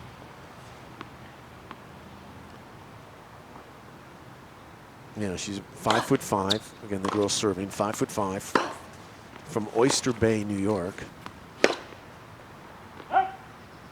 15 all. Played for Virginia. And I've probably seen her play for 6 years now. And she's always tough. She's always tough. Her opponent, Chanel Simmons from South Africa, just a kind of a rank and file tour player who's out there every week. 30-15. It looks like Elbaba is done at Virginia now. Yeah, she's done. She just finished her senior year. She has more wins for the University of Virginia than any other woman. She's won 133 matches during her career at Virginia. And that, let me tell you folks, that's a lot of matches to win. 40-15.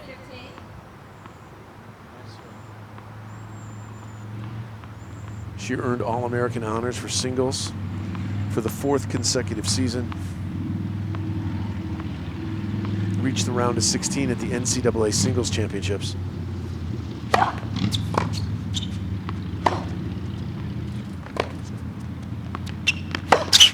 This is a tough ball player here, Elbaba. And she's been playing at a high level for a long time. First game.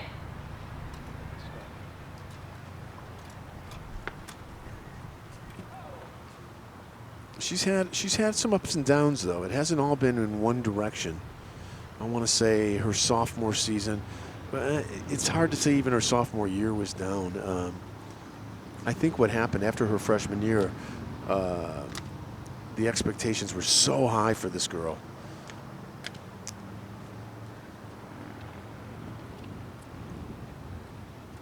As a junior, she did everything you're supposed to do as a junior. Played the US Open Junior Championships, played the Australian Open Junior Championships.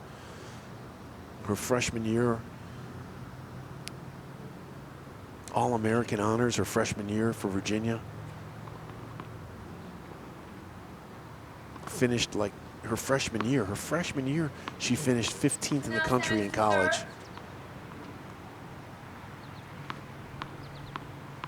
Now she's done everything. And it will be really interesting to watch Julia Elbaba as she really focuses full time on professional tennis. 15 love.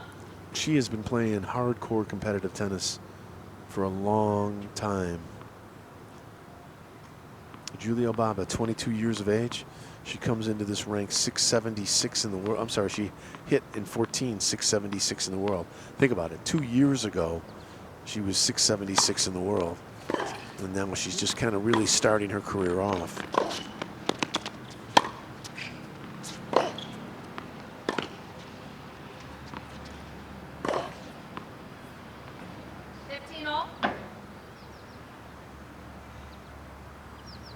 Her opponent today, Chanel Simmons.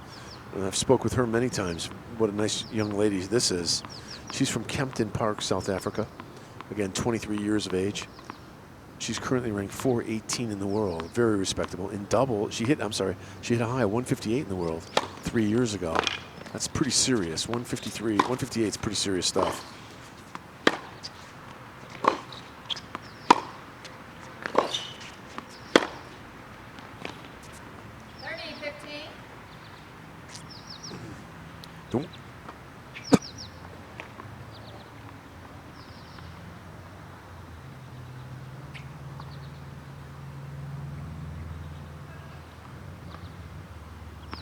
The one thing I always, when I see Chanel Simmons play, I always focus on her serve, because she only hits one kind of serve, and you'll see it for those watching the video.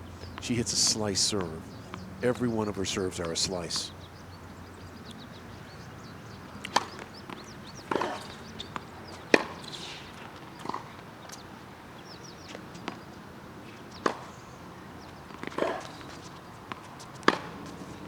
In comes Simmons off a good forehand approach. This is a first round main draw, I believe, yeah. Elbaba was given a wild card, by the way. So Simmons, 412 in the world, gets Julia Elbaba a wild card.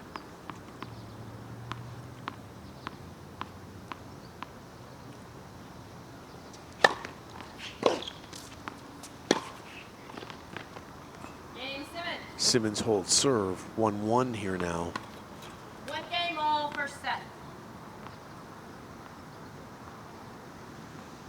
University of Virginia is just about as good a tennis school as you can go to here in the United States. Extremely well-coached team. I'll tell you what, the facilities, the indoor facilities at the University of Virginia are really second to none, and coaching staff second to none. the thing I always remember when I go to a University of Virginia match is just the crowd support. They get tremendous crowds at the University of Virginia for tennis. 15 long. Especially this year on the men's side.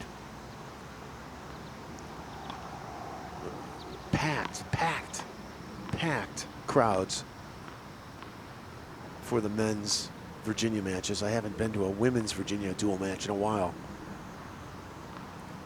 So she's coming out, this girl serving right now, Elbaba. She's coming from one of the most elite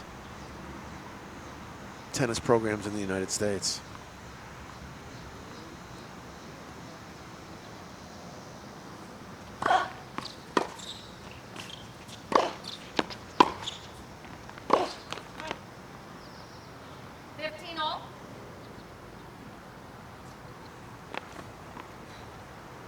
And what I like about Ababa too is that there's, you know, there's you can just see the spirit in her game. You know, this is not. She plays. You can see the passion. I guess is the better way to explain it. You can see the passion in her game, and you've been able to see the passion for years.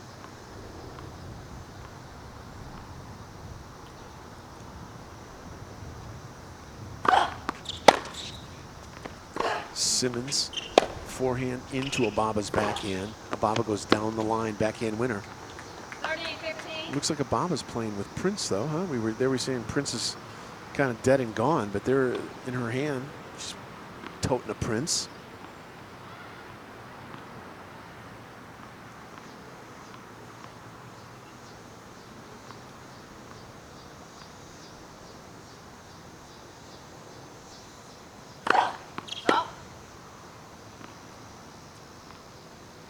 You know, the thing too, when you play for the University of Virginia, the schedule you play is so good at a school like that.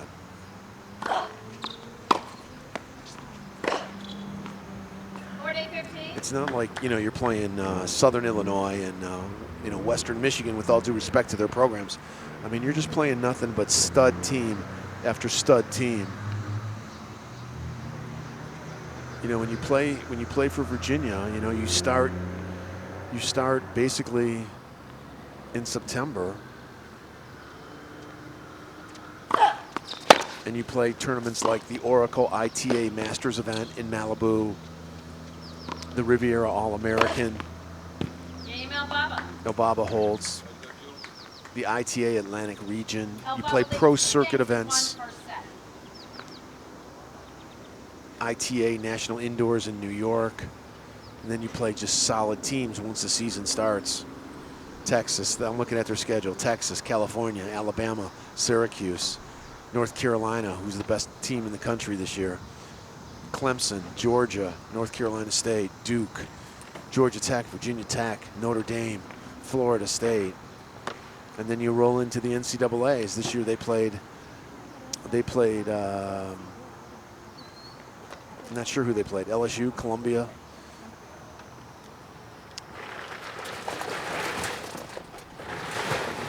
So Virginia is just about as good a tennis program as you can go to here in the United States. Right up there with UCLA and Stanford, Cal, North Carolina.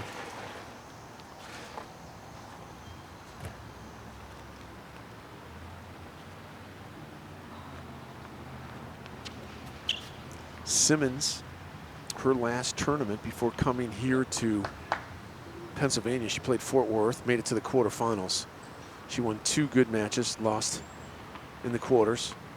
Prior to being in Fort Worth, she was in Sacramento. I saw her in Sacramento.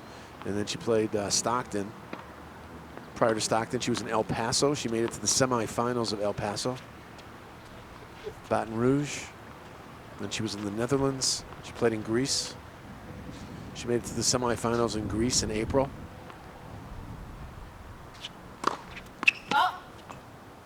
She played, what, 2 tournaments in Greece. She played a little in Mexico in the first quarter. And then she played in the United States. So this is a young lady from South Africa. who travels the world. And when I talk to Simmons from South Africa, we always talk about, you know, what is the state of tennis in South Africa? And does she get any help from the federation in South Africa? And she gets very, very little assistance, if any, I think, from the South African Tennis Federation. And it's a little bit bleak. Tennis is a little bit bleak in South Africa right now.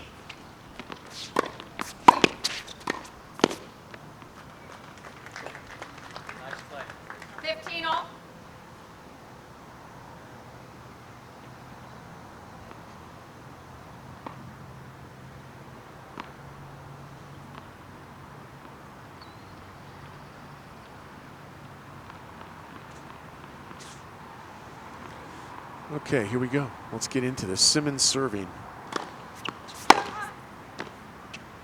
It was interesting to talk to that last player, Ellison Bai from Australia,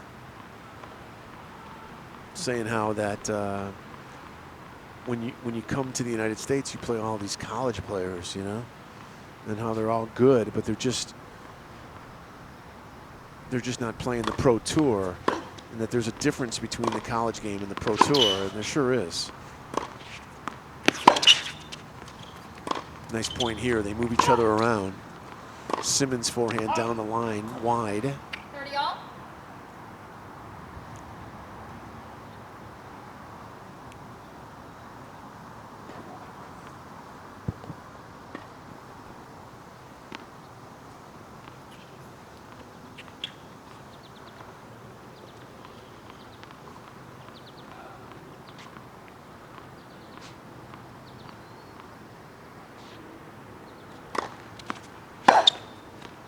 Ball's in play. Obaba's forehand to Simmons' two-handed backhand. She's a lefty, by the way. 40-30. Backhand down the line. And Obaba on the run, misses from the baseline. Yeah, this is going to be fun watching Obaba here. You know, college game, the college years are behind her.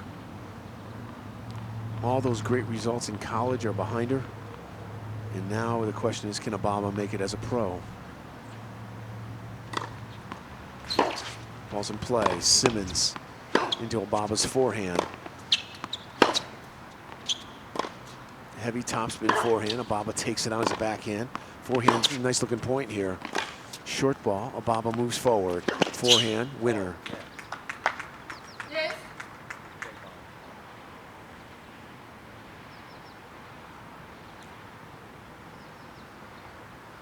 Chanel Simmons from South Africa and Julia Obaba.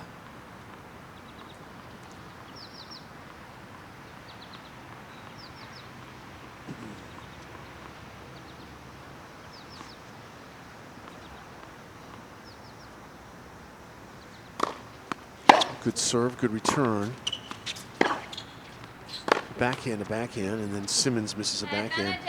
The head coach over at Virginia, Mark, how do you say it? Is it Gilbo? Mark Gilbo. Talked to him many times over the years, and what a great job he's done over there at Virginia.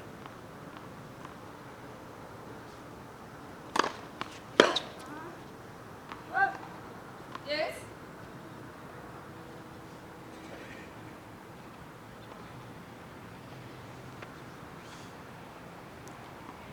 Simmons serving, the South African serving at 1-2.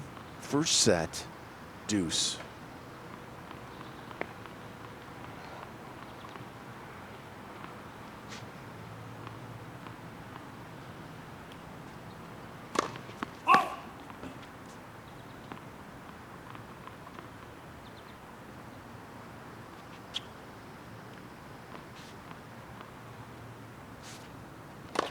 Second serve is in.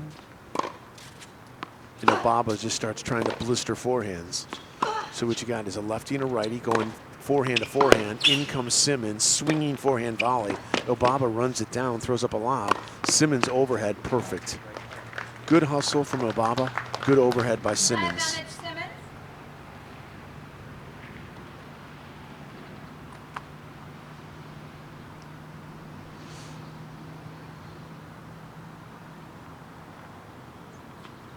Say goodbye to Greg there. Bye, Greg.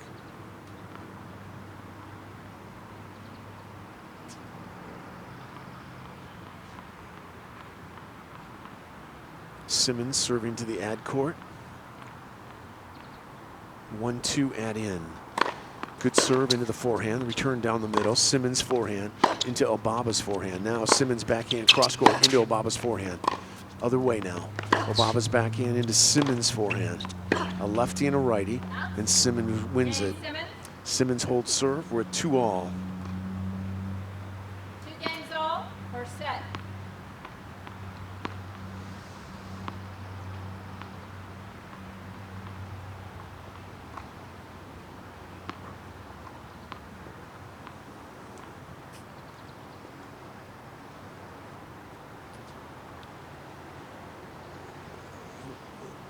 You know, I think, you know, talking to some of the people before the match, I think everyone kind of thought Elbaba would win this match. But, you know, this is another example of a very, very talented college player like we just saw in the last match with Bektis, you know, from Michigan. A very, very, very talented college player stepping into the pros. And although this may not be the best pro in the world, this is a full-time pro player. So it will be interesting to see the outcome of this one. Out. 15 low. You know, I would definitely say on the ground, I'd give the advantage to Elbaba. But we'll see. We'll see.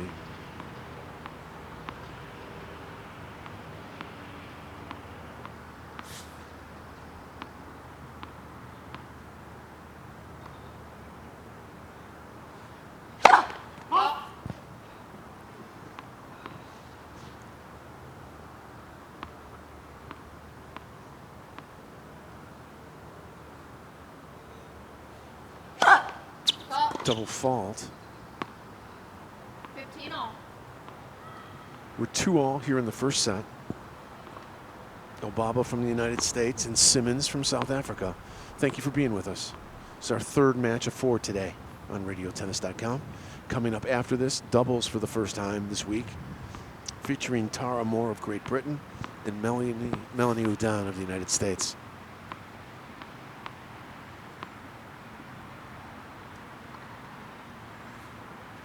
Good serve. Return, heavy topspin down the middle. Elbaba throws it back down the middle. Miss hit from Simmons off the forehand.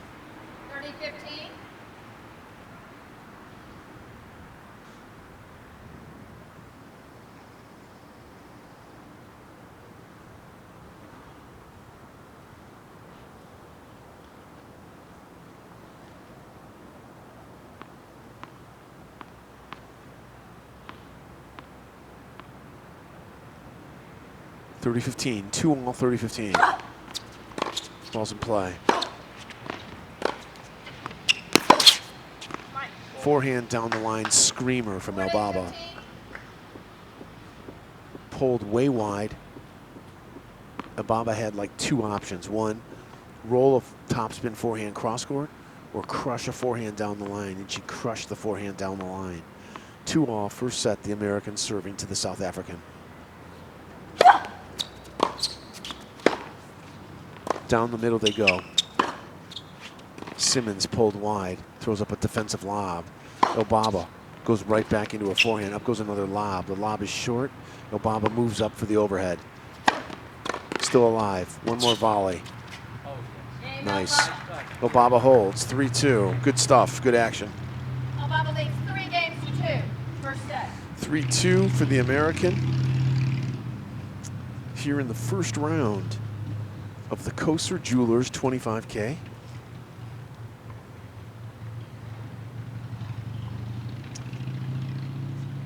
The winner of this feeds into possibly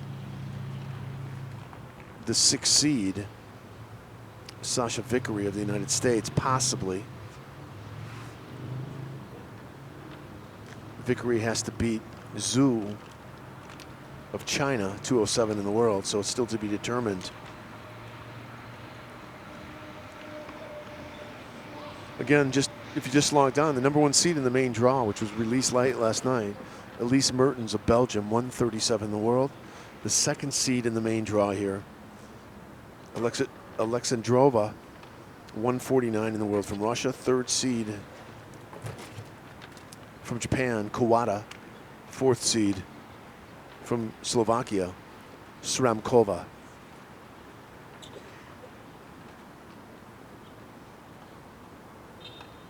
Time.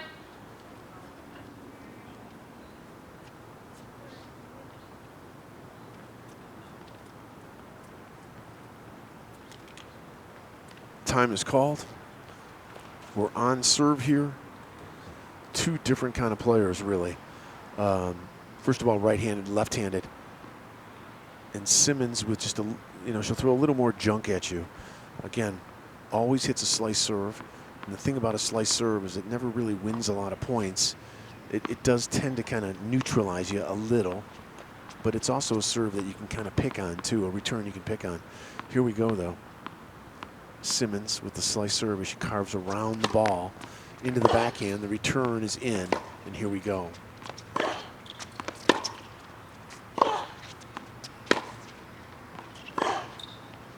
Backhand missed by the American. Yeah, this serve from the South African, it's kind of it's a point starter is what it is. It's not like she's going to pick up a lot of aces with this thing. She can move it around on you. She can change the speeds on you, but it's not something that necessarily hurts you. It just kind of starts the point. And here we go. Backhand inside-out winner from the South African.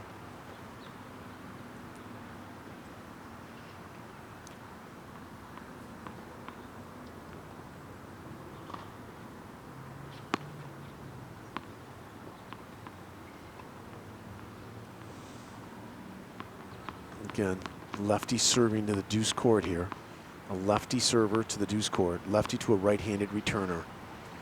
Slice serve, let.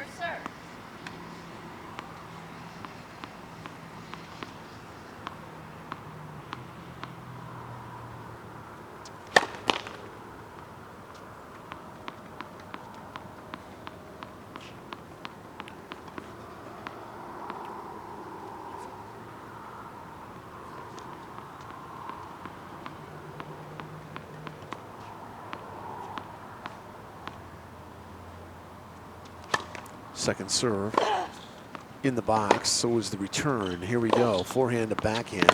Simmons pulled way wide, can't deal with a backhand.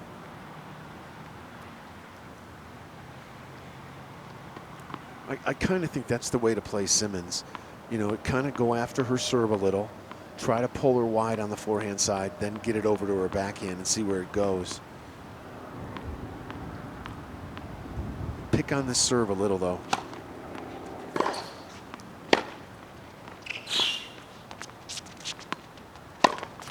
Simmons misses. 30 all.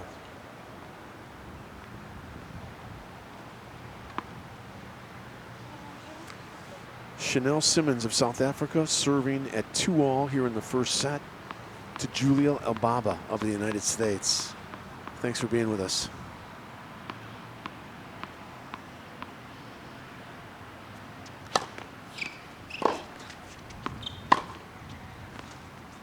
Backhand into Simmons's forehand.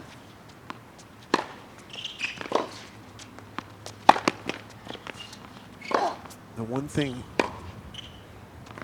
thing that Elbaba doesn't have here, she wins the point. She's not getting depth off her ground strokes.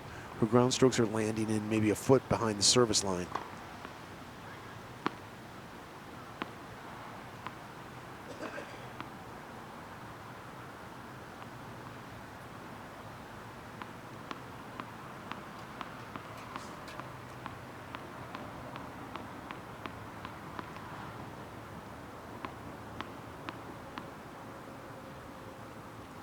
Slice, nasty slice serve, let. You can just hear this thing kind of hissing as it goes through the air.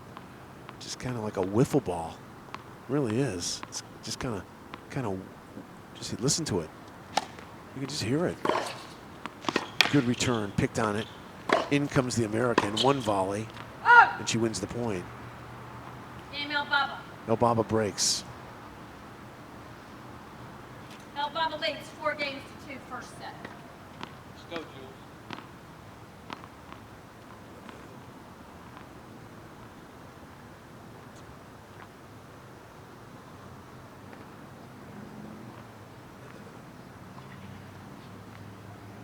The American serving here.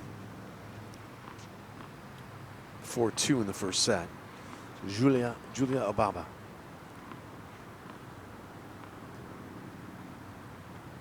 (4-2). Second serve.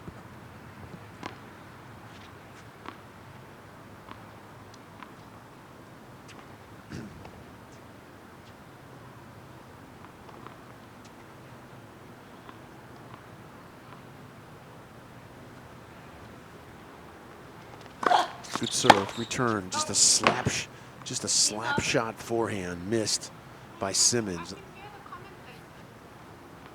I can hear what he's saying. Okay.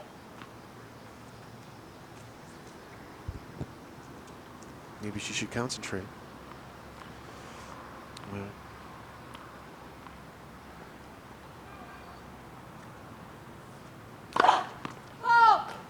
Second serve.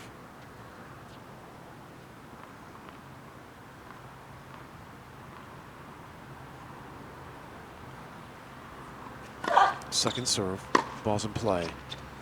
Elbaba's backhand to Simmons' backhand. That's a winner. Clean backhand cross-court winner.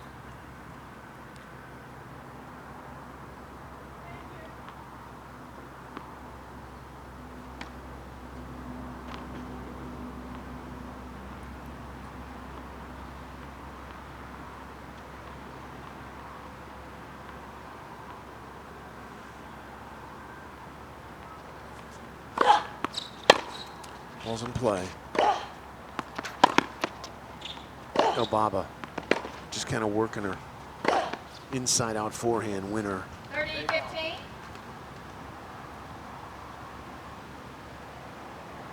Let's take a look at the last few months where Simmons has been. Let's pick it up in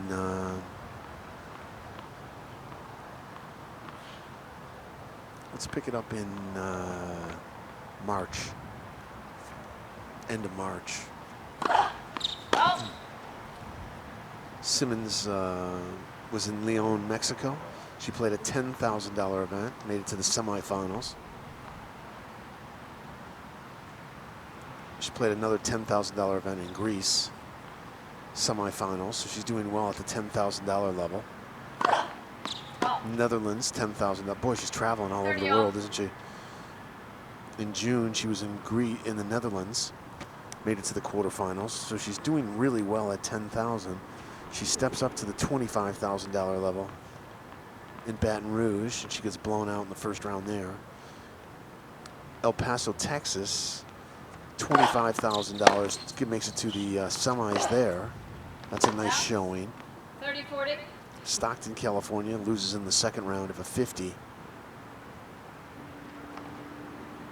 Sacramento, she loses in the first round of another $50,000 event. Fort Worth, quarterfinals of a 25K. So what you can take away from that is Chanel Simmons, pretty much dominates at the $10,000 level, wins a couple matches at the $25,000 level, and then basically is fairly non-competitive at the $50,000 level. Game Simmons. Simmons breaks back. Elbaba leads 4 games to 3. So the service break is gone.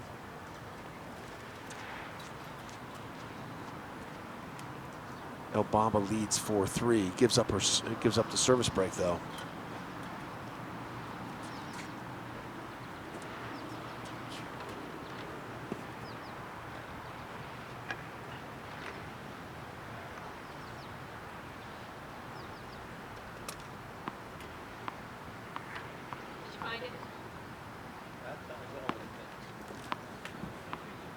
Looks like they lost the fourth ball.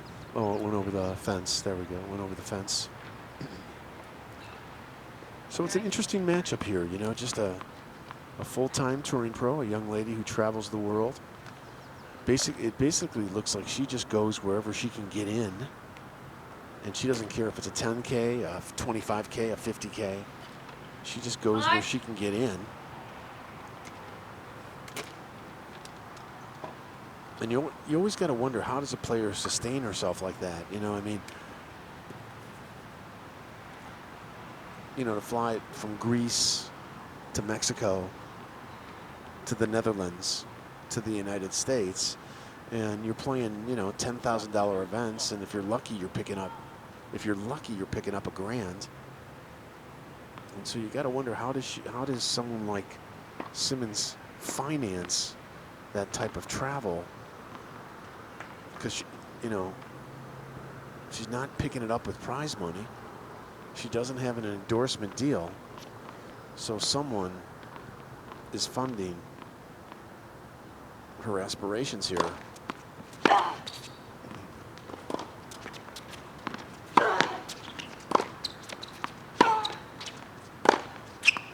Power to power here. Simmons, she comes in. Nice backhand from Simmons. Yeah, I don't know how they do it. I really don't know how they do it sometimes, you know? You travel from Greece to Mexico. You get to the semifinals of a $10,000 event. You might pick up, a grand. You know, your hotel for a week anywhere is, you know, $1,500. You throw food on top of it. You throw airline expenses on top of it. And I just don't know how some of these pros like Simmons, how do they sustain themselves out there for years?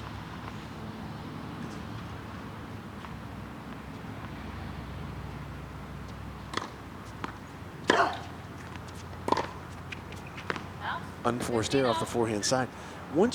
I always say this, once you kind of break into about the 120 in the world, 100 to 130 in the world, especially if you're in the top 120 in the world, you will make money, because 120 will get you pretty much automatic into the 4 Grand Slams. And if you do lose in the first round of a Grand Slam, that's worth about 60 grand. So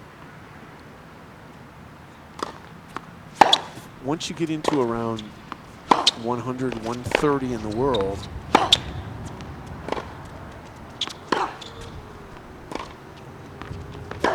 nice point here, just a brutal baseline point.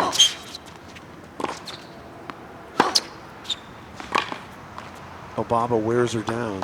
15, 30. Once you get, you know, that 100 to 130 in the world and you're in the Grand Slam events, even if you lose in the first round, you walk away, you know, if you get in all 4, about 240 grand a year. And, you know, you can live and you can travel on 240 grand a year.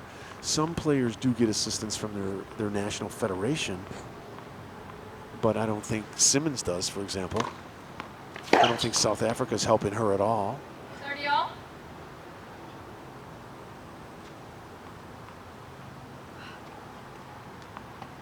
So it's tough out there is the point. It's really tough out here. At this $10,000, $25,000 level, you don't want to stay at this level too long. You want to get out of here as quick as you can.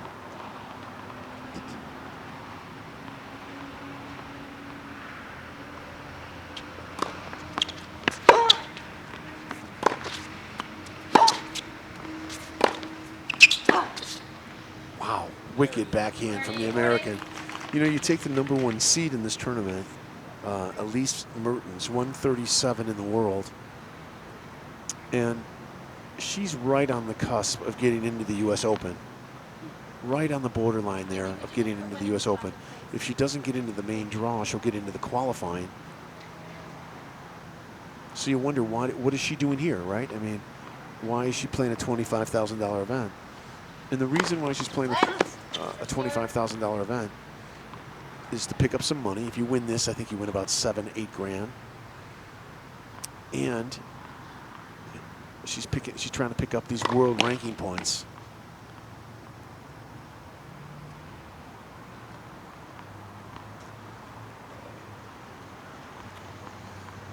It's all about the points. Double fault from the South African. Elbaba breaks her right back. Elbaba leads 5 games to 3. 5-3 Elbaba. First set.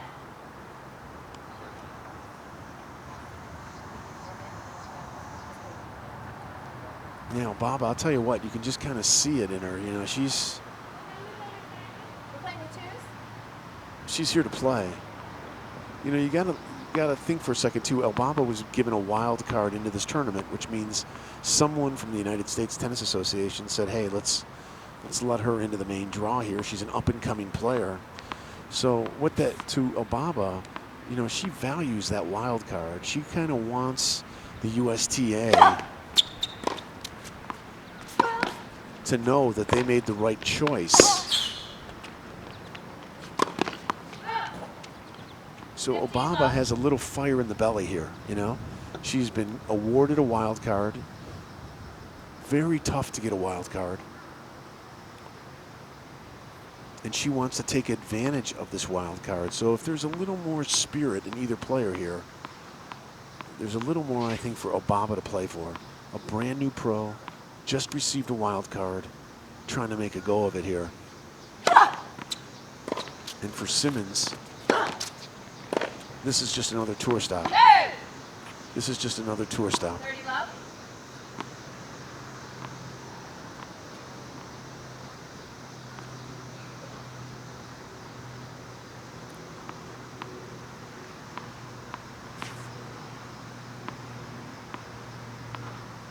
.30 love, 5-3, 30 love, Elbaba. First serve, Simmons misses the return, and this is set point. Set point for the young American.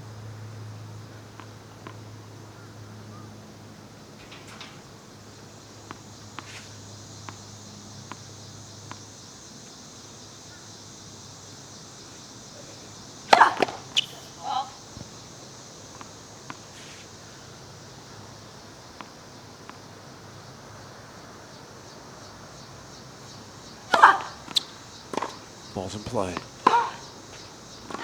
Forehand long from Elbaba, 40-15. Still a set point. Elbaba of the United States serving at 5-3, 40-15. And the truth is, so far, this has been kind of a routine for Elbaba. Elbaba, you know, threw away a service game.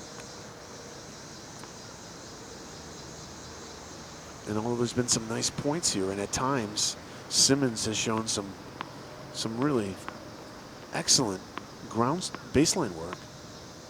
Elbaba has really kind of beat her down here.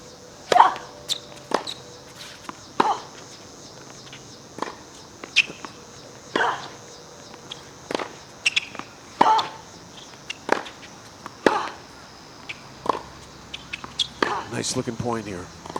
Simmons forehand, Elbaba's backhand, down the line winner. Yeah, set. First set. That's pretty nice. That's a very nice set from Elbaba, and she's playing with passion, and she should. She got a wild card. She's a brand new pro.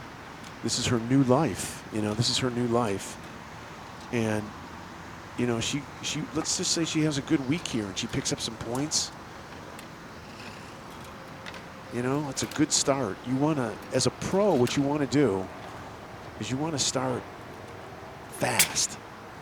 You don't want to be hanging out at this level. You don't want to be playing 10. You don't want to be doing what Chanel Simmons is doing, which is playing $10,000 events. You want to get away from the $10,000 events ASAP.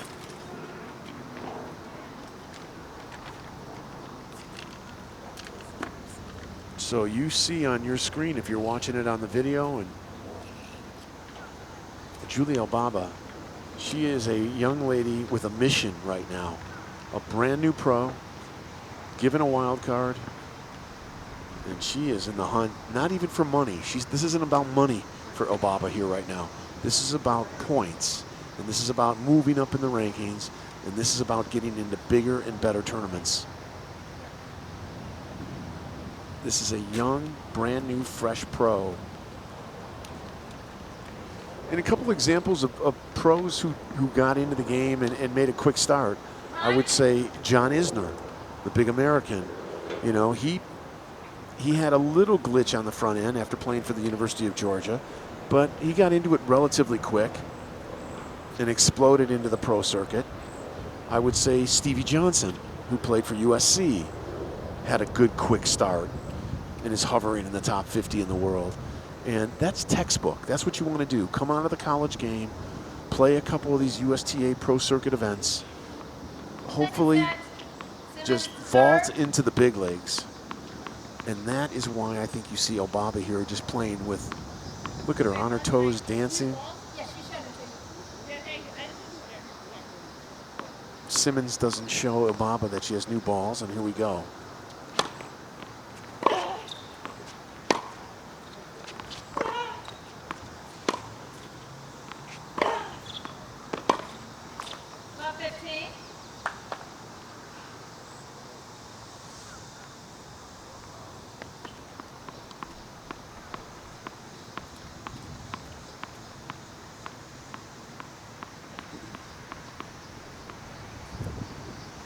A little bit of wind here. Suddenly getting cooler here today, thank goodness. There's that slice serve, missed return.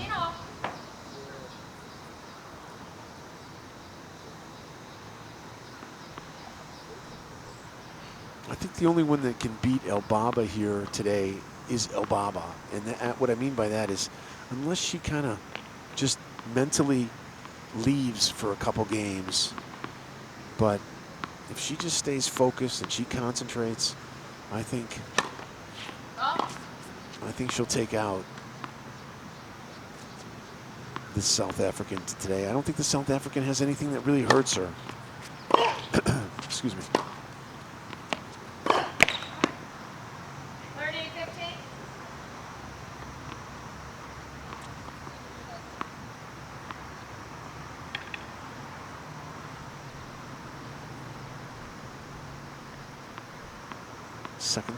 First serve to the ad court, the South African serving.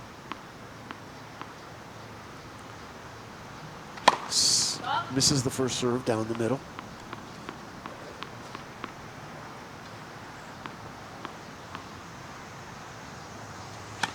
Throws it in soft. And here we go, both ladies on the baseline. Forehand into the net from the South African.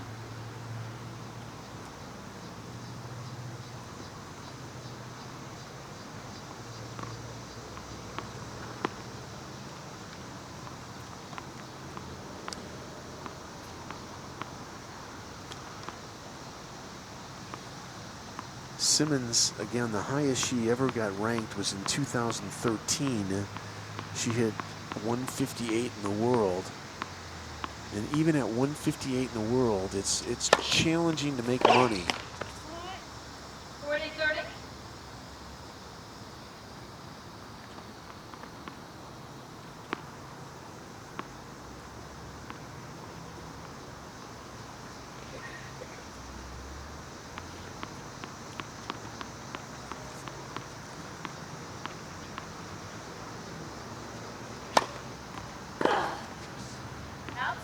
Game, first game, Simmons wins it.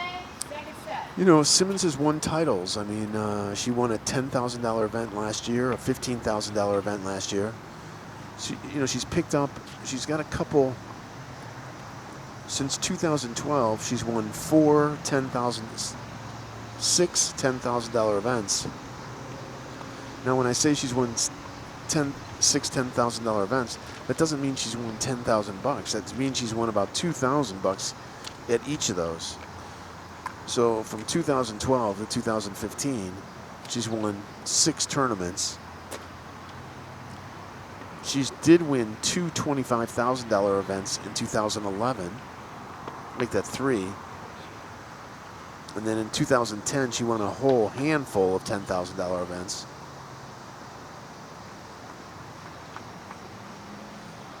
But unfortunately, $10,000 events doesn't, you know, pay the mortgage.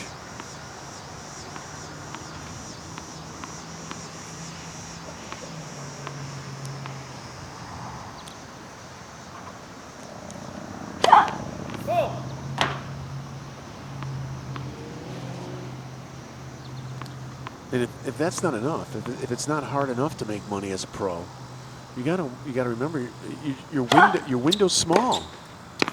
You know, you only have so many years as an athlete. I'm just looking at the rankings, the year-end rankings for Simmons. In 2009, she started her pro career 730 in the world. In 2010, she finished 358. 2011, 209.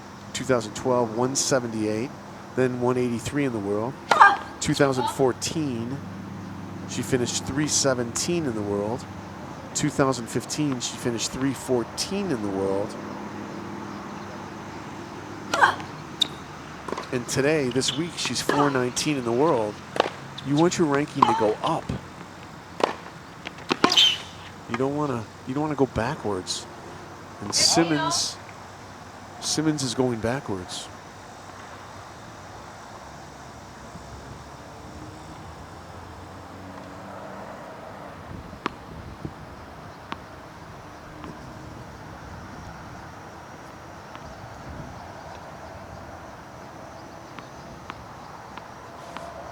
Second set, the American Elbaba serving up a set 0-1. Again, from Oyster Bay, New York.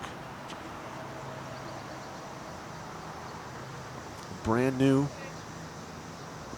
new full-time touring pro. Straight from the campus of the University of Virginia.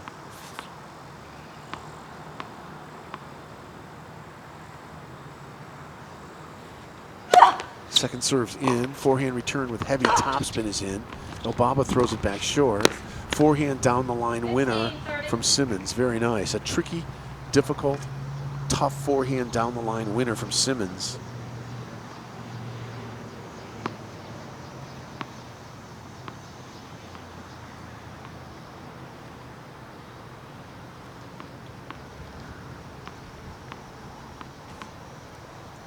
The American serving up a set 0-1, 30-15. Good serve, return down the middle. Elbaba goes inside out forehand. Simmons gets over to it, doesn't do anything with it. 30 all.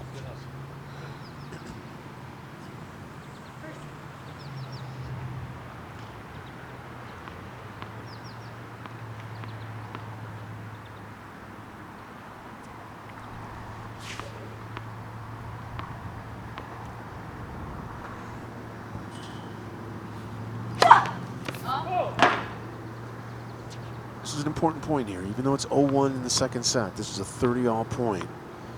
And if you're Simmons, you're thinking, you know what, I can get a break here. Second serve is in. Return is down the middle. Elbaba's backhand into Simmons' forehand. Short, though, really short.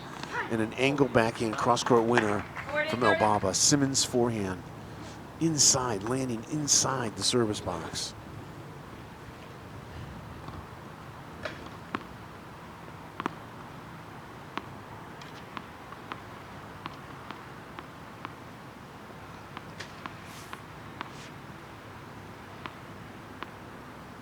Add in for the American. 0-1 second set, the American. First serve, the South African, good return. Backhand down the middle to Elbaba's backhand. Simmons, heavy forehand. Yeah, good whipping forehand. We go to deuce here.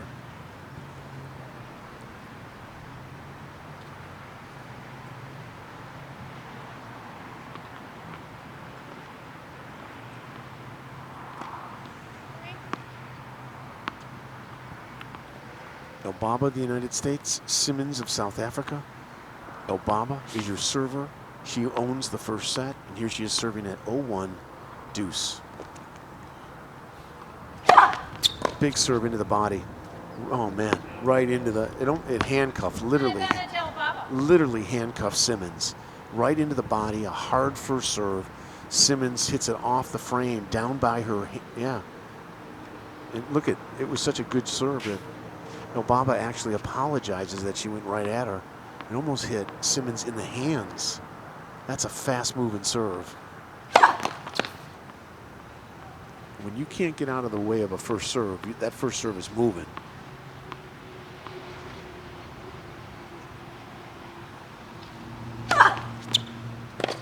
weak return. Elbaba's backhand. Simmons now turns it around, comes in, backhand volley. Elbaba makes her volley again. Simmons, forehand volley, cross-court winner. Nice shot. Crowd lets Simmons know that they like the volley.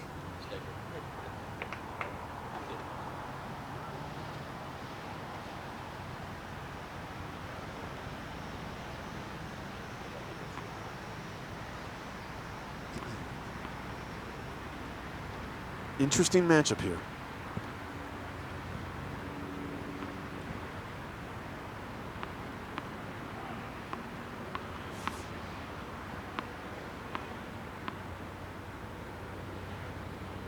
Elbaba serving.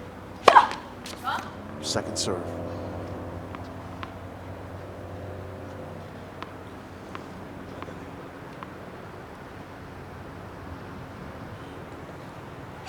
Good serve. Return is in play. They pound it out on the baseline. Elbaba misses.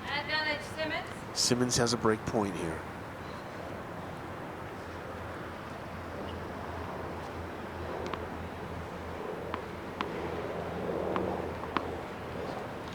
If you just joined us, I want to welcome you to our third day of coverage here in Landisville, Pennsylvania. And we are here for the Koser Jewelers $25,000 tennis challenge. It's all part of the USTA Pro Circuit. On court, a young American and a young South African.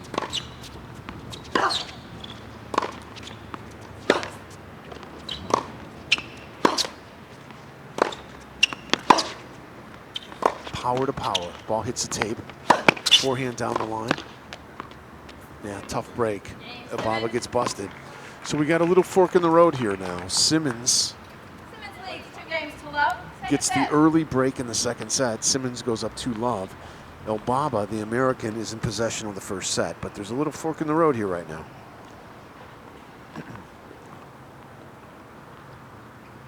And it looks like Simmons has changed her game slightly and is not afraid to go toe-to-toe, power to power with Elbaba on the baseline.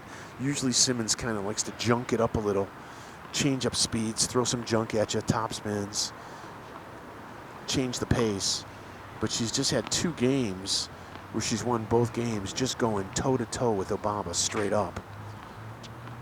So here we go, Simmons serving with a 2-love lead in the second set.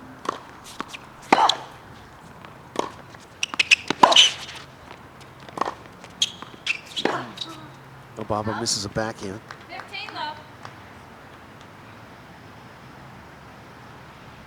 You know, Simmons has got something going here now. 2-love, 15-love. 2-love, 15-love, second set.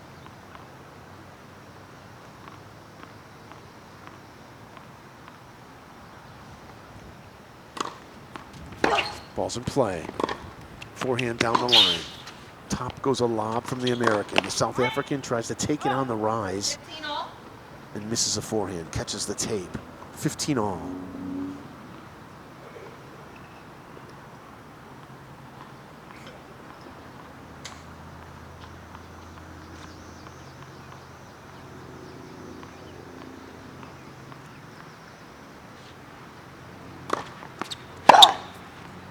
Good return from the American. The South African throws it back. Lefty forehand into a righty's forehand. They lay it down here, power to power. Little change of pace from the American. Simmons mistimes it again. 15-30. So twice in a row now, Elbaba has thrown up an excessive topspin just to break the pace.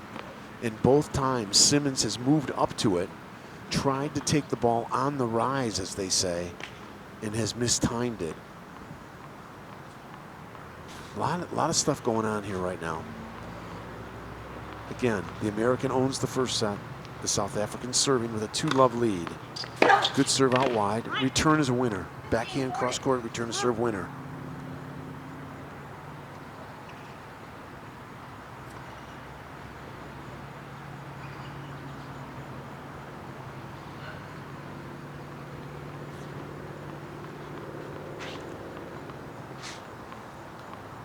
South African serving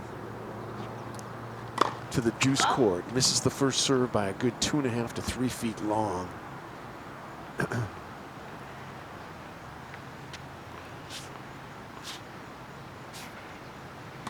Good serve. Return down the middle hard. You got Ababa's forehand. Long. This is a break point for Ababa. Ababa, again, Ababa the American won the first set. Really kind of routine to Simmons. Simmons now has a 2-love lead serving, but she's facing a break point. Here we go, a lefty serving to the ad court. And she likes to slide this one out wide. I thought I heard a let. Yeah, good call by Martha in the chair.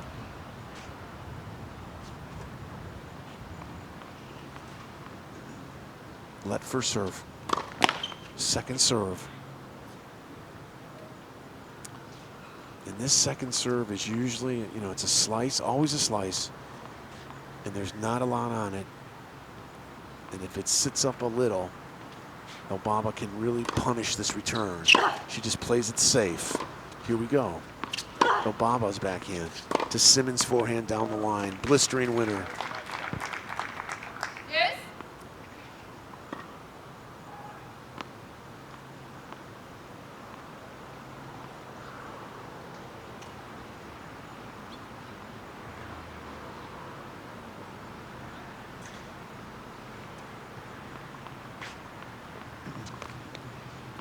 Third game, second set. The South African serving a 2-love deuce.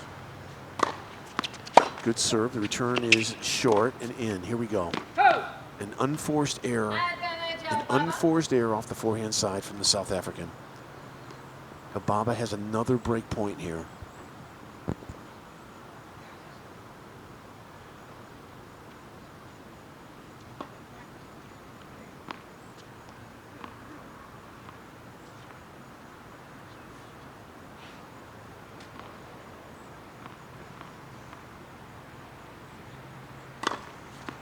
Second serve. And again, there's nothing on this second serve. I mean, just a little bit of spin. That is it. Yeah, double fault. So Ababa gets back into it. Ababa gets back into it. First set belongs to, look at this, Ababa jogging to her chair. Yeah, this is a brand new pro that has a lot to prove. And a new life, a new and exciting life ahead of her. Tennis isn't no longer about the ACC conference.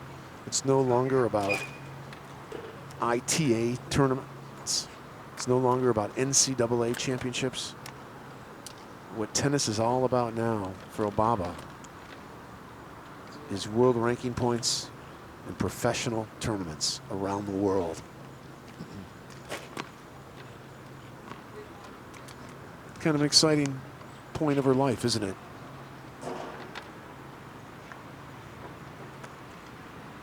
She had a nice junior career, an excellent collegiate career, and now she embarks on a professional career. How can you not be excited about that? And all you got to do, you know, you can't get all worried about it. All you can do is train hard, stay positive, and when you walk on that court, just lay it all on the line, week in and week out. That's what you do as a pro. Pretty exciting, though. It's not often that you get to these, you know, these new opportunities in life, you know. And this is definitely a new opportunity in the life of Ababa.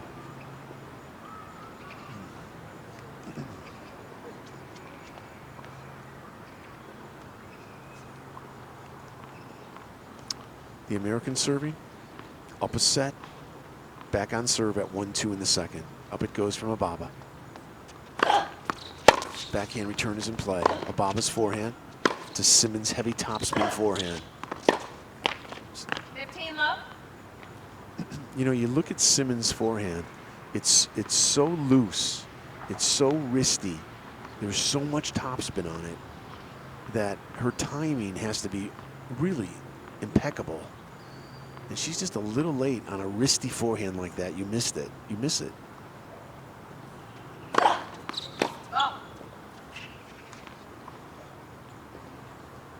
serve was out. Obama doesn't know it was out. Second serve Obama, serving at 1-2 in the second set.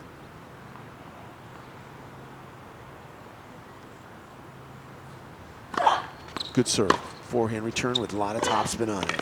Obaba's backhand hits the tape. 15 all. Yeah, Simmons' forehand, very loose, very fluid, very wristy. And when you've got a wristy forehand like that,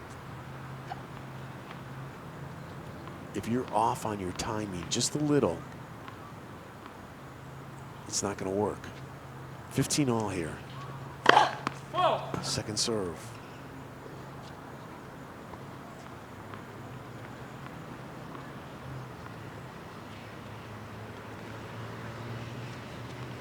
Good second serve, return down the middle. Backhand cross court from the American into the South African's forehand down the line. Up goes a lob from Obaba. 15-30.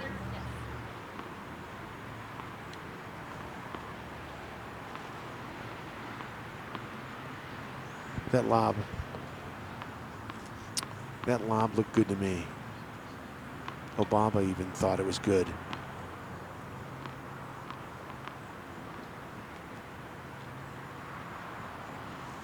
What can you do, though, man? What can you do? Calls are going to go against you.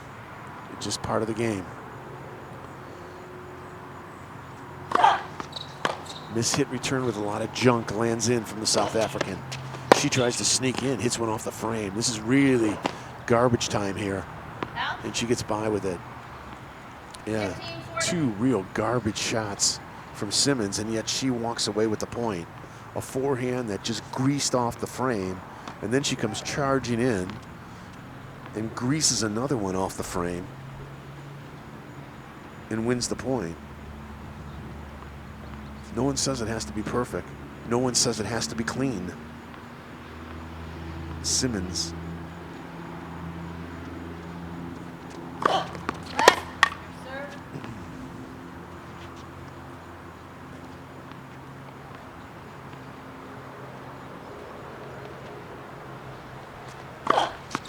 Good serve, good return. In comes Obaba. Simmons rolls the lefty forehand past her. Simmons goes back up a break. So this second set has really been a set of service breaks. Let's reset what we have here. Obaba of the United States, Simmons of South Africa. Obaba won the first set fairly easily. The second set, Simmons got the early jump. Obama broke back. You thought she was going to level it out. And as you just heard, Simmons breaks.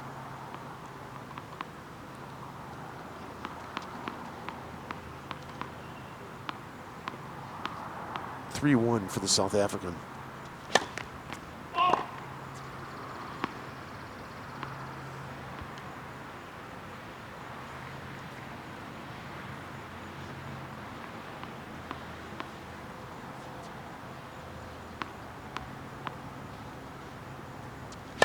Good serve.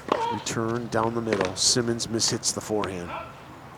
Love 15. Yeah, somehow you've got to start picking on this weak slice serve from Simmons. And it's not as easy as I make it sound either.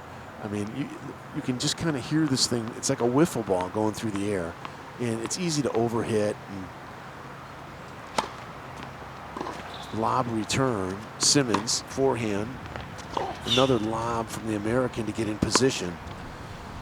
Backhand into the American's backhand. The South African anticipated it and misses the forehand. Love 30. You know, I say, you know, she should start picking on this slice serve, and it's not as easy as it sounds. It's not as hard as it should be either, but it's not as easy as you may think. Good serve there, good return there from the American. They lay it down on the baseline here. Obaba's forehand to Simmons' forehand. Short ball. Obama comes in, attacks, punishes it, wins the point. Love 40. Break points for the American.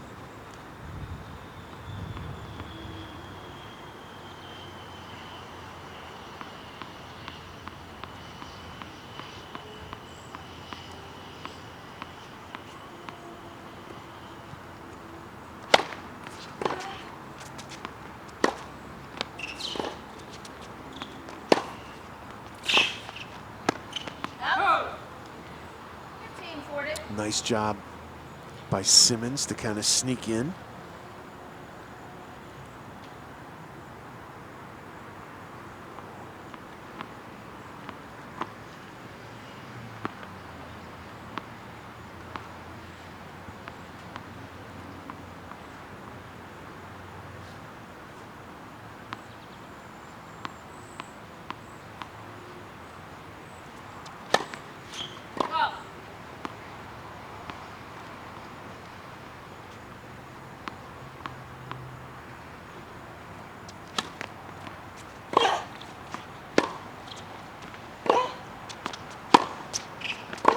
Yeah, stepping into this one. They're stepping in. Little change of pace from the American. Simmons inside out, lefty forehand. And yeah, the American wins it. So Obaba breaks. Simmons leads 3 games to 2. Second set for Set Albaba. Obaba just doesn't go away, does she?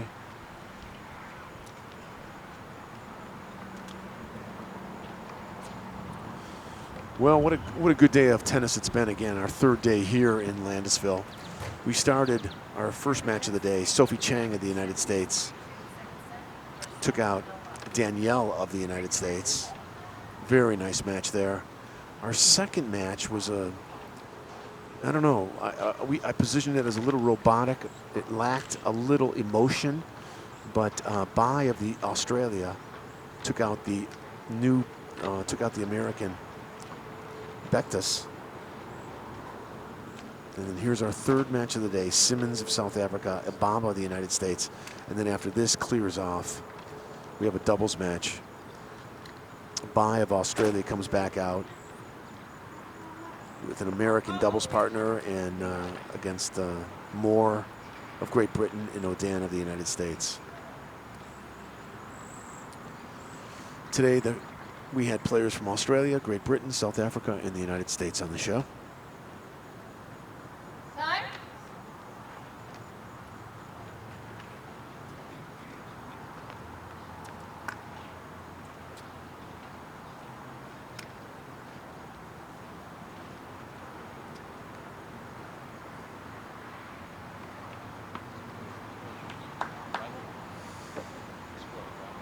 Back on serve.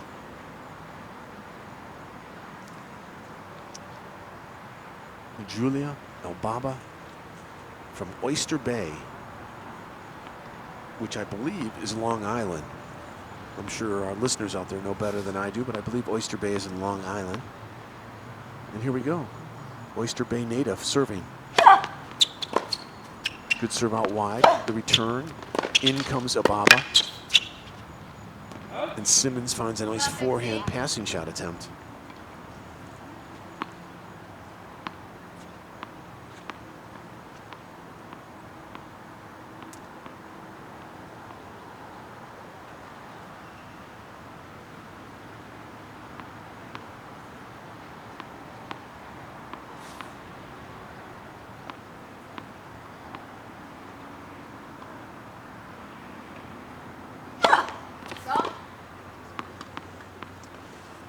The question here is, can Elbaba, who's just had a comeback from 2 service breaks, can she put 2 games together here? She is serving at 2-3 in the second. Elbaba serving to the ad court. Good serve. The return down the middle. They work it. They work it side to side here. And the South African misses a wristy, loopy, inside-out forehand.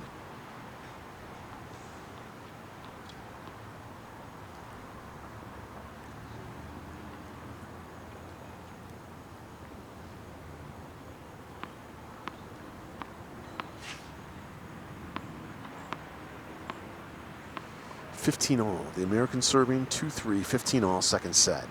Obaba's serve is in. Simmons' return is in. They lay it down here, cross court. Now backhand down the line, hit like a laser by Simmons. Just a step in backhand, cranked it up down the line, blew it by Obaba on the baseline. Simmons just not letting her level this set out. The American serving up a set, 2-3, 15-30. Elbaba serving. Good serve, good, decent return. Simmons backhand to Elbaba's forehand. A little bit of an angle here. The American misses.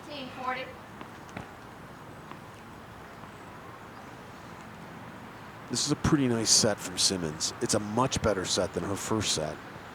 The first set, Elbaba kind of walked through it, really. Won at 6-3, but could have won at 6-2.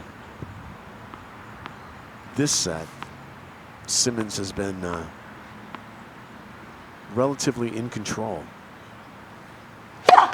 Good serve. The American fires up a bomb there. A blistering first serve down the middle of the deuce court. And Simmons can only watch that yellow fuzzy ball blur by her.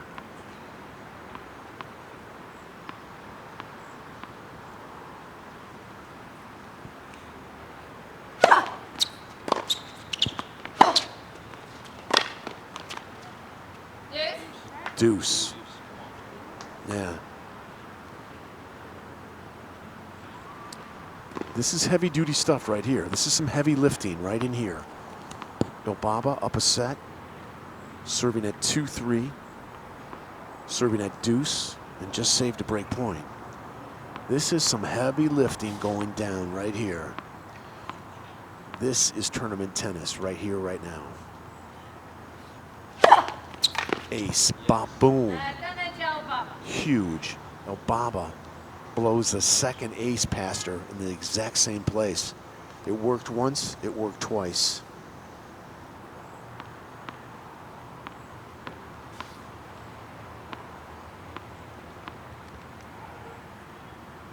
Add in. Big serve. Return is in. Elbaba's forehand. Winner. 3-all. Yeah. Way to step up. Way to step up, Julia Elbaba. Way to step up, man.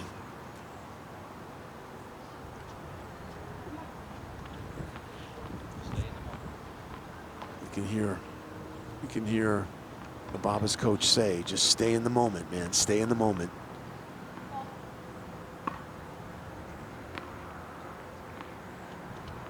Stay in the moment. The South African serving at 3-all in the second, and she's down a set.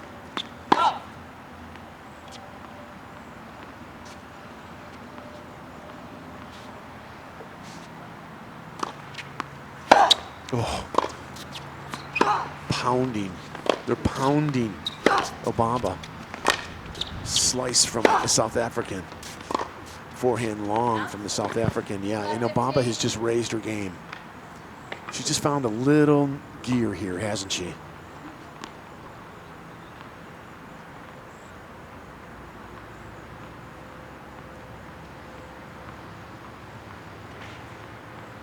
The South African serving at 3-all in the second set, love 15.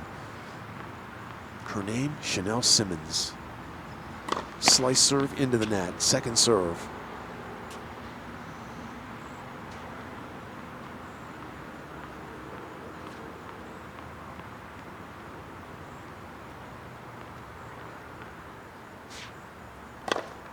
Weak second serve, and she got away with it.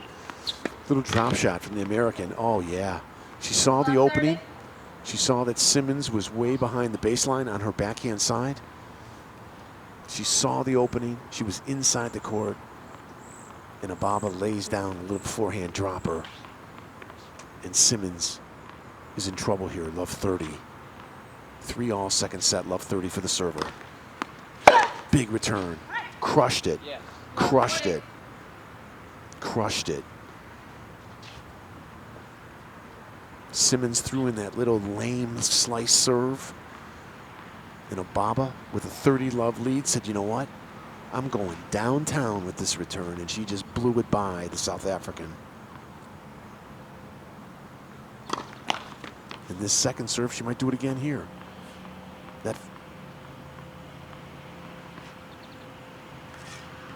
Here's what we have. We have break points right here, right now for the American. Simmons of South African serving, love 40. Second serve, it's in. It's a good serve, good serve. Return is in. Here we go, and the American misses. 15-40.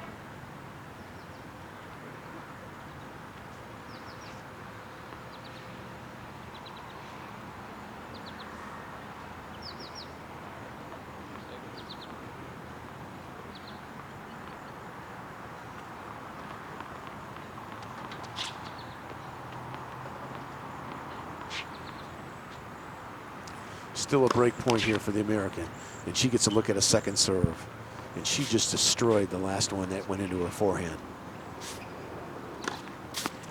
She goes big. Simmons pulled out of position. Now has to cover a tough backhand. In comes the American. Swinging forehand volley, opened and missed it. 30-40. Give Simmons credit because she ran down the ball. She was way out of position, and she just ran one down, threw up a defensive lob. There's no way the American should have missed it, but she did. 2 break points saved. And the American has another one here.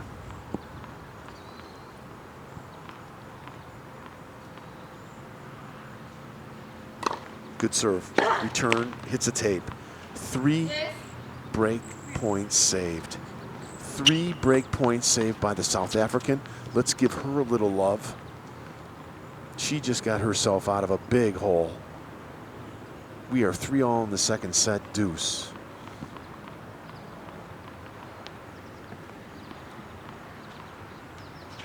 Up goes the toss. Good serve, good return. Down the middle they go. Miss hit from the South African. Nice get from the American. Beautiful tennis. Yeah. Backhand missed by Simmons. Excellent tennis. And we are right in the thick of this here right now. You got to love it. This match has so much more intensity than the last match between Bektis and Bai. This thing, there's a lot going on. There's a lot going on here. Break point, number 4 for the American. Weak first serve from the South African. The American moves in inside the service, inside the court for the second serve. Goes big on the return. Covers a forehand. Loopy backhand. The American takes it on the rise. The South African, big forehand. The American throws up a lob, and the South African misses. Excellent tennis. Excellent. El Baba, 4-3 in the second set. Obaba won the first. Obaba has come back from 2 service breaks. Obaba is up 4-3 in the second. And with that, we'll take just a couple seconds here to catch our breath, and we'll be right back.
Well, here we go.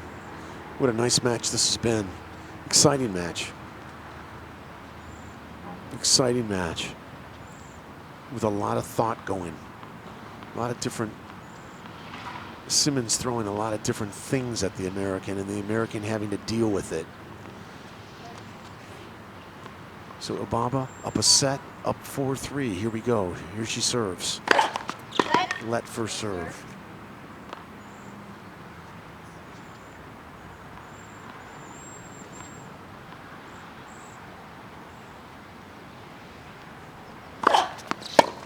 short return. Obaba, inside out forehand on the short ball. 15 love.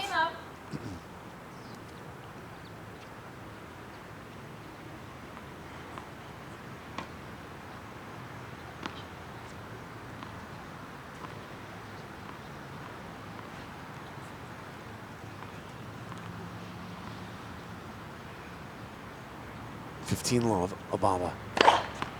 Ace. Boy, she's serving well today. And I got to tell you what, Obaba's beefed up her serve.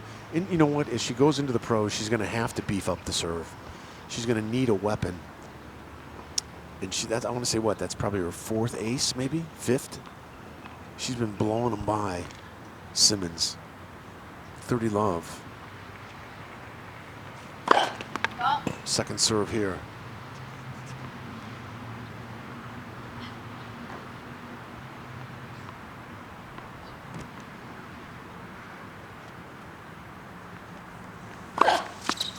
Inside out forehand, yeah, very nice. Give Simmons some love there. She just moved around a backhand return to serve. And with that wristy, fluid forehand, she just spanks an inside out forehand return to serve for a winner. Destroyed it. If you just logged on, Obaba, the United States, Simmons from South Africa. This is a first round main draw match here at the Koser Jewelers $25,000 USTA Pro Circuit event. And the Americans serving 4-3 second set, 30-15. Just missed that ace. Just missed that one.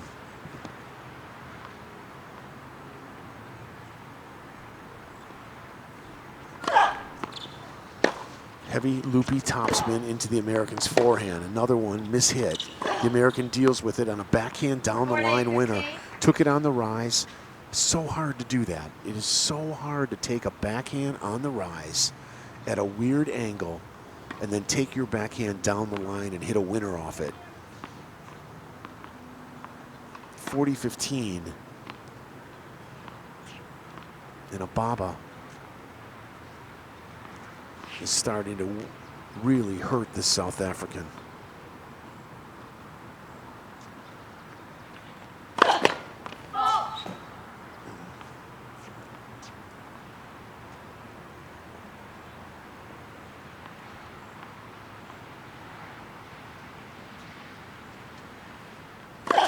Good serve. Return is big. And Obaba just makes an unforced error. She's due, man. She hasn't made many mistakes. You know, Obaba hasn't really made that many mistakes. And that was just kind of a loose forehand.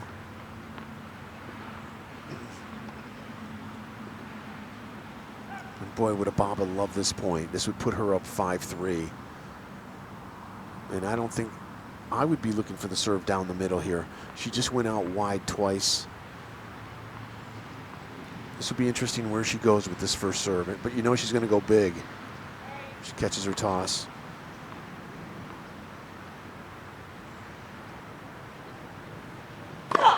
Yeah, down the middle she went. Return missed. Game, Obaba. 5-3. Obaba leads 5 games to 3. Yeah, you can pick up. You can pick up points just by changing paces, changing locations, and keeping the returner honest. In that last match we had with Bektis, none of that was going on. You know, it was just very one-dimensional. And here you see Obaba, and she is just keeping things really fresh. Here we go. The South African, who was up a break, is now 4 points away from going to the next tournament.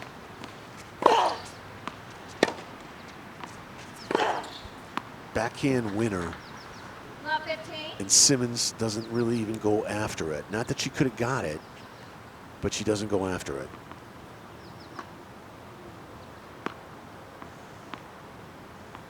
Three points away from the match.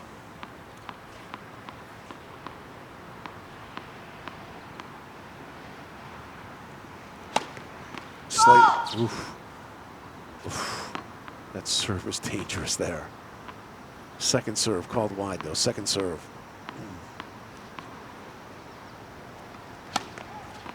Obaba's return is in play.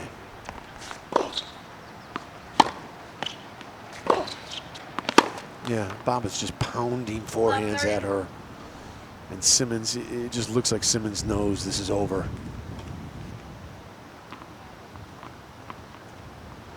This is over.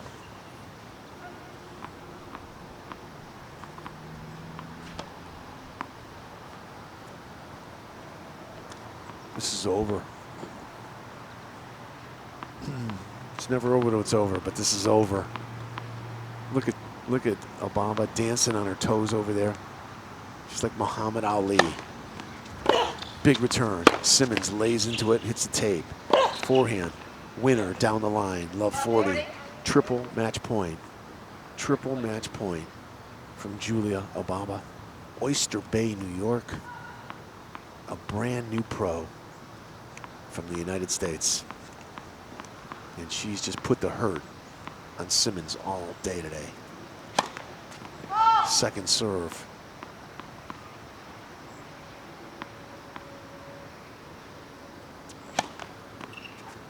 Returns it. Yeah, she gave up. Simmons actually didn't run it down. So what a nice set. And just for the record, Chanel Simmons didn't run down that last ball. And even though it's a match point, even though she's down love 40, she didn't run it down. So I think Jimmy Connors would have run it down, don't you think? I think Jimmy Connors would have run down that ball. I think Jimmy Connors would have run down that ball. I think Rod Laver would have run down that ball. Who else? Billie Jean King would have run down that ball. But Chanel Simmons didn't run down that ball. Game, set, match for Julia Obaba. What a nice display. What a nice job.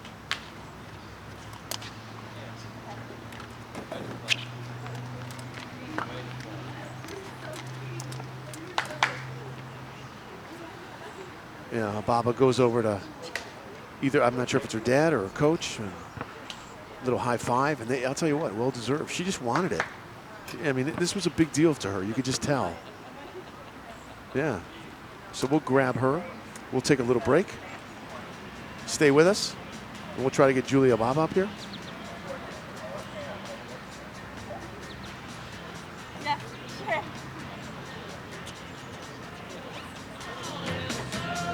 But I don't know that to be absolutely true. Thank you.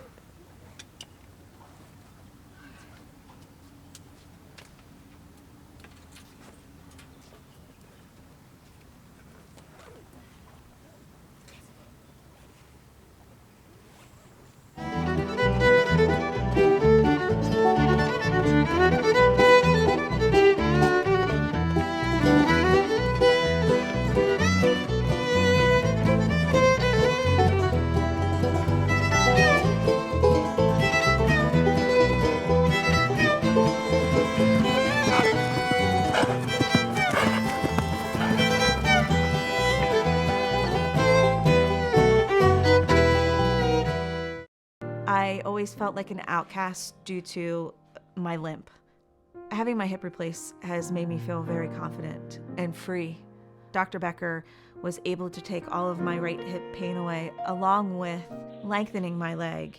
It gave me a lot of confidence. I was able to stand up straight. I was able to walk straight. I think he could see the pain in my heart, and he fixed it. Brain orthopedic spine specialists.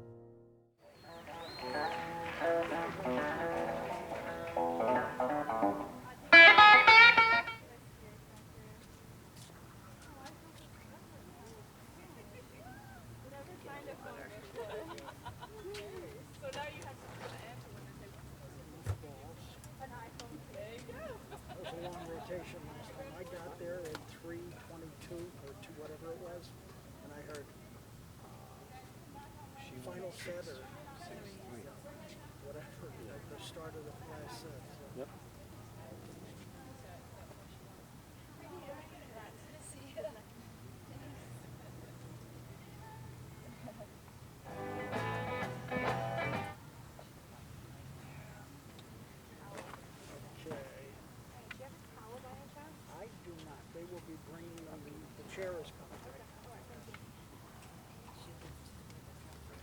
Tennis.com, and we're very fortunate to have the young American, Julia Baba. Welcome back to RadioTennis.com. It's good to see you, Julia. Thank you for having me.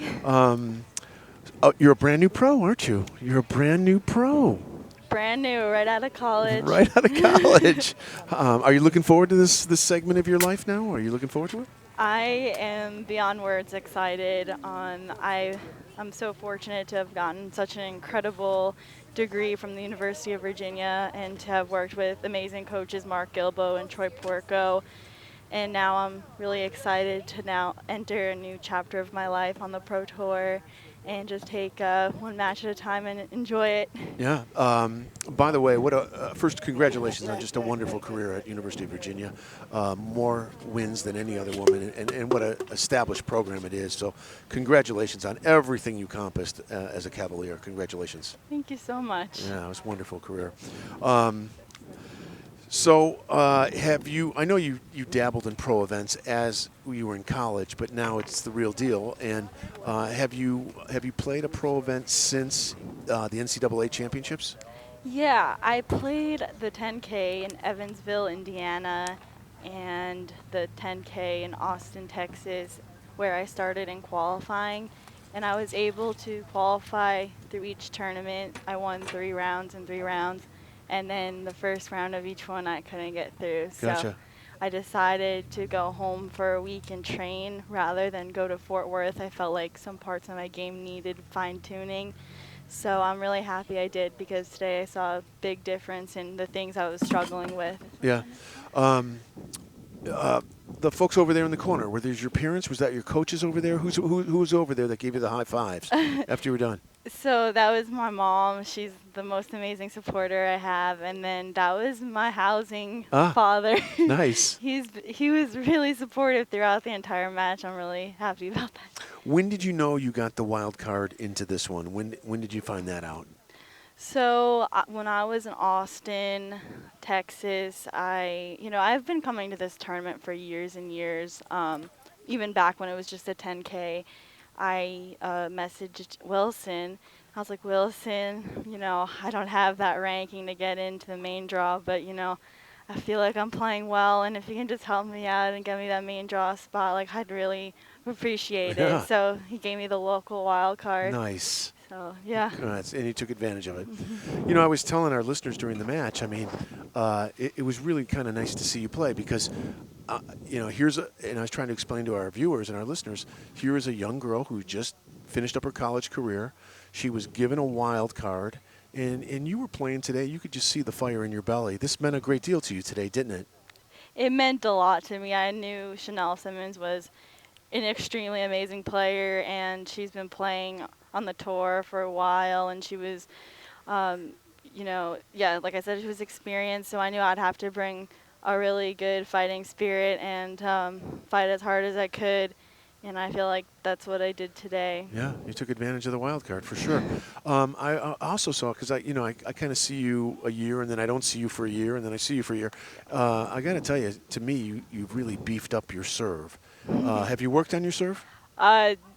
Unbelievable amounts of, and I give Mark Gilbo from University of Virginia all the credit, so much credit on my serve. Those 4 years at school, we worked day after day on my serve, and it wouldn't be where it is today without him. It's a weapon now. It's 100% a weapon. Today got me out of a really tough situation. I think it was down 3-2, 15-40, and I served up a couple of aces in that game, which, it really helped me. And then now Jay Devachetti in New York is really helping me out with my serve, and it's becoming a weapon, so I'm really fortunate. Yeah, that's beefy, man. You got a beefy, powerful serve. Thank you. Yeah, you're going to need it, aren't you? You're going to need it. Yes, I'm definitely going to need it. What are your thoughts going into the summer? What are you kind of thinking? What do you want to do? Where are you going? What are your tentative plans? This summer, I'm getting my feet wet, and I'm trying to just feel out what it's like to be on the tour. I'm learning day after day. It's amazing just looking at these girls at practice, locker room. You learn so much. What to mix in your drinks. You're not supposed to have Gatorade. all these little things, listening to music before matches, like these are all things I never did. Right. And I mean, they make a big difference. You know, this is a whole new like Yeah. game, this pro tennis thing. I mean, college tennis was very difficult, but I mean, these girls are super serious, and they were making a career out of it, Yeah. living out of it. Yeah. So Well, nice job. A Thanks. nice step today, huh? A nice step in the right Yeah. direction. Congratulations. I'll let you go again. Julia Baba from Oyster Bay, correct? Oyster Bay? Is that Oyster Bay, New York. Oyster Bay, That's New York? it. There you go. Thanks, man. Thanks. Good job. Thank well you. done. Thank well you. done. Hopefully see you soon. All right. There you go. Julia Baba. She picks up the W today. And what a sweetheart she is. And she earned it, man. She played great today. She played great. Glad you got to meet her out there. And I'll tell you what, we'll take a little 1 minute break, 1 or 2 minute break, and we'll come out, we'll cover the dubs. And we got some interesting players, especially for our listeners in Great Britain. Tara Moore is on the court, and she is partnering with Melanie Udan, who won the 2011 U.S. Open Mixed Doubles Championships with Jack Sock. And I believe she reached the quarterfinals as well, didn't she? She beat Sharapova one year to get to the quarterfinals of the U.S. Open. So they're on court, and they're playing that talented girl from Australia that we already talked to, Alison Bai.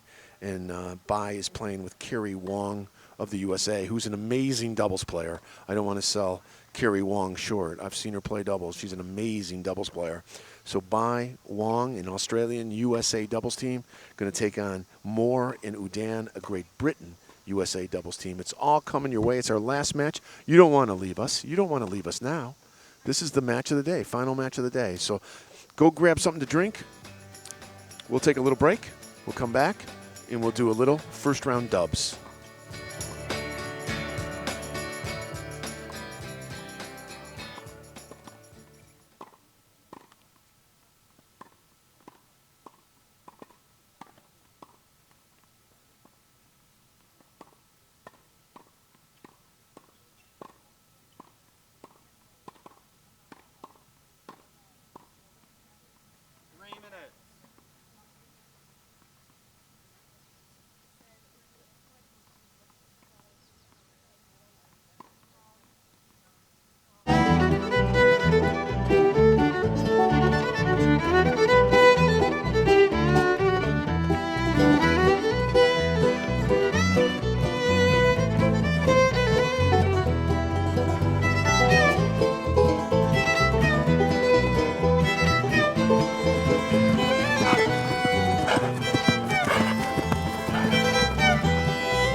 I always felt like an outcast due to my limp.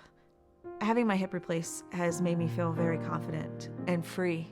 Dr. Becker was able to take all of my right hip pain away, along with lengthening my leg.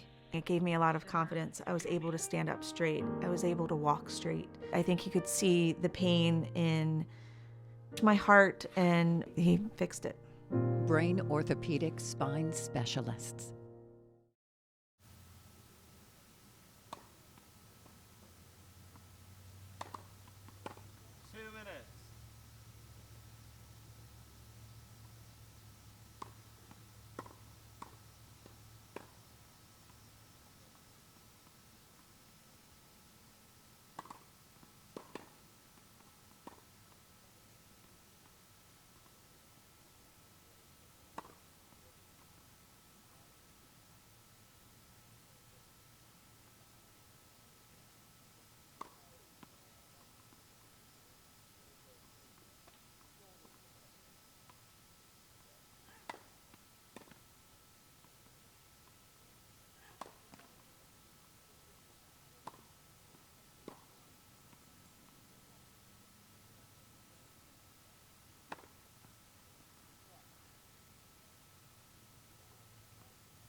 If you're watching us on Landisville Pro Circuit, we hope you've enjoyed the day with us.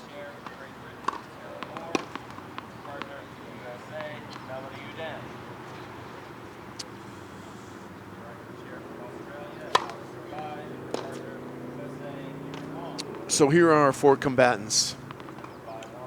The Australian USA team, Alison Bai of Australia, who we had a nice little chat with today. It was nice to meet her. And Carrie Wong from the United States.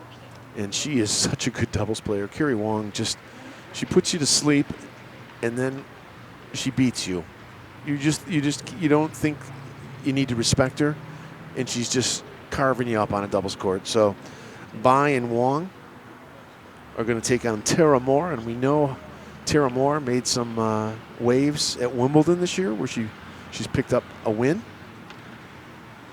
In British tennis being what it is, they follow her. A British favorite, Tara Moore. And last but not least, Melanie Oudin, the only one on this court that owns a Grand Slam title, the 2011 U.S. Open Mixed Doubles Championship with the American Jack Sock. So here's what just as a tennis fan myself, here's what I'm looking at. I'm going to watch how Wong volleys, and I'm going to watch how Melanie Oudin returns serve. To me, that's what this match is all about. So here we go. We'll do it together. 2 out of 3 sets. No ad. A 10-point match tiebreaker if it goes to the third set. Game on. Last match of the day, day 3, Landisville. The American, Carrie Wong, serving. Good serve. They're playing it. Carrie Wong just casually half volleys, followed by another volley. She's amazing already. Third volley. And the Brit, Tara Moore, just bazooka shots, a forehand down the middle. And both Melanie Oudin and Tara Moore just kind of laughing. What a point that was. Yeah, this is going to be fun. Carrie Wong, she just amazes me because you just don't think she's that good. And she's just such a proficient doubles player. Good serve. Oudin's return. There it is. Oudin now. Backhand comes in. Carrie Wong makes her volley. Oudin, first volley. Up goes a lob. Oudin overhead. Wong throws up another one. Oudin overhead. Mishit it long. Good action. Good action here.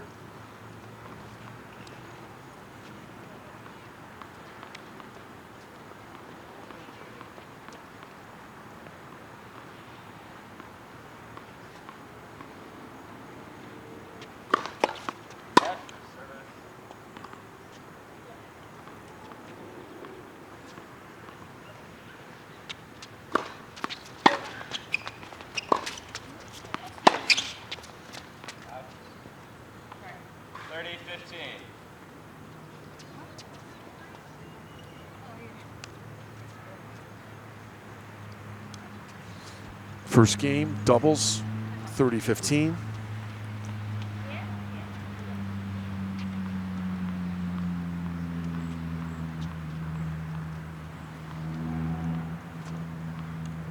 Carrie Wong.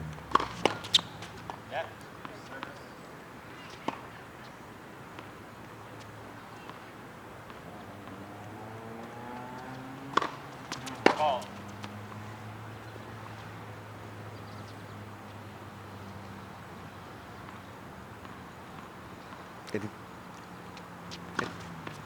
Ball.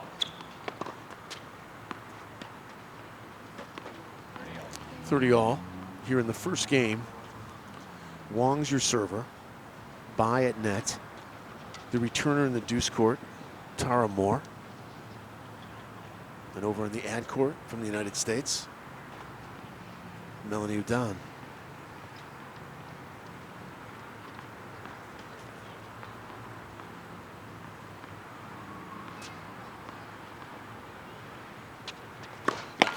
Second serve from Wong. Again, Wong. I didn't know anything about this girl, and I've seen her play some doubles matches, and I'm like, she knows how to play doubles. She misses a forehand on a baseline there. 30-40.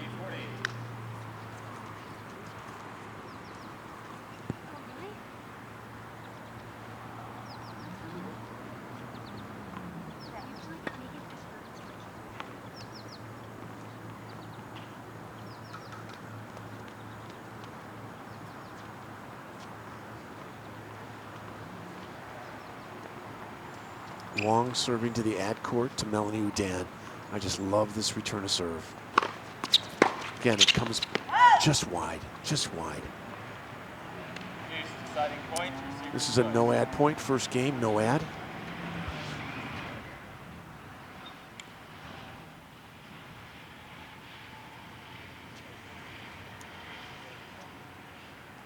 Tara Moore from Great Britain is going to take it.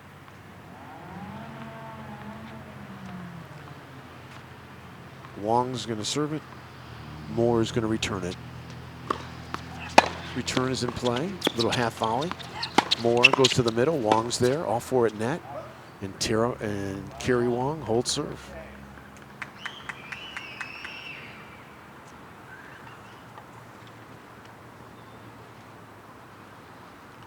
She's something. She's something.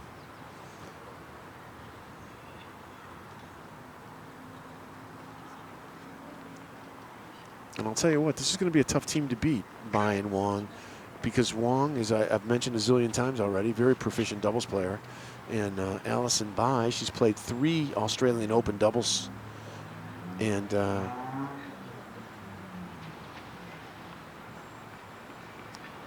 she's a quintessential pro. This is not an easy team to beat. Here we go from the United States, the one and only Melanie Udan serving.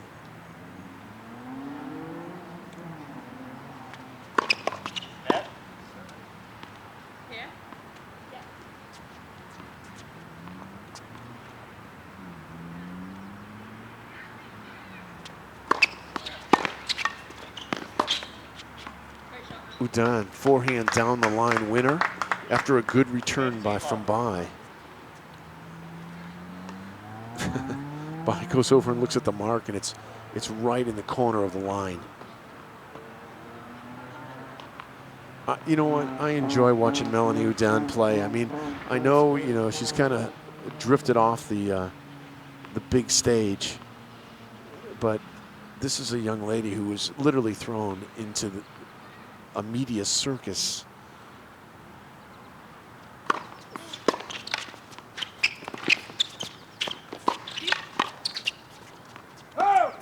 Udan misses a volley. And, you know, I mean, that one year, I think it was quarterfinals, right? I believe quarterfinals, US Open. Basically took the country by storm. She was the story, sports story in the United States for about a week. The media was just all over her. She was, you know, America's sweetheart, et cetera, et cetera. And, you know, it's tough to just stay at that level. Very few athletes can do it. But here's the thing I like to say about Melanie Udan. I've seen her play now probably for close to 10 years. And I've seen her win, and I've seen her lose. And she has always conducted herself in a professional manner. She just goes out there and plays. What a point. Moore picks it up. 30-15.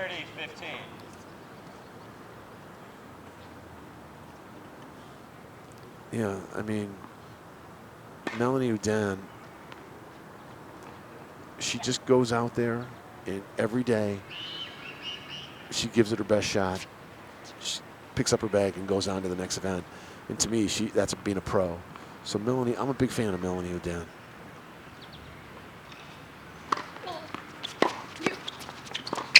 I've never seen her not act in a professional manner.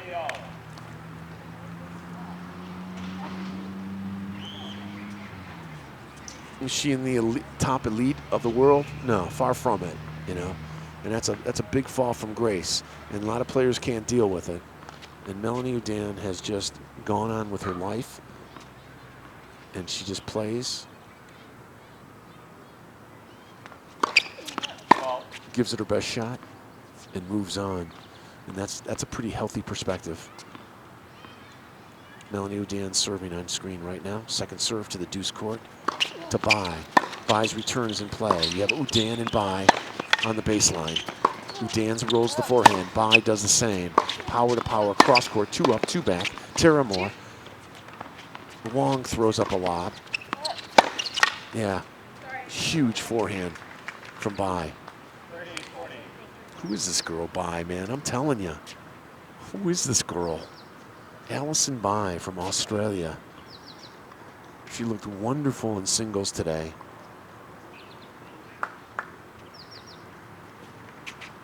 Udan serving to Wong. I'll tell you what, this doubles match is just chocked full of talent. In comes Udan. One volley from Udan. Wong makes her volley again. Wong again. Got her. Wong rolls a backhand and breaks Udan.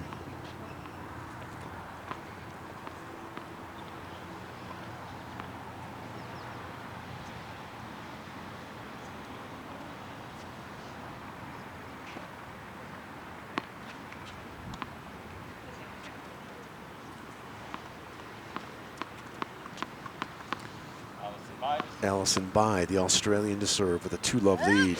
The returner, Moore, good return. Bai and Moore go forehand to forehand. Power to power. It's a nice match, man. This is a nice match.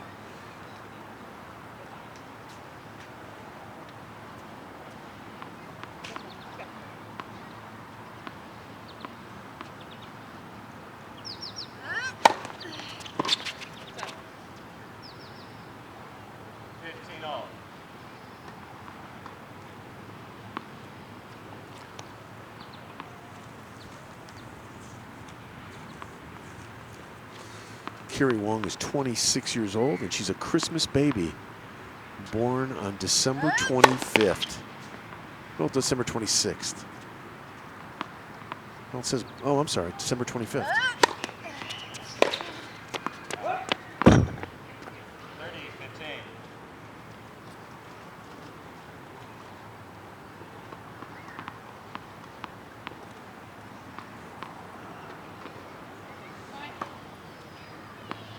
Basically a full-time doubles specialist, and she's currently ranked 283 in the world in doubles.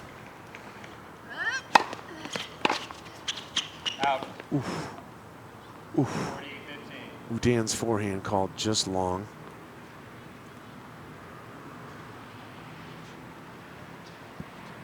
Alison Bai of Australia serving to the talented Brit, Tara Moore. Tara Moore, second serve.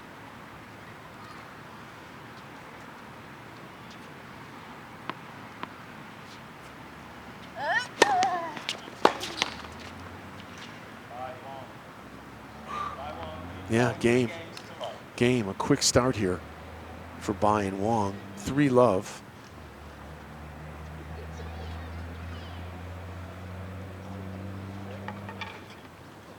Three-love lead here for Bai and Wong. Moore and Odan seeded fourth.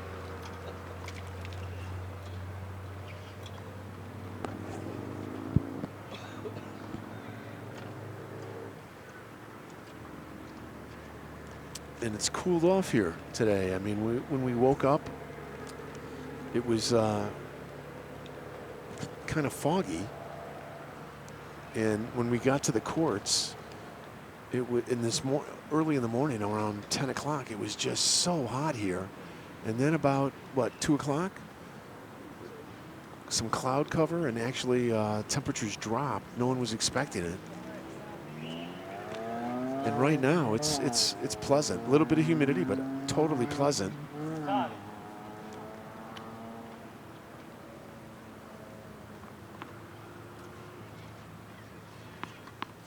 Tara Moore to serve. Last of the four to serve. Tara Moore to serve.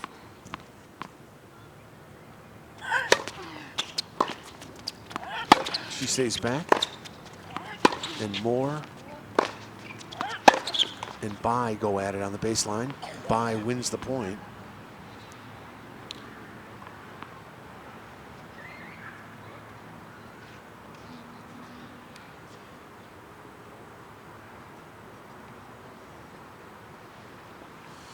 Udan goes up to net. Tara Moore's serve.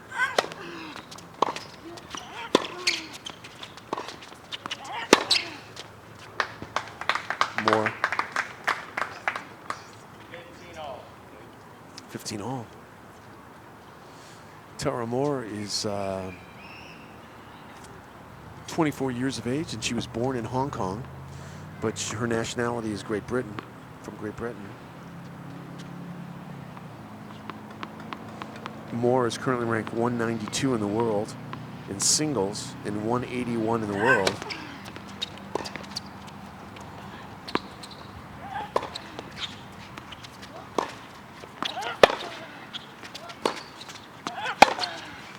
Power to power here on the baseline. Tara Moore has played Wimbledon 3 times. 2013, 2014, she lost in the first round. But in 2016, this year, she won a match. And when a young lady from Great Britain wins a match at Wimbledon, trust me, she becomes the talk of the country. Moore. Udan poaches. In comes Wong. Wong misses the volley. Yeah, if you're British and you win a match at Wimbledon, it's safe to say that you're going to be on the telly for the next 48 hours. And this year, Tara Moore was all over British television.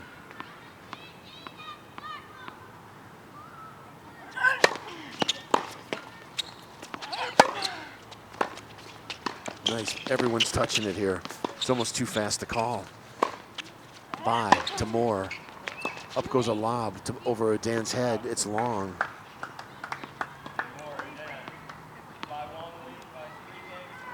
Three 3-1. Moore holds serve.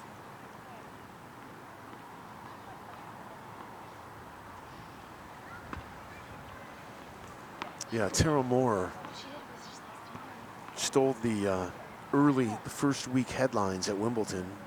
She took out Alison van Uytvanck of Belgium.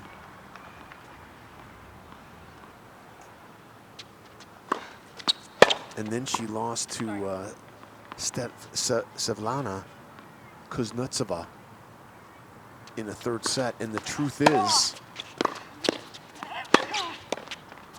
she could have won that match. She could have she lost 6-3 in the third, and she had that match over Kuznetsova.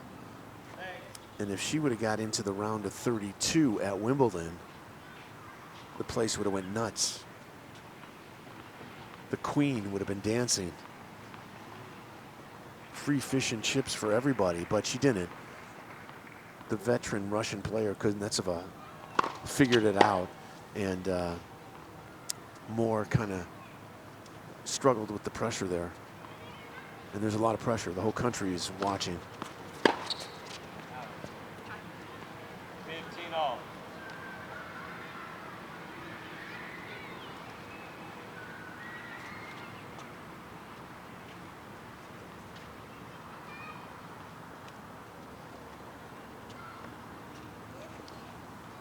This one. That's it. 3-1 here for the team of Bai and Wong. Wong's your server from the United States. The return is in play from Tara Moore. Moore guns the forehand. Wong is there. A little slice lob. Bai to Dan.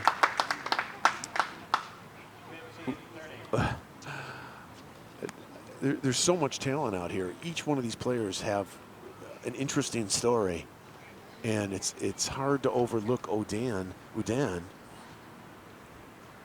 She's got a Grand Slam title. She's got a U.S. Open trophy sitting on her mantle back there in Georgia. She misses a backhand return. 30 all.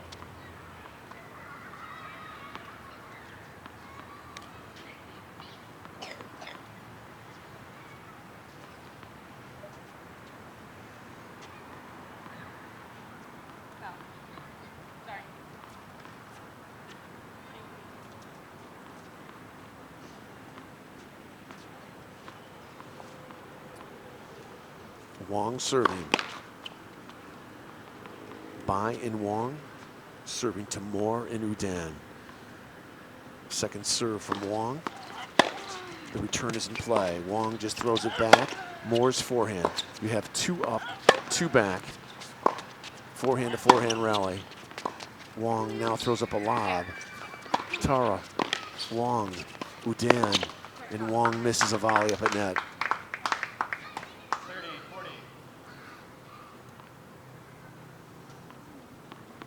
This is a break point for Udan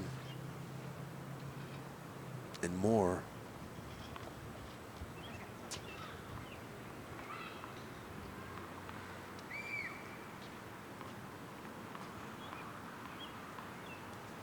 Wong to Udan. Udan's return is beautiful. Inside out forehand, cross court return low. Wong misses a little backhand half volley. Udan's return breaks their serve. And suddenly it turns to 3-2.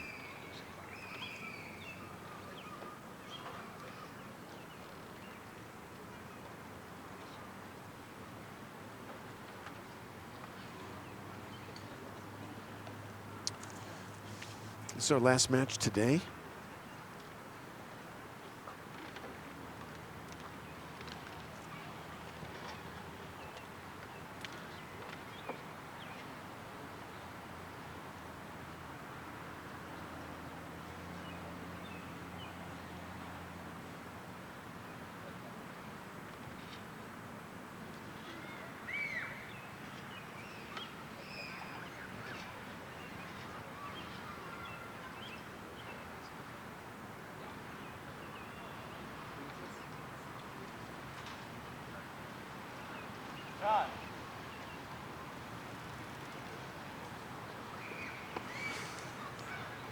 All right.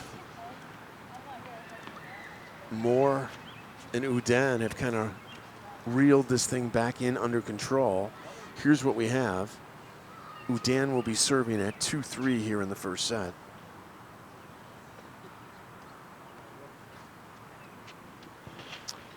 Udan's your server. The Australian bye is the returner. Up at net is Moore. Udan misses the first serve.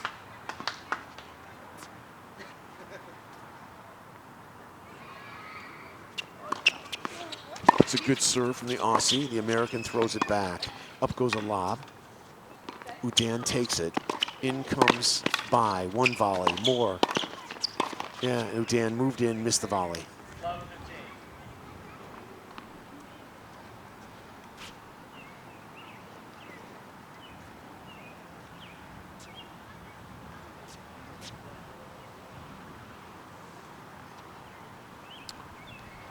Let me set this up for you again.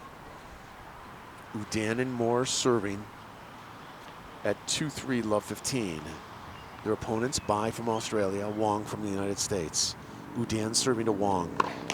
Second serve. Second serve from Melanie Udan. Wong misses the return, just long. 15 all. Thank you. A lot of talent out there. This is a first round match. This could very easily be a finals right here.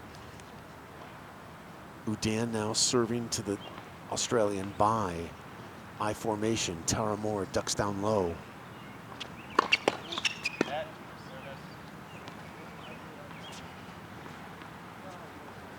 Moore and Udan discuss what they want to do after that let first serve. They stay in the I formation. Udan, first serve. Good serve. The return is in play. Udan's backhand wide. Nice return down the line by Bai of Australia. Udan misses her backhand down the line.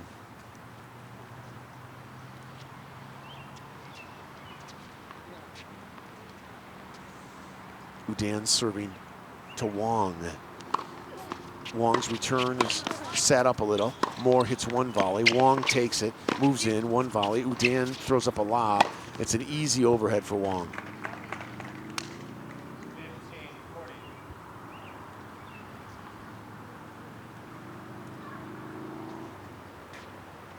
Break points here for the Australian-American team. Udan serving, Moore at net. The returner is Bai. Udan serve. Bai's return is in. Udan mishits the forehand. Game. game. Bai and Wong go up 4-2 here in the first set.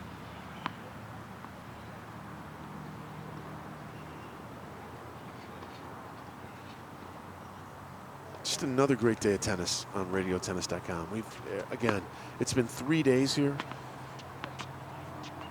Each of the days have been about an 8-hour day. And I got to tell you, maybe 2 bad matches. Everything's been really good, including this doubles match. Alison Bai of Australia serving, 4-2. Moore, good return. Bai's forehand to Moore's forehand. Bai throws up a lob. Moore covers for Udan. You have 2 up, 2 back, another lob, and Bai's lob is long.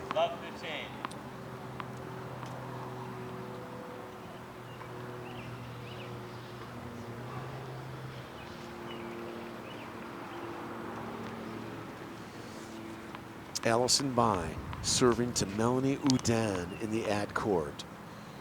The Australian. Good serve. The Americans return. Just missed it. Just missed it.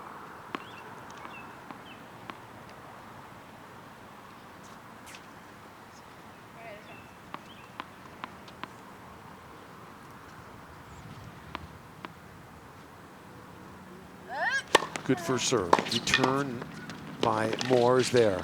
And then a sweet little slice backhand volley winner from Wong.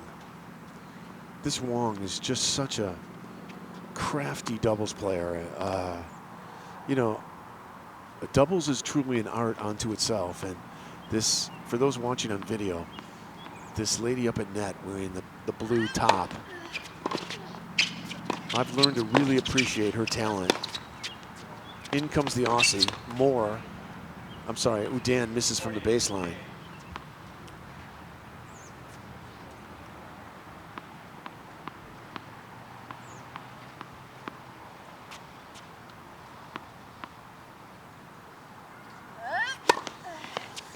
Good serve out wide. Nice job by the return on the return for the Brit. Moore. Udan touches it. Strong volley. And Bai actually kind of gets down, gets knocked down to the ground trying to get to it.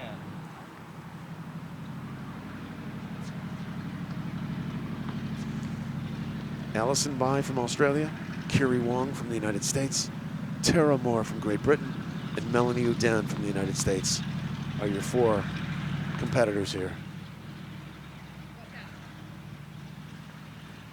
Bai and Wong lead 4-2, first set.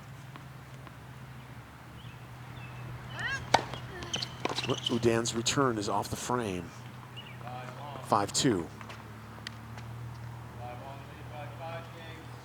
5-2 here for Alison Bai and Kiri Wong over Tara Moore and Melanie Udan. Yeah, it's just been a wonderful day of tennis today. And I hope you'll join us tomorrow. We come on the air at 10 a.m. Eastern time tomorrow, 7 a.m. Pacific time here in the United States. You can also watch this on video at LandisvilleProCircuit.com. Your tournament director here behind the scenes, Wilson Pipkin, and the tour supervisors, as I always like to say, 2 of the best in the world, Missy Malou and Bunny Williams.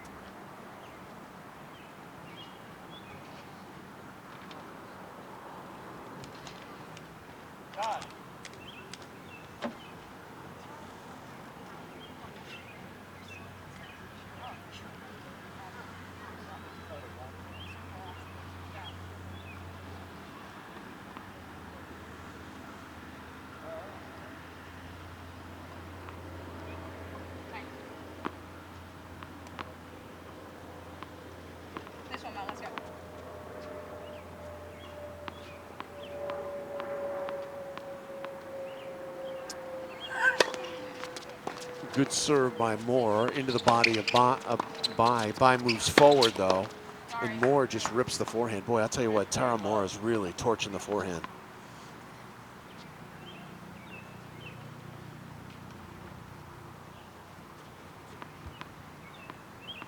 Moore serving to Wong. Wong just throws it back casually. A big forehand over to Bai, and Bai strings together 2 quick volleys. Udan misses a tough little low forehand, or was it a forehand or backhand half volley?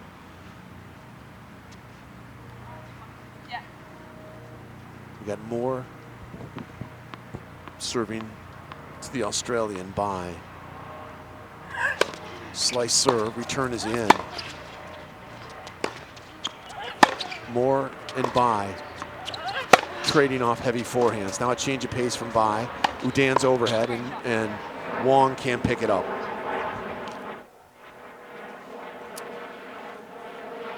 Yeah, some of the folks sitting with us here just reminded me of all the, you know, just a lot of health problems that Melanie Udan has faced since that nice run into the U.S. Open. And it's good to see her out here. She's had some heart problems, and it's just great to see Melanie Udan out here. You got to love this girl.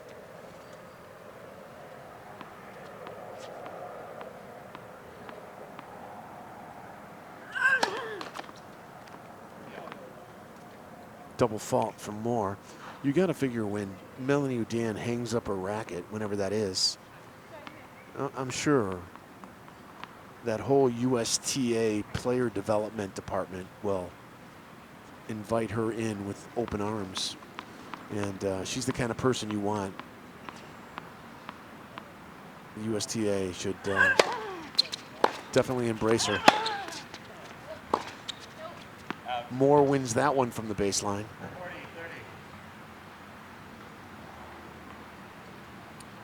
I'll tell you just what Udan has been through. To have her as someone on the USTA player developmental team, just to guide up and coming players, it would just be a great addition.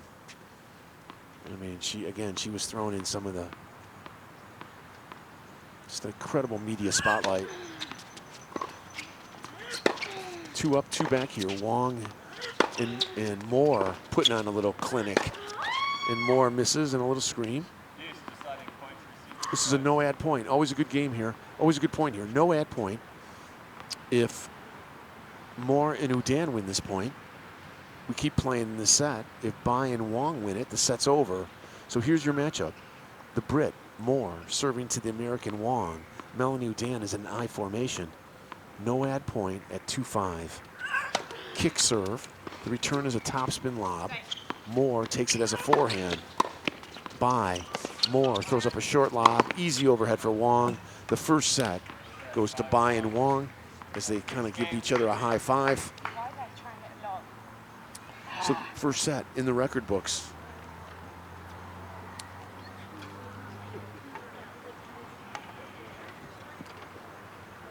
I'll tell you, the USTA has been very kind to Melanie Udan over the years too.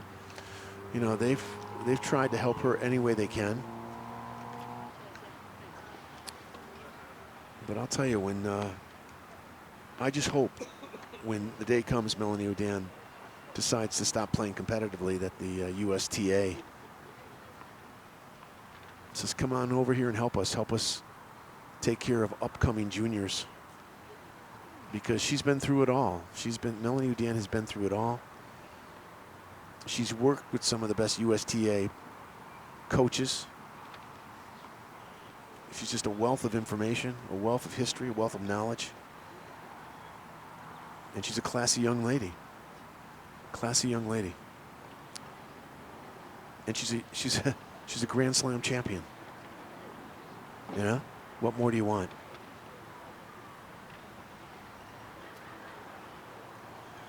Right now, though, the unseeded team of Alison Bai of Australia and Carrie Wong getting it done. This is a team that could win this entire tournament.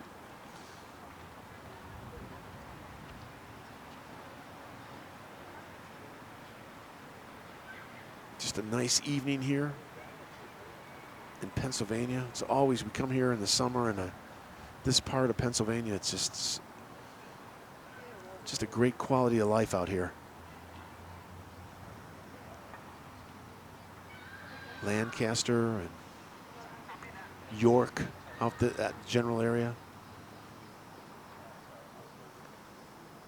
Lancaster, I should say. Lancaster. Lancaster. Lancaster, I'm sorry. Lancaster. York. Landisville. Just, it's really beautiful out here. When I come out here to this tournament, I always. Oh, they've called they called for the trainer here. When just a babble and Phil here now. When I come out to this tournament, I stay in Gordonville, which is 20 minutes from here, and it's the Amish country, and it's just beautiful. It's beautiful out there. Absolutely beautiful out there in Gordonville. 20 minutes on the 30 freeway.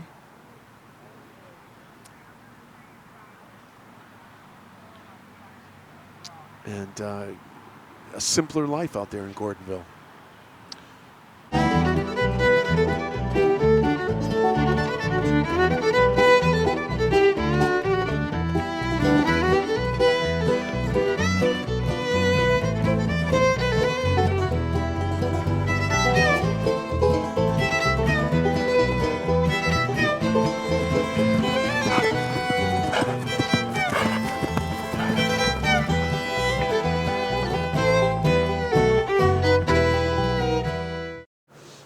Has her own RV.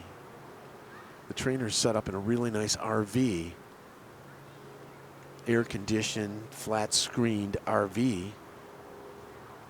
So they have to make the call, and she has to walk from the RV. Here she comes right now. This is the first time they've had the trainer out. It's the first time I've seen the trainer. Let's see who she's going to work on here. Working on Tara Moore. Tara Moore.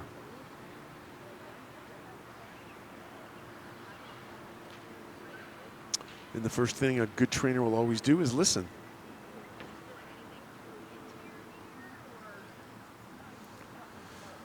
There's not much really trainers can do. I always say that. It's nice that they're there, you know. It's nice to have them.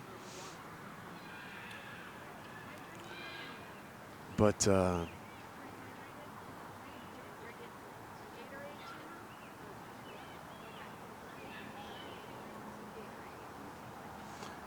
you know what I think it is? I think it's, you can hear the trainer say, we'll get some Gatorade in you. They're looking into her ear.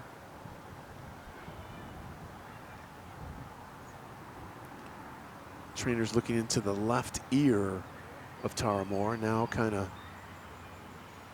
feeling, feeling like her glands, like when you go to a doctor on your throat, up on your neck, that area.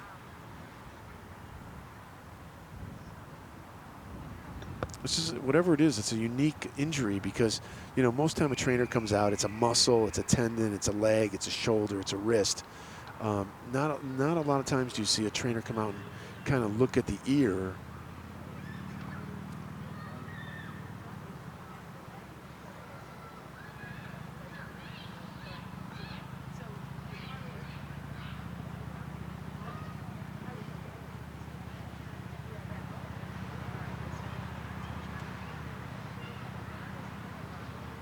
Yeah, just trying to figure out what this could be.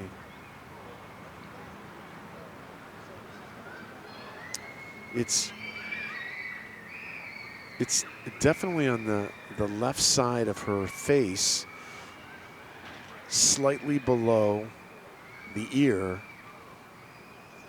and the trainer's actually touching the ear.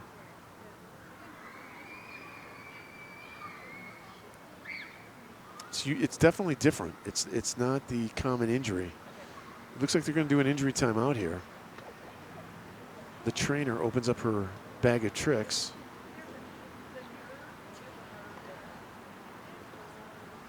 And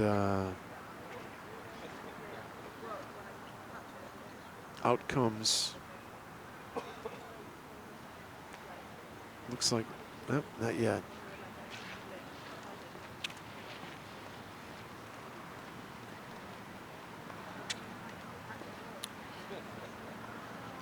Yeah, The trainer's looking into her medicine kit there. Yeah, Tara Moore getting a medical timeout here. Again, there's not more I can add here, so why don't we take a little break? We'll throw on the music here in a second. And this will be about a 5-minute break. And again, the trainer looking straight into the eye of Tara Moore. Something's going on around her left ear area. And we'll leave it at that, and we'll come back if there's anything we can add. All right, stay with us.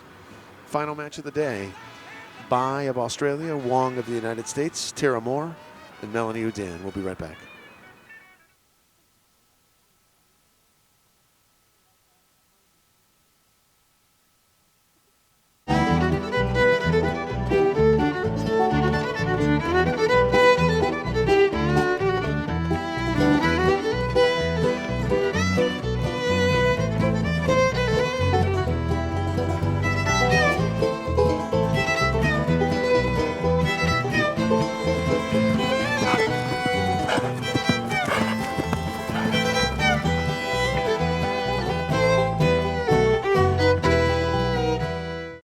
I always felt like an outcast due to my limp. Having my hip replaced has made me feel very confident and free. Dr. Becker was able to take all of my right hip pain away, along with lengthening my leg. It gave me a lot of confidence. I was able to stand up straight. I was able to walk straight. I think he could see the pain in my heart, and he fixed it. Brain orthopedic spine specialists.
Here we go, second set.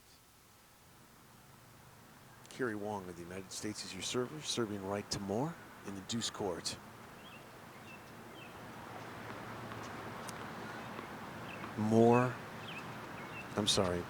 Bai and Wong are up a set. This is the first point of the second set. Second serve from Wong. Kicks it in. Moore unleashes the forehand. Over to Udan. In comes Moore. Forehand volley. She missed it. She missed it. Easy high forehand volley. Missed it.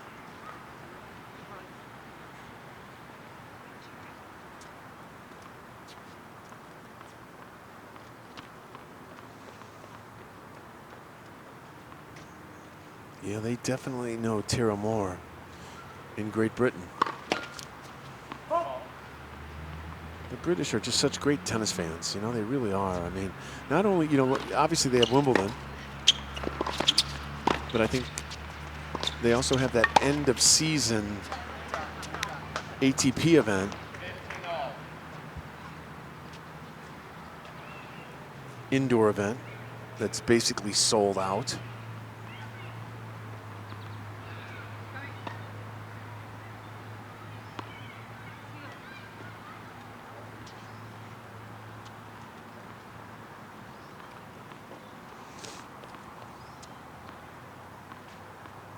Wong serving to Moore. Moore's forehand, explosive. Another one right at Bai. All four ladies touch it. And then a sweet, solid backhand volley from Melanie Udan. Just nailed it. I'll tell you what. When Tara Moore gets a forehand, you better be on your toes, because she can blow a hole through you with that forehand. You better protect yourself at all times when Tara Moore gets a forehand. She has time to set up for it.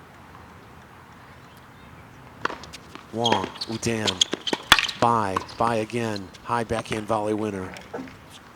30-0. Two Americans, an Australian and a Brit out there. Stadium court here at the Hempfield Rec Center.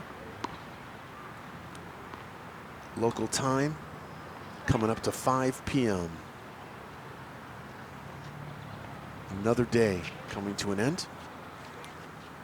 I formation here. Wong's your server. The Australian Bai ducks down low. The returner is the Brit, Moore.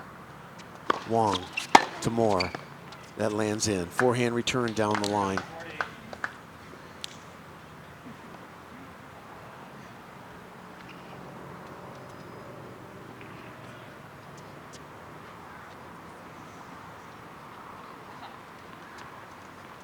Wong serving to Udan.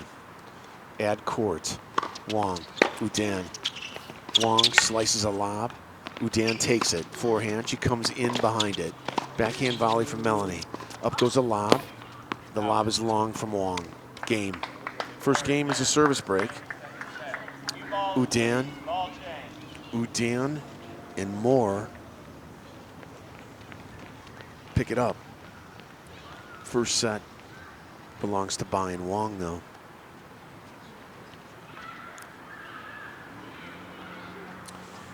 Some really nice interviews today. We met Sophie Chang earlier this morning, who had a nice win. We met Alison Bai of Australia. We met Julia Baba from the United States. So not only just great tennis, we met some really very, very nice young ladies today.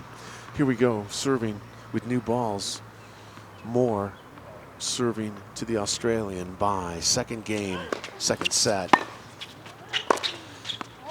They lay it down forehand to forehand, cross court. Up goes a lob. Udan mishit the overhead. Wong saves it. Another overhead. This one from Moore. This lob just lands from just wide from Wong.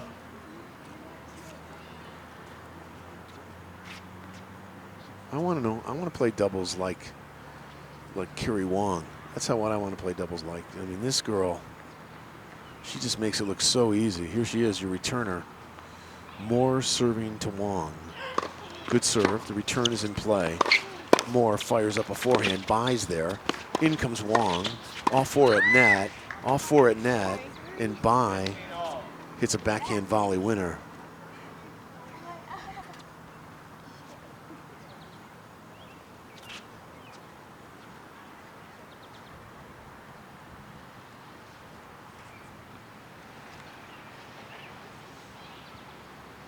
First set belongs to Bai and Wong. And here we are in the second game of the second set.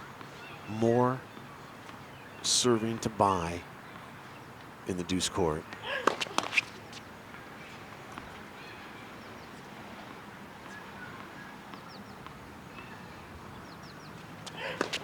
Double fault.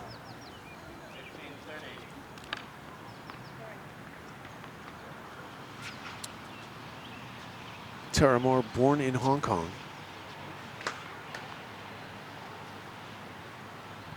British nationality.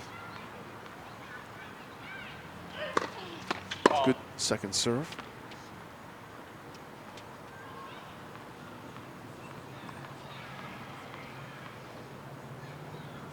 Second serve, double fault from the Brit.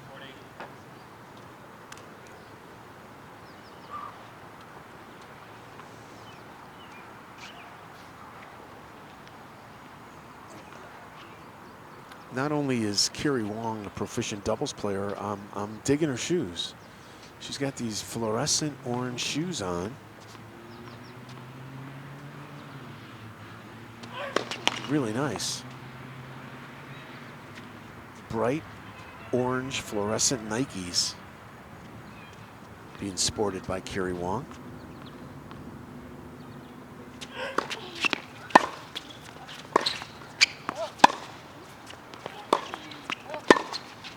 Udan misses a volley up at net. 1-1. So they get busted. Moore and Udan get busted in the second game of the second set. Bai and Wong will serve here. Up a set, 1-1, second set. The Australian, Alison Bai, is your server. And what a wonderful day she's had today. She just looks so good in singles today. Good serve, return, catches the, not called long. Close call there. Yep, yep. Allison says, yeah, it was just long. So good call by the chair, good call by the chair.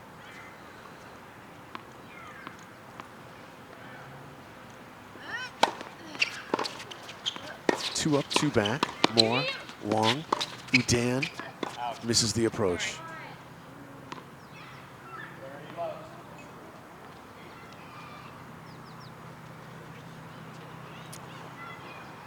Second set, we're even here, 1-1. Here in this first round, main draw doubles event.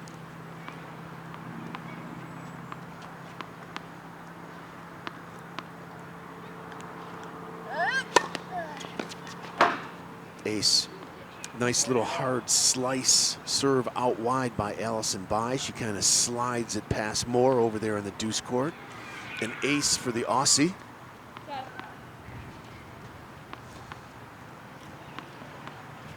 Bai serving to Udan.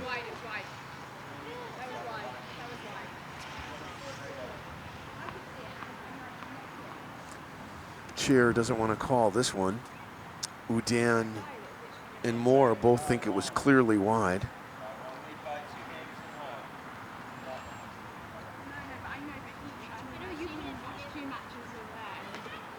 I'm really tired of chair umpires saying that they can't see it, by the way. You know, you hear it all the time now. Well, the ball was on the far side of the line, I can't make that call. Yeah, I am so tired of hearing chair umpires saying they can't see it. That is what they're paid to do. You know why? It's funny.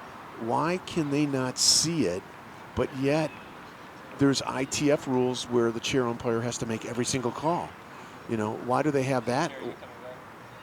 Why is there a rule for, why is there a format? For example, when they play the USTA Spring International Junior Championships there, they use a format where the chair umpire calls everything. So if the chair umpire in that event can call everything, and if there's guidelines for the chair umpire to call everything, why do I hear at USTA Pro Circuit events, why do I hear chair umpires constantly say, I can't call that, I can't see that? You know, it's a tough job. I know it is. It's a tough job, but I always say this, and officials don't like it. What I'd like to see the players make their own calls, and if there's a dispute, the chair can overrule. That's what I would like. But everyone tells me I'm crazy to say that, so let the players make their own calls. And if there's a problem, you appeal to the chair. I just can't. I just tired of chair umpires saying I can't see that because that's on the far line, or it's on the far side of that line. You know, I can't make that call. You're sitting in a chair elevated above the court. You can make the call. Really, it's just frustrating.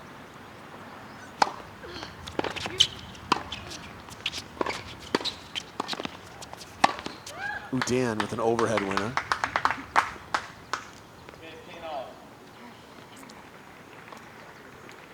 I would like to see, until you get into the ATP Tour, the WTA Tour, I'd like to see all ITF, all USTA Pro Circuit events. The players up until let's say up until 75 grand. Up to 75 grand, let's say. The players make their own calls. If there's a dispute, an official comes over and stands next to the net. Or you can appeal to the chair. Nice little shot by Wong.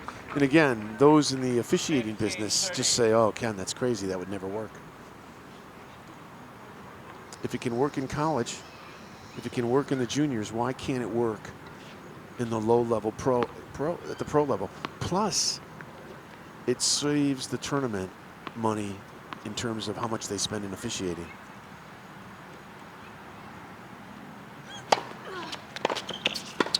Moore knocks off a volley at net. A very weak return by Wong.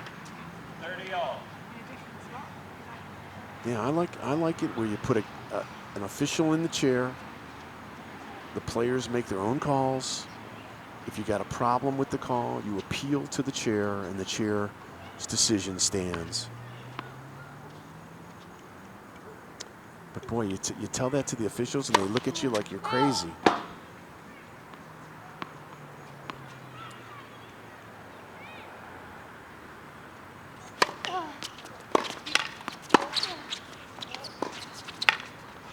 Still in the front end of the second set. Wong knocks off a volley. Just knows where to be. She just knows how to play the doubles game.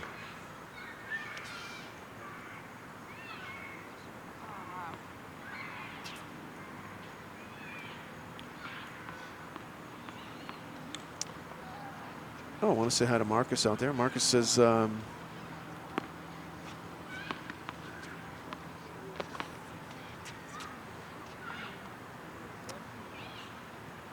Ken, please tell us why you think Udan hasn't ever reached her potential after her early U.S. Open run. You know, I don't think it's a matter of her not reaching her potential. I think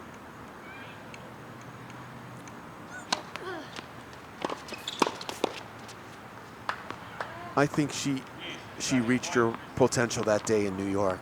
And I think it's important to remember, and not taking anything away from her win, when she beat Sharapova at the U.S. Open, Sharapova was banged up. You know, I mean, a win's a win. There's no excuses. But those that really know that match know that Sharapova wasn't 100%. So, I mean, you can't. I don't want to take anything away from that win. You know, it was a win that really launched her career. And then Marcus asked, does Udan still have Believe written on her shoes? I don't know. I don't see it. I don't see it. She's wearing Lottos, by the way. Yeah, I think she does. I think I see it. I think I do see it. I think she does have Believe on her shoes. I think I see it. Do you see it? Believe on her shoes down there? Do you see it? On the side of her shoe?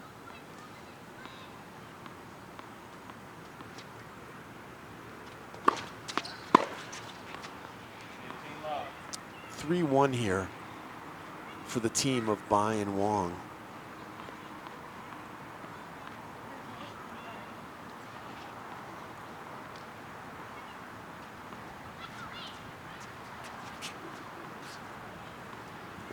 Marcus, I believe she does.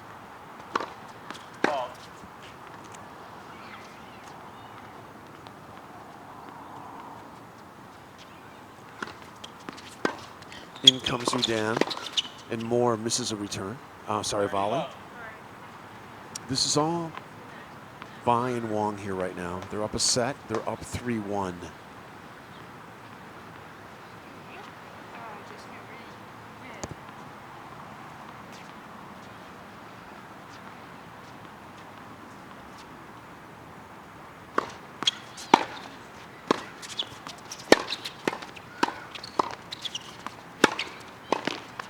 And you know, talking about Udan, has she reached her potential or why hasn't she?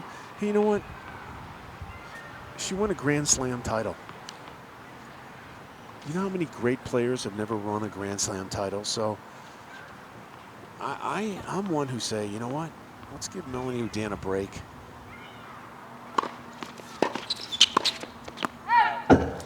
And again, I've seen her play on and off for 10 years now, and she is nothing. She's been nothing but professional.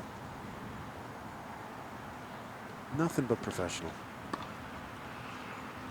You know, the game now is so physical too. These girls are so big, so strong. I think that kind of hurt Melanie O'Dan a little. But I think she's great. I think she's absolutely great. Overhead here from Bai. Nice effort by O'Dan to save it, but it goes long. 40-30.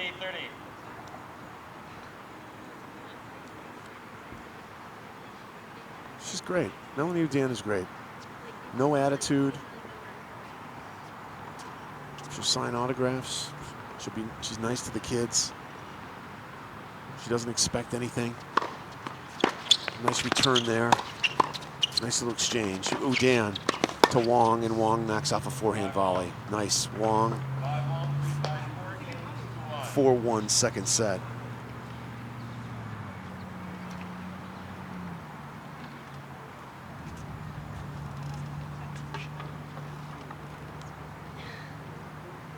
The thing I remember about when Melanie O'Dan made her run at the US Open, I just remember how it just kind of, it took over the country. It took over New York for sure.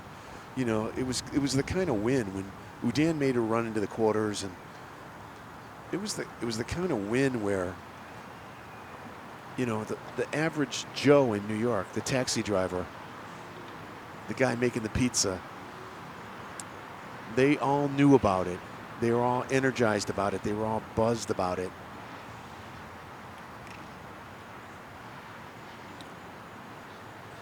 Quite a moment in time. Some players never even have that moment, you know.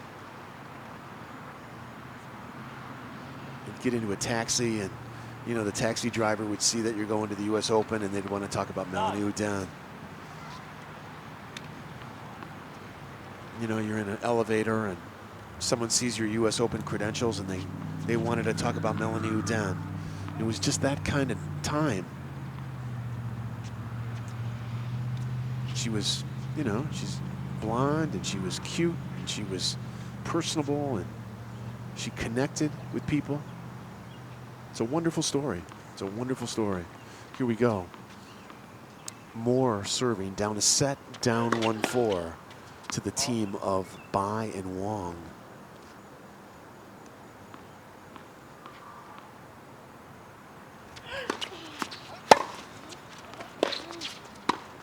An easy forehand knockoff volley winner for Wong. Wong, again, just an excellent doubles player, just seems to be in the right place at the right time, hit the right shot all the time. And you know, you see all this talent on the court and you think she's the weak link. And in a way, she's the heavy. Carrie Wong. Return comes back. Carrie Wong and Tara Moore going at it. Now a quick volley from Bai. Winner.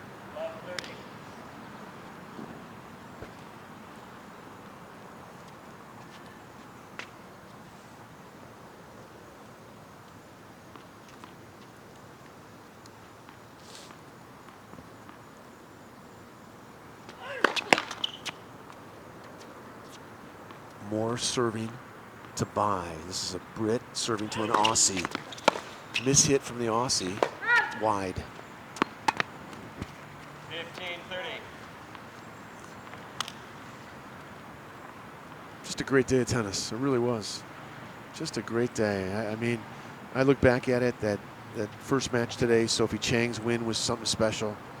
And then Allison Bai, who's on court right now, taking out the young American, Bektas.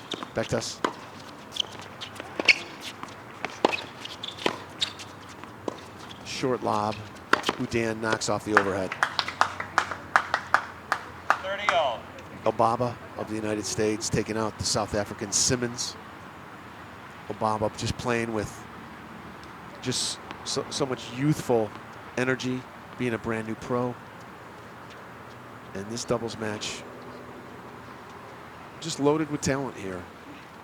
Loaded with talent. This is just our third day here. We got 5 more to go. Return is in. Moore's forehand is wide. 30-40.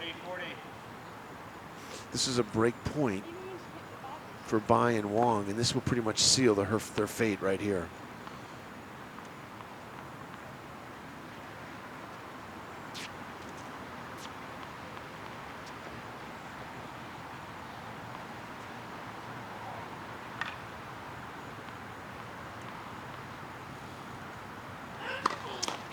This is a break point, and Kerry Wong is your returner. Moore's your server, Wong's your returner. Good second serve. The return comes back.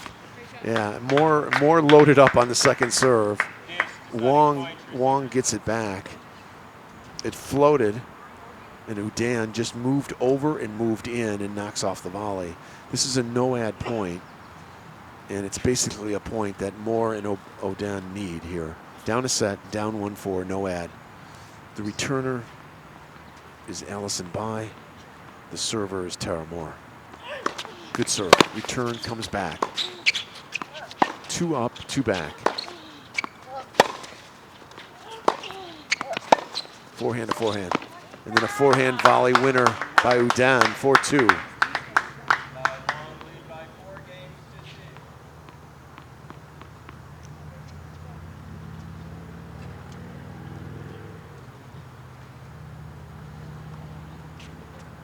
You know, speaking of the buzz that Udan had going in New York that year,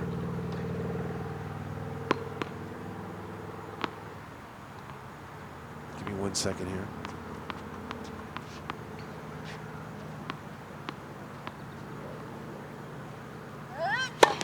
This is Bai serving. Up a set, up 4-2. Bai and Moore trading forehands, and Bai wins that. When you go to Canada, Bouchard has that same kind of buzz.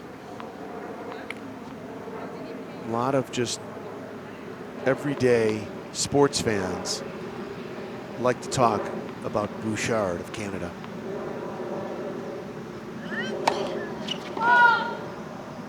Even though Rannick had a nice run right at Wimbledon, and you would think the buzz is about Rannick, and they do. They talk about him. They love him.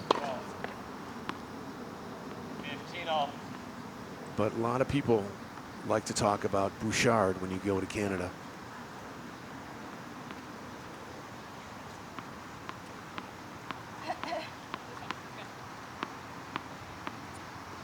This is Bai serving. Moore, big forehand. Short ball. Bai moves forward. Up goes a lob. Bai takes it as a backhand swinging volley. Moore to Wong. Wong's in the right place at the right time. She's just astonishing. She's just you know what she is? She's a very quiet assassin is what Kerry Moore is. She's a ninja. She's a ninja. She's just always in the right place, always hits the right shot. She's just quiet. A doubles ninja. Good serve, no return from Udan.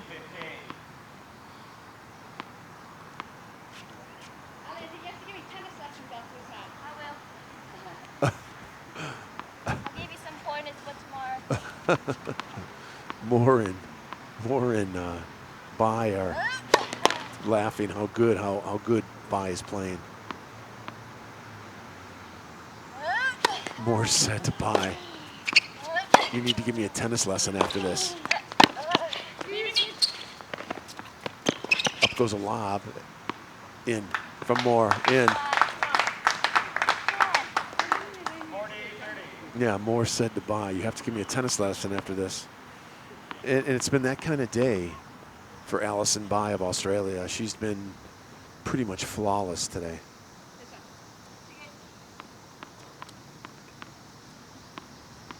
She's serving here right now, the Aussie.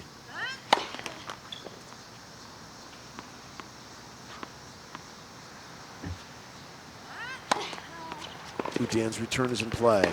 In comes Bai. Udan makes her volley. Up goes a lob. Wong, Moore, Wong, Udan.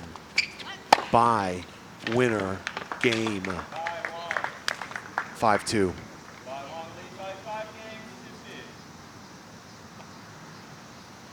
So Bai and Wong up a set, up 5-2 here.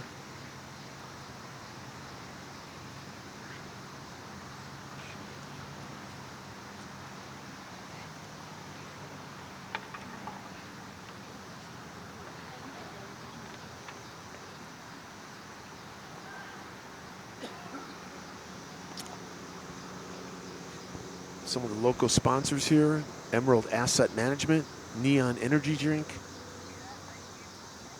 Georgelis Law Firm, Lancaster Smiles, The Bonton, Murray Securus, Cargus Systems, Halogens and Veronis Law Firm, and of course, Koser Jewelers and the Mercedes-Benz of Lancaster. A well-sponsored tournament.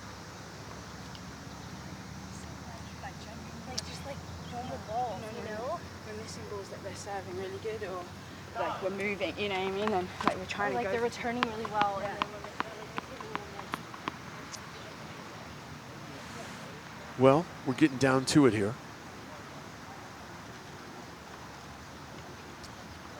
Thanks, everybody. Thanks for logging on and being with us today.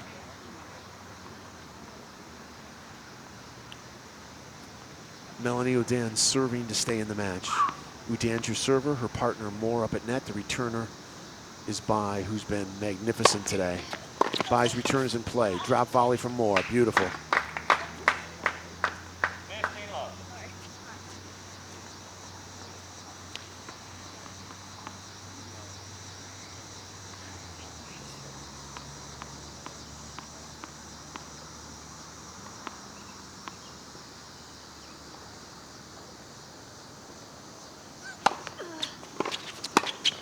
Wong's return is down the line.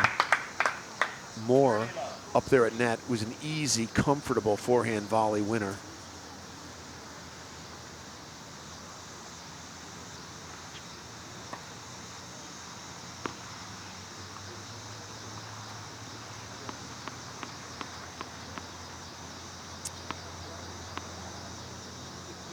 Udan serving. Good serve, good return, good half volley from Udan. Moore touches it. Yeah, nice. Very nice. Tara Moore handles a very difficult forehand volley. Shot at her by Bai. Two Americans, an Australian and a Brit, closing out our day here in Lancaster.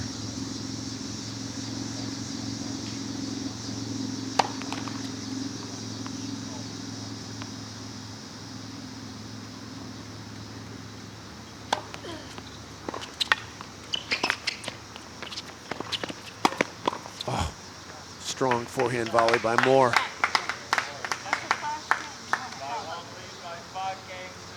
You heard it, 5-3 now.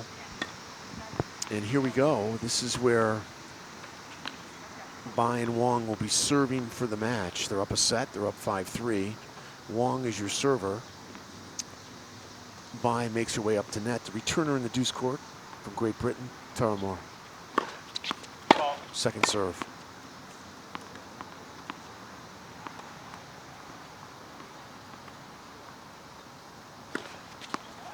Big return, half volley sits up. Udan hits an overhead off it.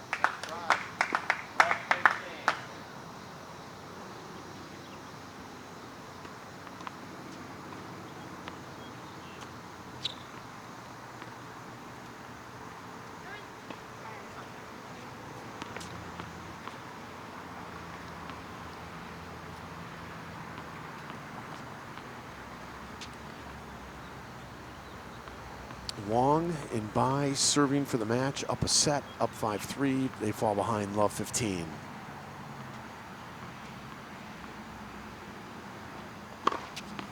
Excellent serve, good return, good first volley. Bai fires up, oh, Odan saves it, nice point. The point goes to Bai and Wong, everyone involved with it, everyone hitting a good shot.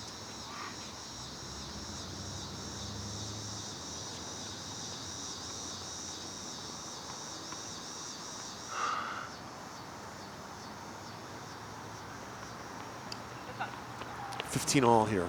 Serving for the match. Kerry Wong. Good serve, nice smooth return, good half volley from Wong. Moore moves in, and a forehand volley off the frame from Bai goes wide. 15-30, they're not there yet. You know what? Moore and O'Dan are still in this thing.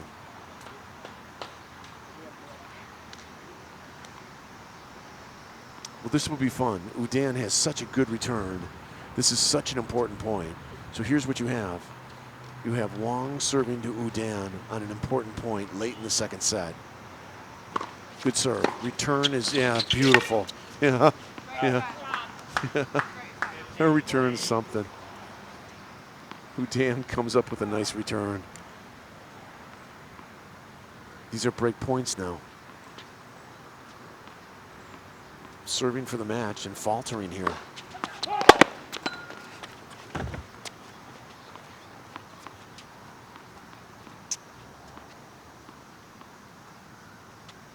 Second serve. Moore's return is in. Wong's first volley is missed. Game. Yeah, we're still alive here. Tara Moore and Melanie Udan are still in this thing. Bai and Wong serving for the match. Can't put it away. And we play on here on the stadium court. Just to let you know, if you just logged on, main draw, the #1 seed here in Landisville, Elise Mertens from Belgium, 137 in the world. The second seed, Alexandrova from Russia, 149 in the world. Third seed, Kawada from Japan, 152 in the world. The fourth seed, Sramkova from Slovakia, 159 in the world. The fifth seed from Sweden, Selick. The sixth seed from the United States, Vickery, 161 in the world. The seventh seed from China, Wang. And the eighth seed, on court right here, Tara Moore, 189 in the world. So your top 8 seeds land between 137 and 189 in the world. Tara Moore serving at 4-5. The return is in play. Moore to Bai. The ball hits the tape. Wong angles it and then knocks off a volley. Such a good doubles player. Such a good doubles player. Kerry Wong.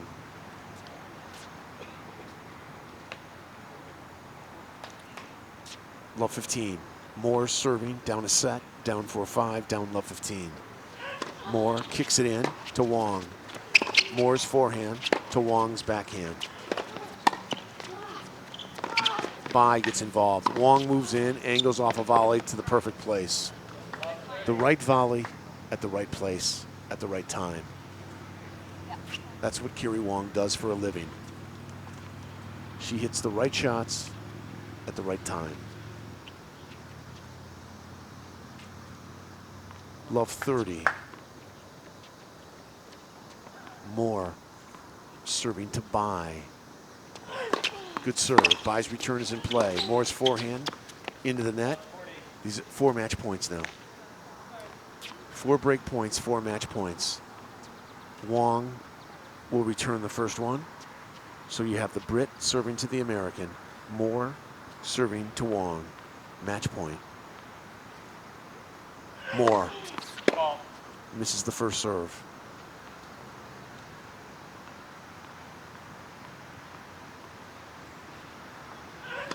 Double fault. There it is. Game, set, match. Game, set, match.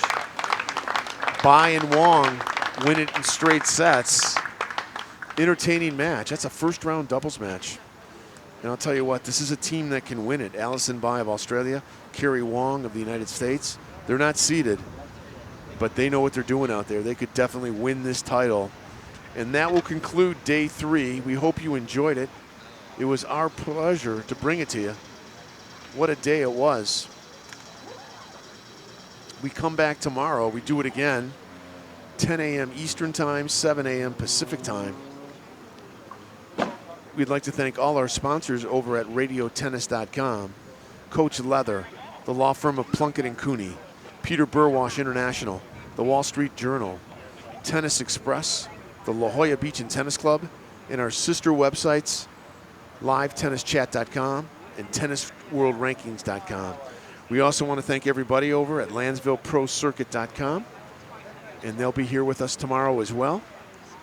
So I think that is it. There's no further business to discuss, and with that, this is Ken Thomas saying, hey, get your first serve in, get your returns in play, punish the short ball, and you too can be as good as Allison Bai and Carrie Wong. Day 3 in the books from the Koser Jewelers $25,000 USTA Pro Circuit event. We hope you enjoyed it. Have a good night, everybody. Goodbye from the great state of Pennsylvania. Take care. Bye-bye.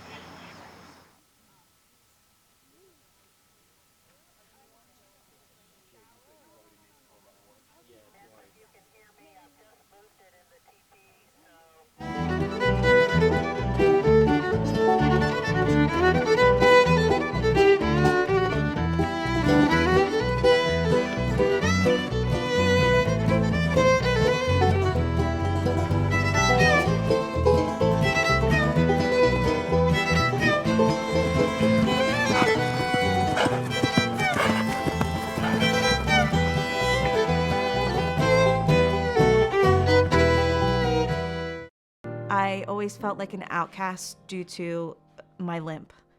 Having my hip replaced has made me feel very confident and free.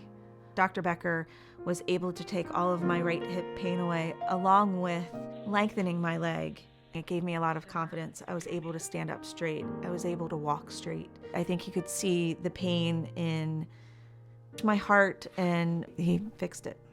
Brain Orthopedic Spine Specialists.